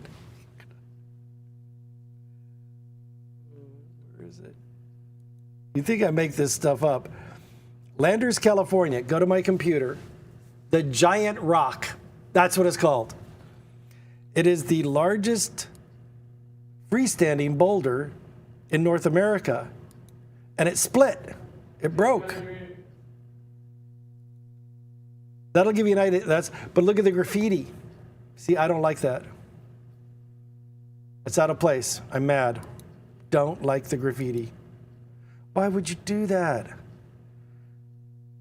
Now that's a boulder. You want to talk boulders? That's a boulder. Let's go back to the art. But when I see the art of Farrah Fortnum, it's perfectly in place. It's beautiful. It's where it should be. And what she's done is she's made a real commitment to the environment, to conservation. And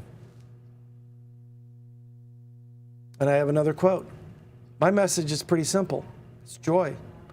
Find joy in the world and in your life.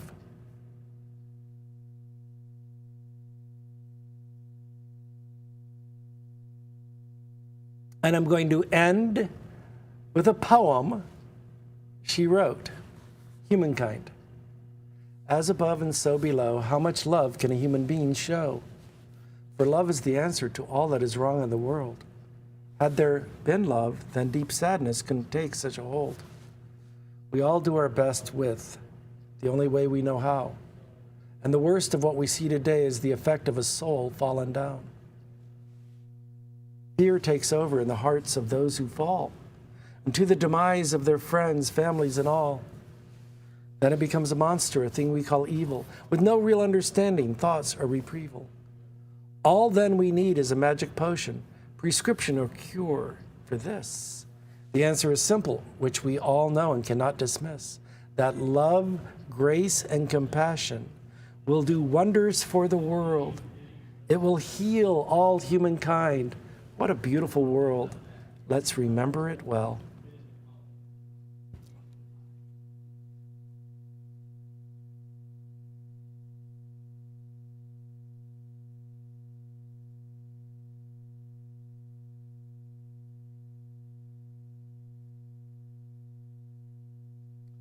Oh my goodness, if you want to hit a home run. Now this is not what can I say? A beginner.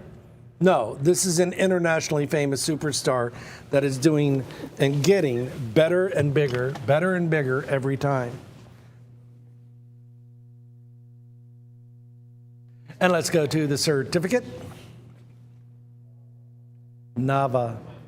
Original acrylic painting. You are bidding on the original acrylic painting, $12,500. Signed by the artist lower left, titled on the back, a unique work executed by Farrah Fortnum in her Bristol, England studio. It is a new release, fresh to the market. Now, to the left of it, we are going to offer, as a gift from her, an artist proof, a print and an original. On the frame now, that's going to be 30, too big for a yardstick, 30 by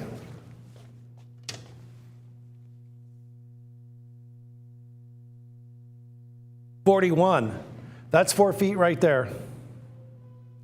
That is all, I love the color transition. That's all hand painted. And of course, the original is on canvas. Let me set this down.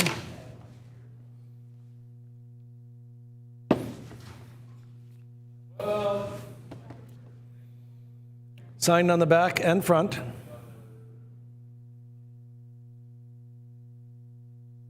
Of course, that is her handwriting.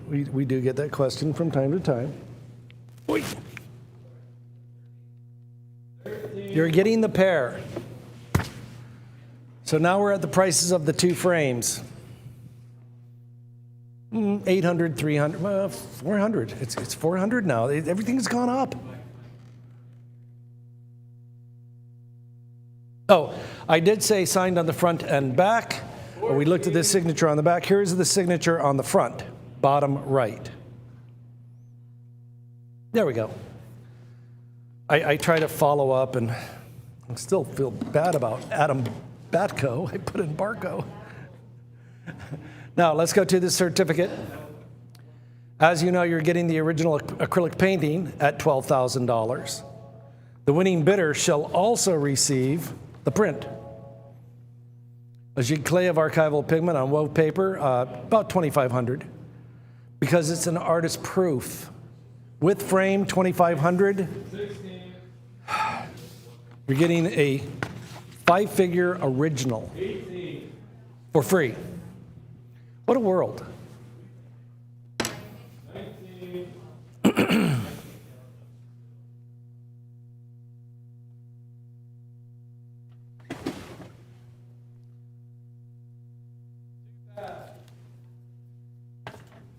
It truly is a wonderful time to be an art collector.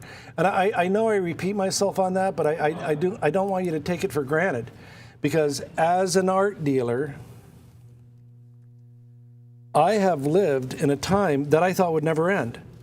I mean, we would be at, you've watched this show before the pandemic, and that set a chain of events, and then other events after that, to create a perfect storm to make this.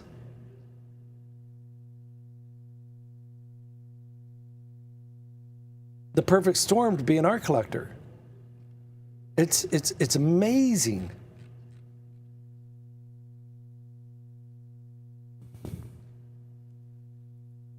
And like I said, and I'll say it again and I'll say it again, this is not a beginner. She is internationally famous.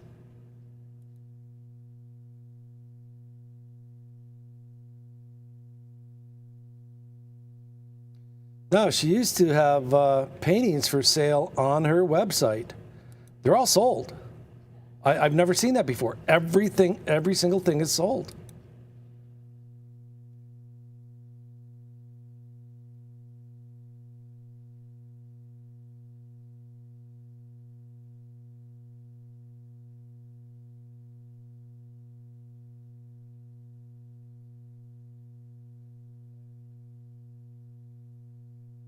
All right, and here we go. When that clock runs out, we must move on. This is, wow, this is how you do it.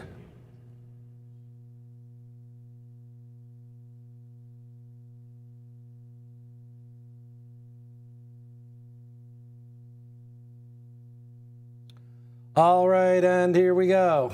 Oh my gosh. For the pair.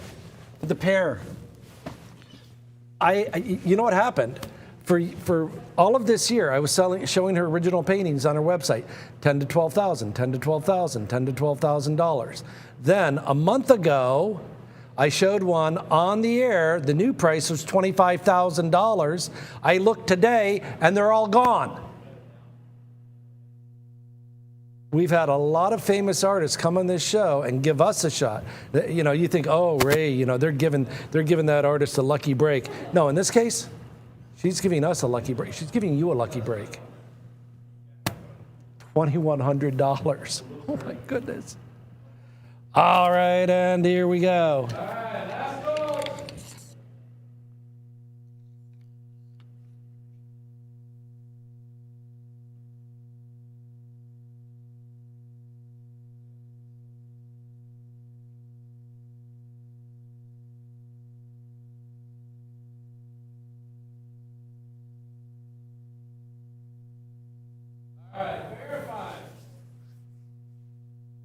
All right, and here we go. Hammer's up and a ball dead, all in, all fair, all square in 5, 4, 3. Nothing like a $12,000 discount. Oh, somebody, we have a new bidder. Myrtle May. Oh, Myrtle May. I'm going to fall down.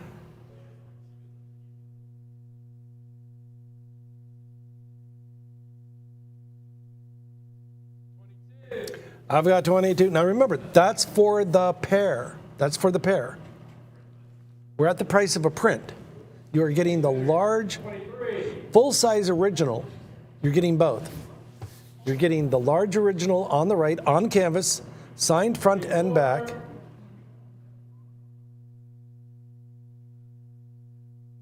Wait, Darren, right when you came through the door, your shirt folded. It looked like, what's he doing?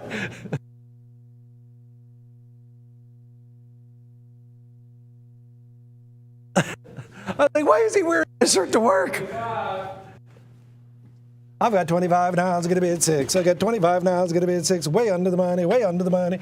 Oh, way under the money now.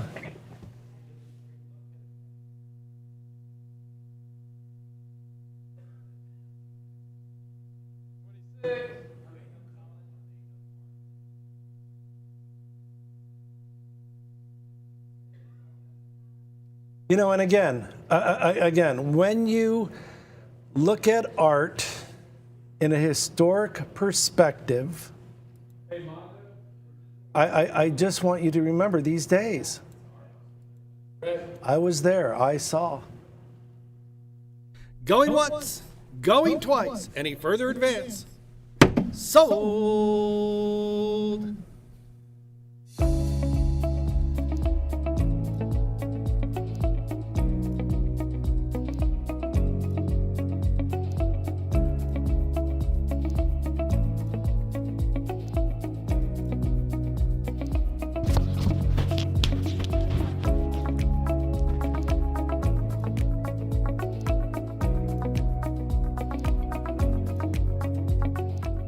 All right, ladies and gentlemen, you just saw the original painting with one of the prints included with it. And that one went for $2,600 plus the buyer's premium. I have 3 other examples of the artist proof edition. It's an edition of only 22 in the world, I believe. Am I misspeaking there, or am I correct on that number? Let me check that before I... Yes, only 22 in the world. One's went with the original painting, so I have 3 available. And I'm going to do it for the special Father's Day weekend price of $349.95, no buyer's premium. Yes, you heard me correctly, under $350. Basically the same price as the frame. So it would be $349.95, no buyer's premium. Maybe a 3-minute clock, and I only have 3 opportunities at the price of the frame. We are giving you the artwork for free. Buy a lovely frame, get a free hand-signed Farrah Fortnum if you want to look at it that way. But I think that is a wonderful value. And at $349.95, you really cannot go wrong. What do you think of that price, Ray?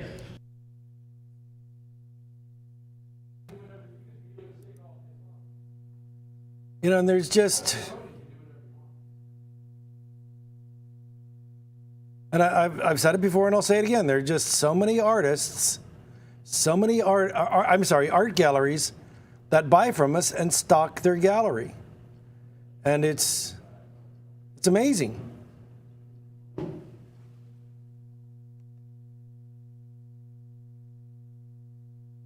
I've had people that own frame shops and they're like, Ray, how do you do it? Well, if you're in the industry, a lot of what we use is called NOS, new old stock. We had a warehouse of framing molding that we bought long before, big wholesale bundles, long before the pandemic.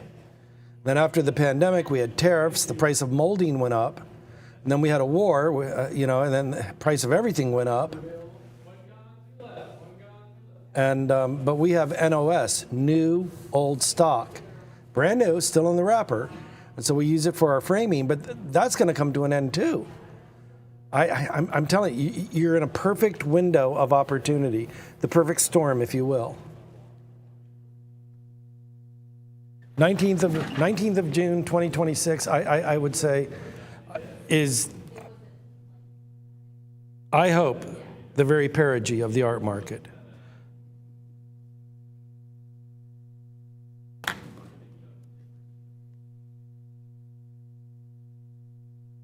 I don't know if you know this, one of the great industry leaders, one of the giants in the art world, Pace Galleries, last week laid off 50 artists and 50 employees.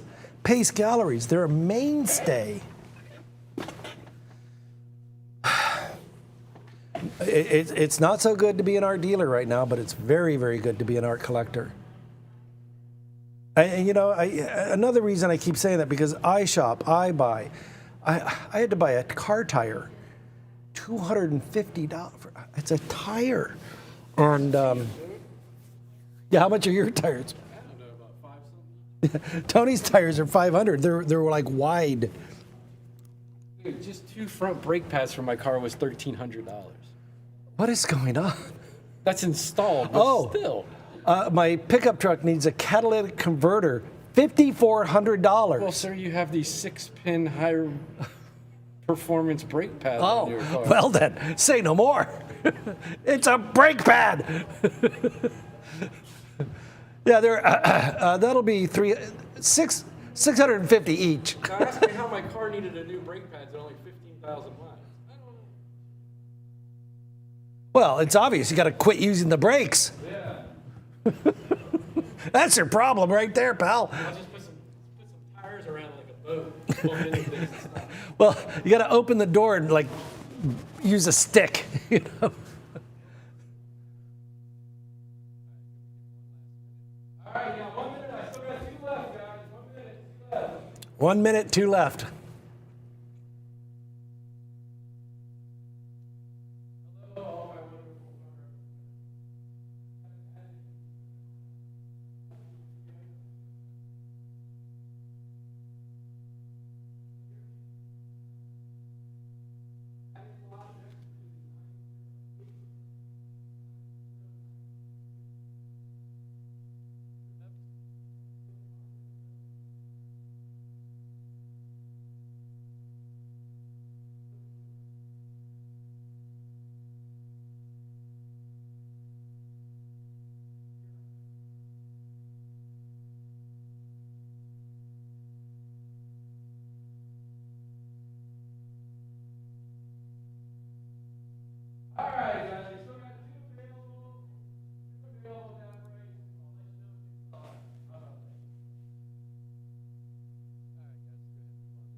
Well, it's official. I'm actually quite old because Jeff Koons, I never thought I'd say this, is 71 years old. I can't believe he's 71. Jeff, you are one of the most successful artists in the world. Oh, he may have passed Andy Warhol. I think that's what happened. Anyhow, Jeff Koons, born in January of 1955, is an American artist, and he is world famous. He is one of the most successful living artists in the world. I was there. I saw last October at the Art Institute of Chicago, these for sale for $14,000. I'll show you pictures in a moment. He's a pop artist, a reflection of American popular culture.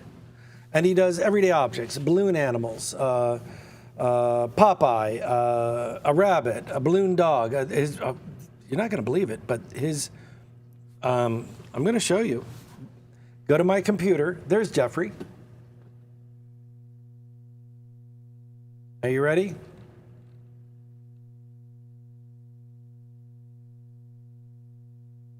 Two record prices for for a work of art by a living artist. $58 million. $58 million.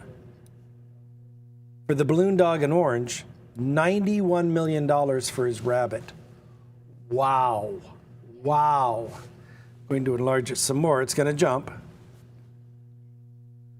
$58 million for balloon dog in orange. Let's have a look at it. That's the balloon dog in blue. Now, the big ones are the ones that sold for $58 million. I guess they're about 6 feet tall. Oh, there's a video of this on YouTube. This video, 16 inches tall, $42,000, limited edition of 800. A woman, she was just tapping the art. You know what? I'm going to find it. She tapped it and it fell over and cracked. Go back to the art. I'm going to find it on YouTube. Hang on.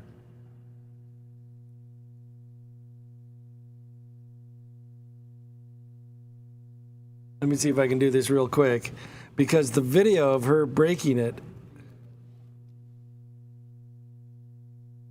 See if I can find the video real quick. I'm going to go as quick as I can.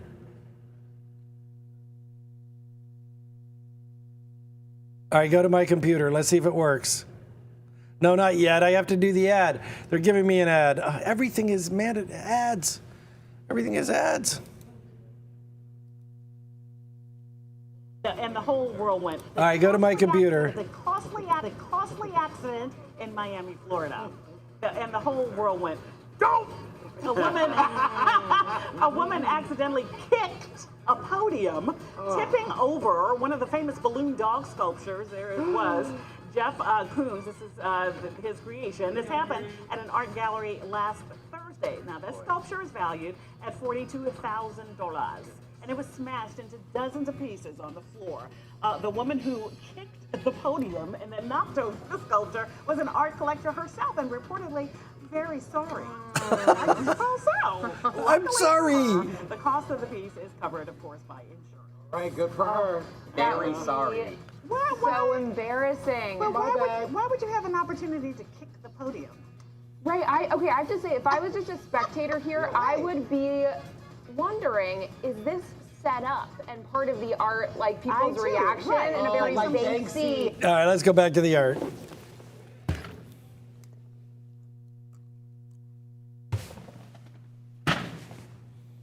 I don't think she did it on purpose, to tell you the truth.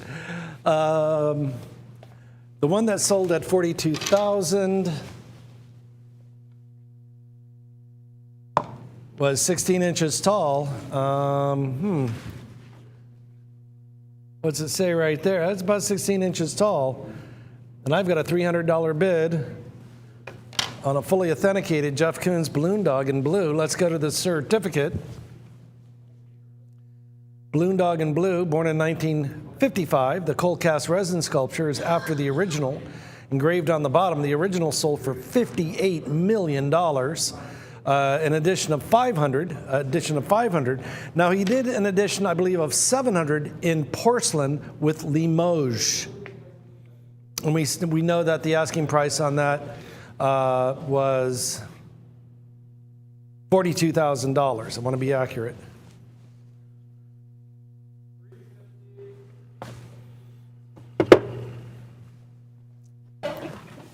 And I've got $350. Again, Jeffrey Koons, one of the most valuable, desirable artists to collect in the world.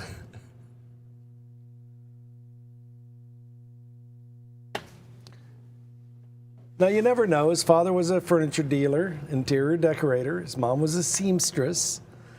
When he was 9 years old, his father would place old masters' paintings in his furniture shop. And young Jeffrey would copy them and sign them, and he'd put them in the window.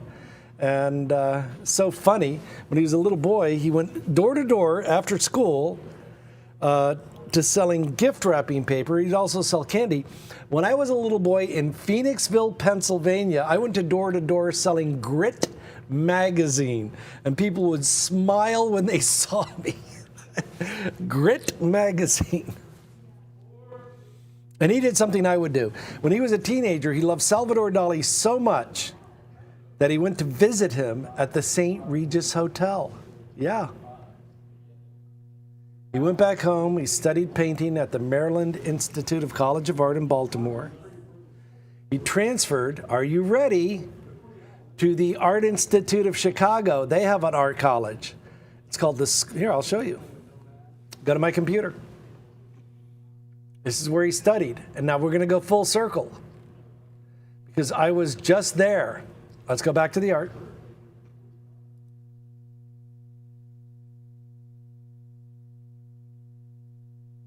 Now, this is straight out of the movie Good Will Hunting, because after college, Jeff Koons moved to New York City in 1977, and he worked at the membership desk of the Museum of Modern Art.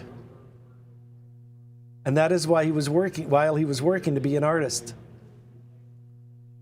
And during that time, he would wear a pencil mustache after his hero, Salvador Dali. I would have done it, but I just can't grow a good mustache. It's okay, but it is not a good, I can't grow a good mustache. I would if I could, but I can't, so I won't. And after he graduated from the Art Institute of Chicago, he moved there. He moved to New York City. And when he made it, he bought a big factory like a studio at the corner of Houston Street and Broadway in Soho. He had 30 employees, and he said, it was kind of like Andy Warhol's factory. Then he moved to his big place, 16,000 square feet near the old Hudson Rail Yards in Chelsea. Then he would have 120 employees, 120. So yeah, this is big. 2 records for a living artist, $93 and $58 million. $400, I'll buy it. This show, we live in the world of the absurd, the theater of the absurd.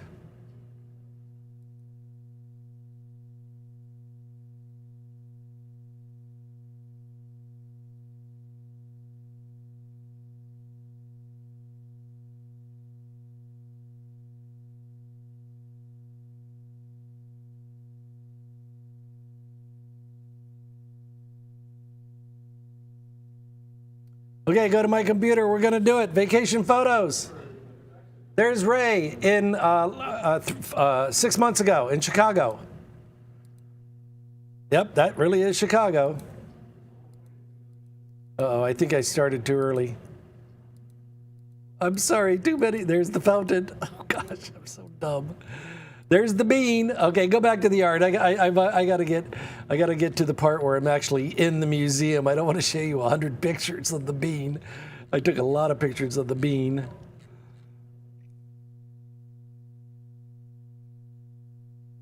Okay, go to my computer. I'm very proud that I waited for the proper lighting to take this photograph. And then I followed it up with that. And then, these are all the Art Institute of Chicago. There's a point to this.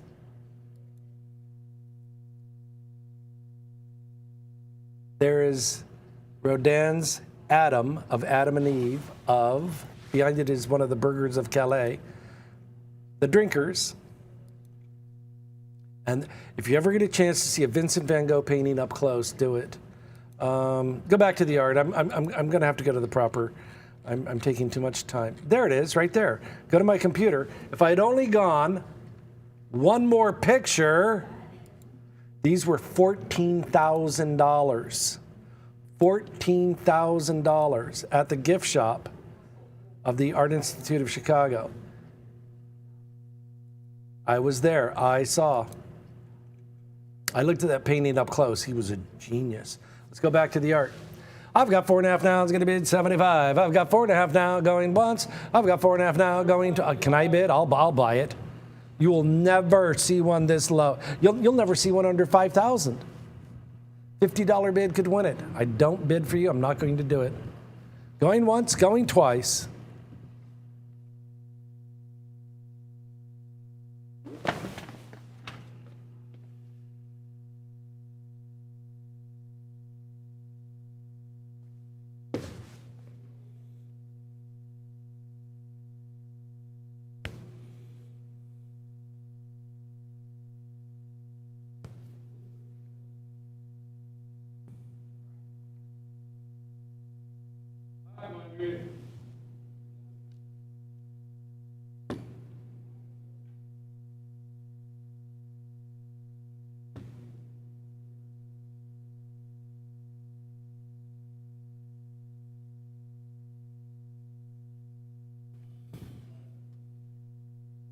It is flawless, it is brand new, and boy, would I love to own it.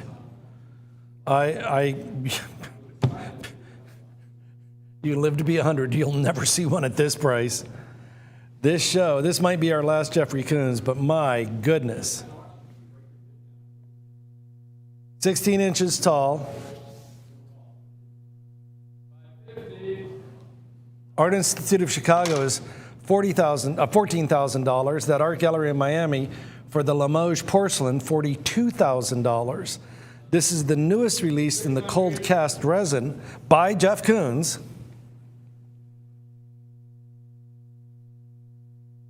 And again, a reflection of American popular culture. I used to go to the Pinellas County Fair, and we would county fair, and we'd see balloon animals.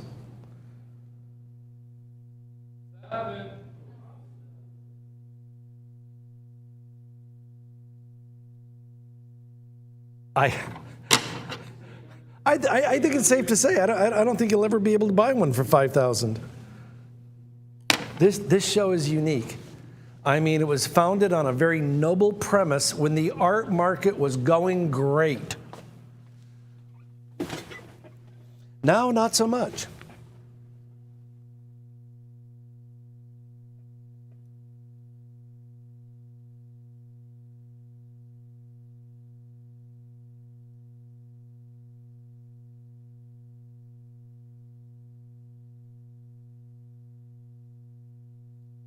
All right, and here we go. I've got 8 now, I'm going to bid 9. I've got 8 now, I'm going to bid 9. Way under the money, way under the money, way under the money now.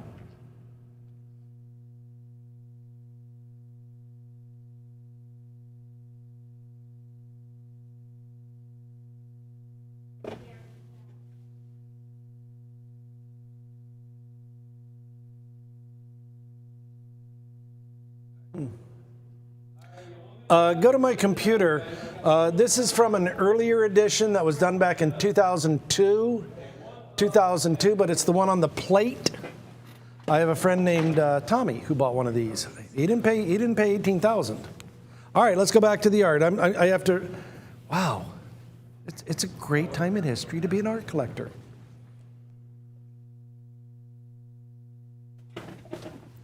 You know, and nowadays it's just rare, and I know I'm banging my drum, you know, over and over. But when was the last time you left anywhere and go, well, that was a good deal? Grocery store? No. $9 jar of pickles. Oh, that was what a swell fellow. That was certainly was a fair deal.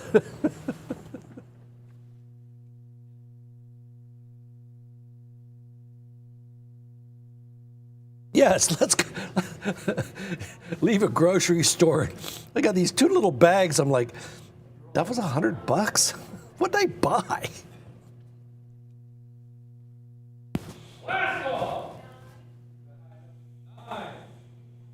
Oh my goodness, have you tried to buy real corned beef lately? Oh, I was sticker shock. Because it is nice. A real corned beef sandwich with rye. I don't like too much meat like they do up in New York, but just the right amount, and you heat it up, and it's nice.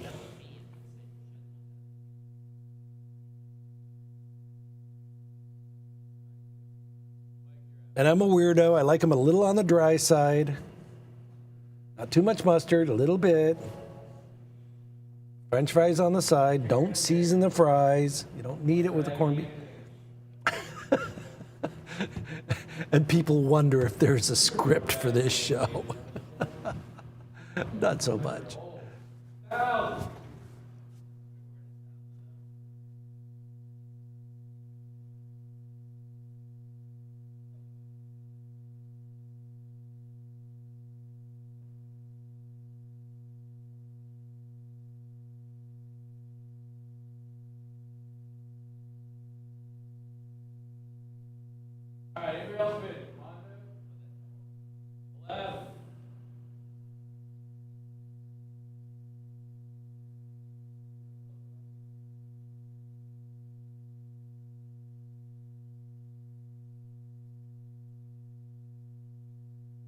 Now go to my computer. This is on eBay. There's no big secret here.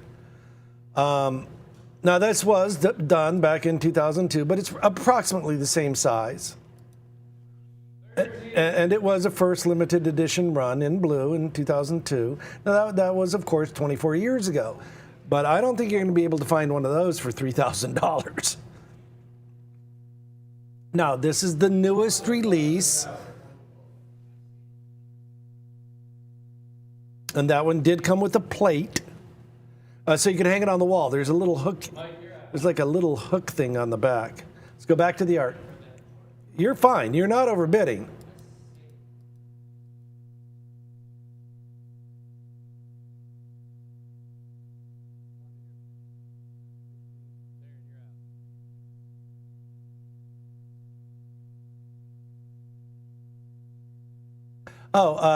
We have a question. Go back to my computer. The one in 2002 was an edition of 2,300. It was an edition of 2,300. That one was number 467. The edition was 2,300. Let's go back to the cert. 500, edition of 500. It's a smaller edition, so you're all right. Going once, going twice. Sold. Every line, every curve, every color, every breath held and every breath released. Art is created. Every moment spent in Berlin, creating this style. Every moment spent in Shanghai, mastering this style. Every moment of doubt, every moment of joy. Hours painting, years of creating. Harmony, peace, tranquility.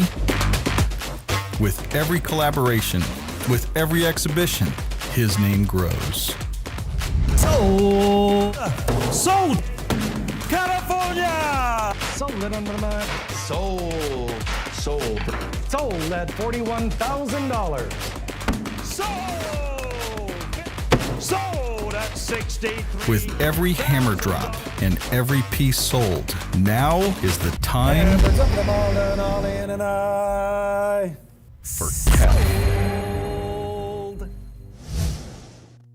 Well, there's an old saying in show business, the closer. You want to save the very best for last, and I think we have. Right now, we have a one of one. We have a unique Simon Roland, I'm practicing. But Simon Roland, world famous, he's done it properly. Began exhibiting at the Paris Salon, then he became a published artist, and that led to multiple museum shows. Something I think we forget is that how big he is in the industry, and he's not going global, he's gone global. Now that he's paired with BMW, Bavarian Motor Works, to paint a black flagship, the big sedan BMW, black paint in a diamond metal flake in gold, very similar to that, and I'm going to show you. He's also paired with Porsche out of Mulhouse, France, you know, the famous racetrack there of Mulhouse, France. And of course, the 24-hour of Le Mans. I think that's coming up. Isn't that real, like this week or something? In any event, yeah, he's world famous now. He just toured China, Singapore, Hong Kong. I can only imagine how well he would do in Japan. His art is universal. Why? It's about peace and harmony. And if you've ever met him, and I feel very glad that I can call him a friend, he's the most tranquil, wonderful, nice, decent human being. On the work of art now, that is going to be 17 3/4. So I'm going to call it 18. Let's just call it 18 by 24. 18 by 24. This is one of one. It's the only one in the world. If we can come, sorry, I want to do it properly. Right here. Experimental proof, one of one. 2026 is not number 26, it's the year 2026. It is the only one in the world. Wow. I think this is a 10. Look at the gold. It reminds me of the gold work that he did for BMW. That is incredible. I love it. I want to own it. I think it is absolutely incredible. No, it doesn't work that way. We have a client. I think I'm too close. I have no idea what I'm doing.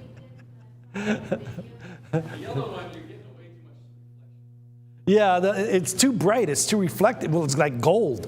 Let me try a weaker flashlight.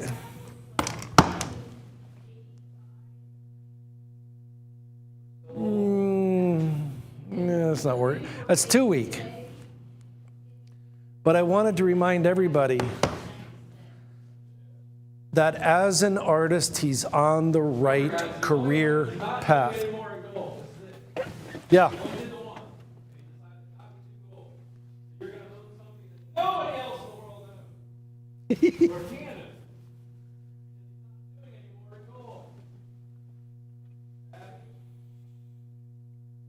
Now, if an artist has a single work of art in a museum, they consider that a great triumph. Go to my computer. He did this.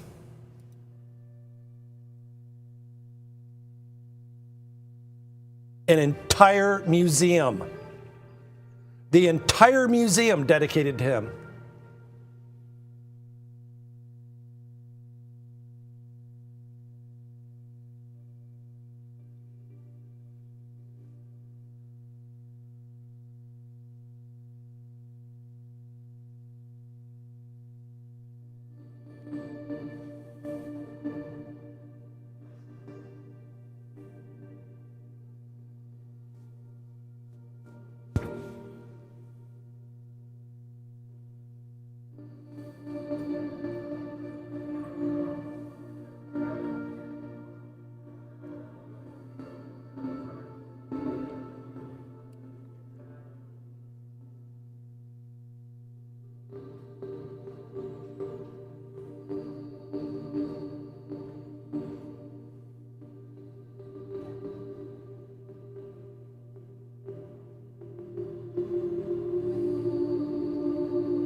Let's go back to the art.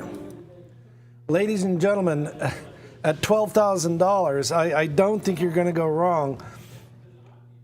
There is so much going on in his career. Fame attracts celebrity. Go to my computer.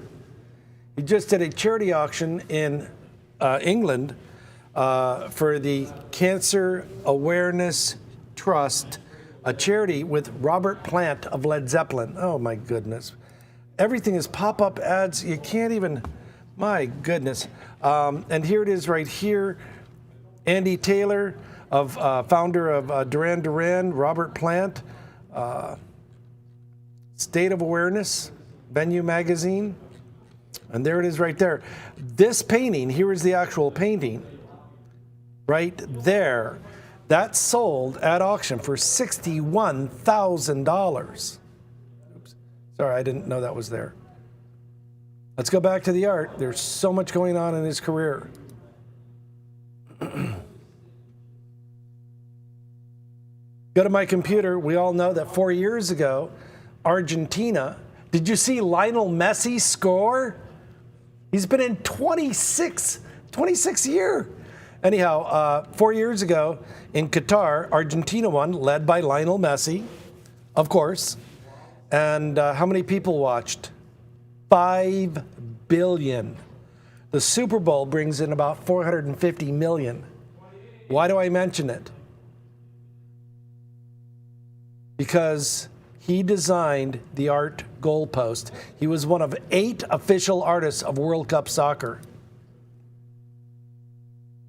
First, it's the desert rose from Qatar, which I think the organic shape suits very well my work. And second, the colors of both countries, Germany and Qatar, I made them melt together into my design.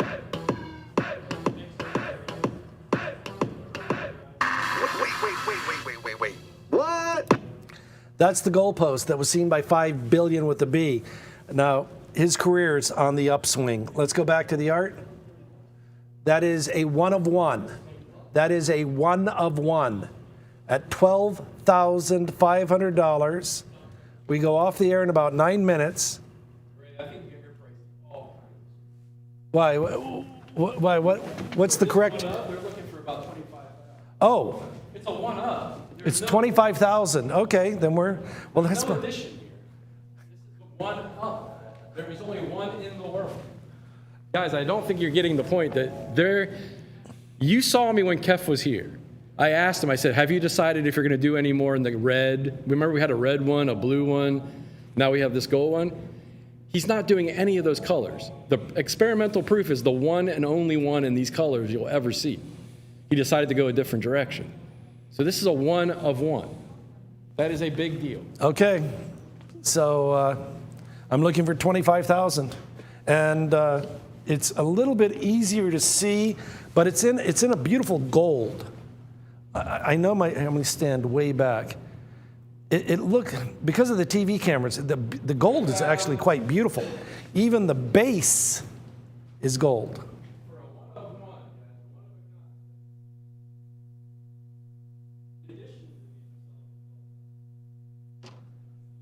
And we have a client who did custom lighting. I don't know. I'm trying to reproduce it. I don't.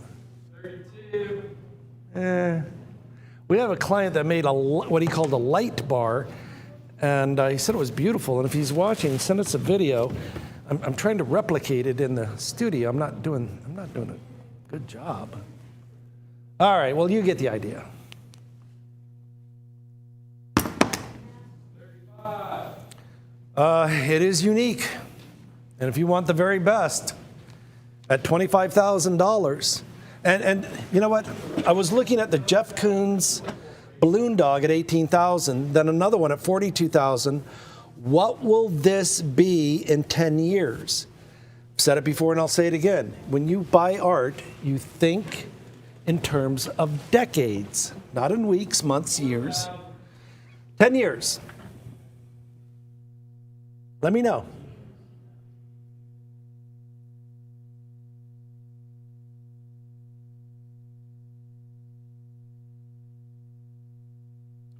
Go to my computer. They had the Festival of Lights in Berlin. That's Berlin's City Hall. These are all Kef paintings. Oh, what happened? Yeah, these are all Kef paintings projected onto Berlin's City Hall. Yeah, the capital of Germany is Berlin. This is their, I believe it's called the Alte Stadtlich. I hope I'm saying that right. Alta. These are all Kef paintings on Berlin City Hall. The Festival of Lights.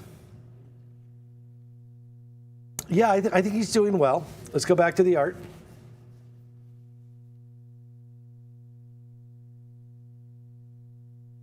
Oh, I'm sorry. Almost forgot. I did say I would do that.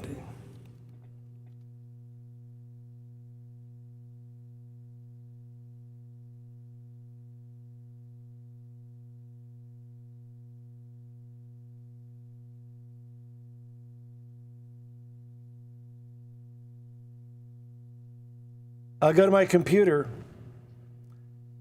The level of commitment for BMW of Tampa to take a $135,000 BMW and have Kef paint it. That's BMW of Tampa. Got to give them proper credit. BMW of Tampa. There he is giving an autograph to a young art admirer. Let's go back to the art. So that's what it reminds me of. It's not exact, not exact.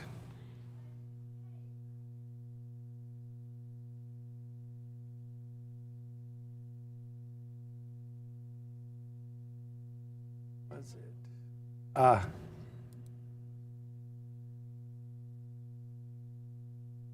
right, folks, we've got about 5 minutes left in the show. If you want to hit a home run, make your move. This is beautiful. I'm trying to find my favorite picture of it. Found it.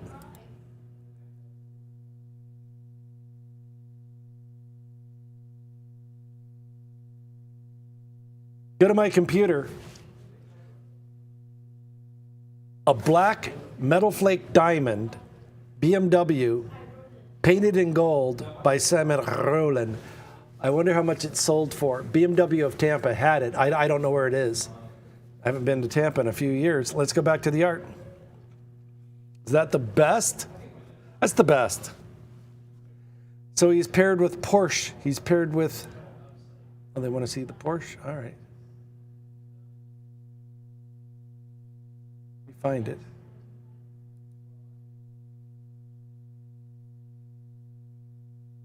Go to my computer.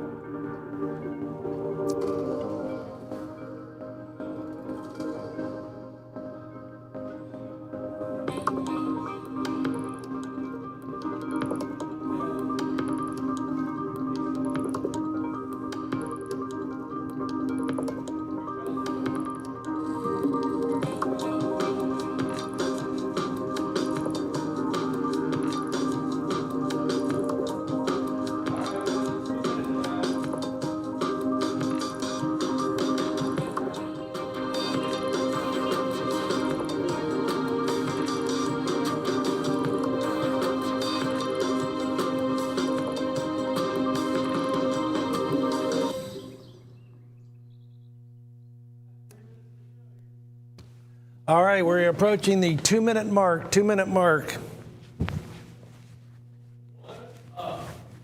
A one of at $25,000.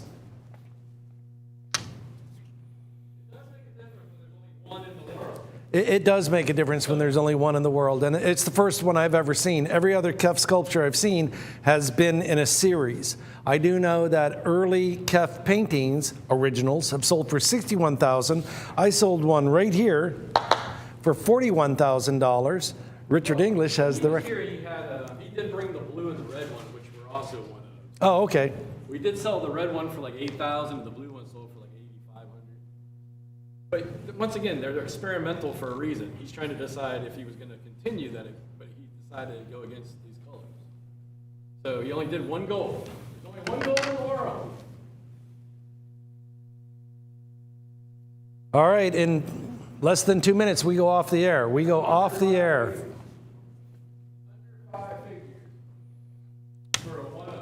Under 10,000, I just know what's going to happen.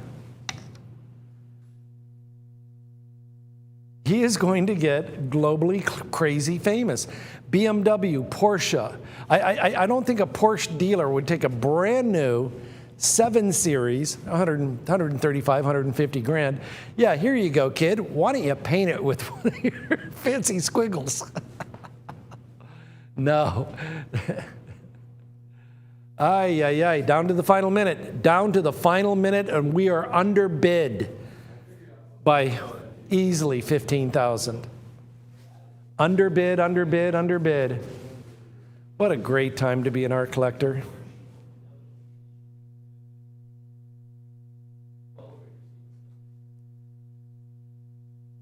Well, ladies and gentlemen, my name is Ray Taylor. On behalf of everyone here at the Fine Art Auction, thank you. Thank you for watching. And whether you bid or just wanted to watch and think about art for a while and take your mind off all the turmoil in the world and maybe think about art for a while, I'm glad you did. I think that just by looking at art, thinking about art, reading about art, read The Agony and the Ecstasy, it brings out your higher self. And Luigi Bartolomeo, I found that book of The Agony and the Ecstasy that you gave me. I had it down in the basement, and I picked it up. I was going to bring it in today, but I started reading it. Feeling blue? Go to a museum. You'd be amazed. It'll reaffirm your faith in humanity.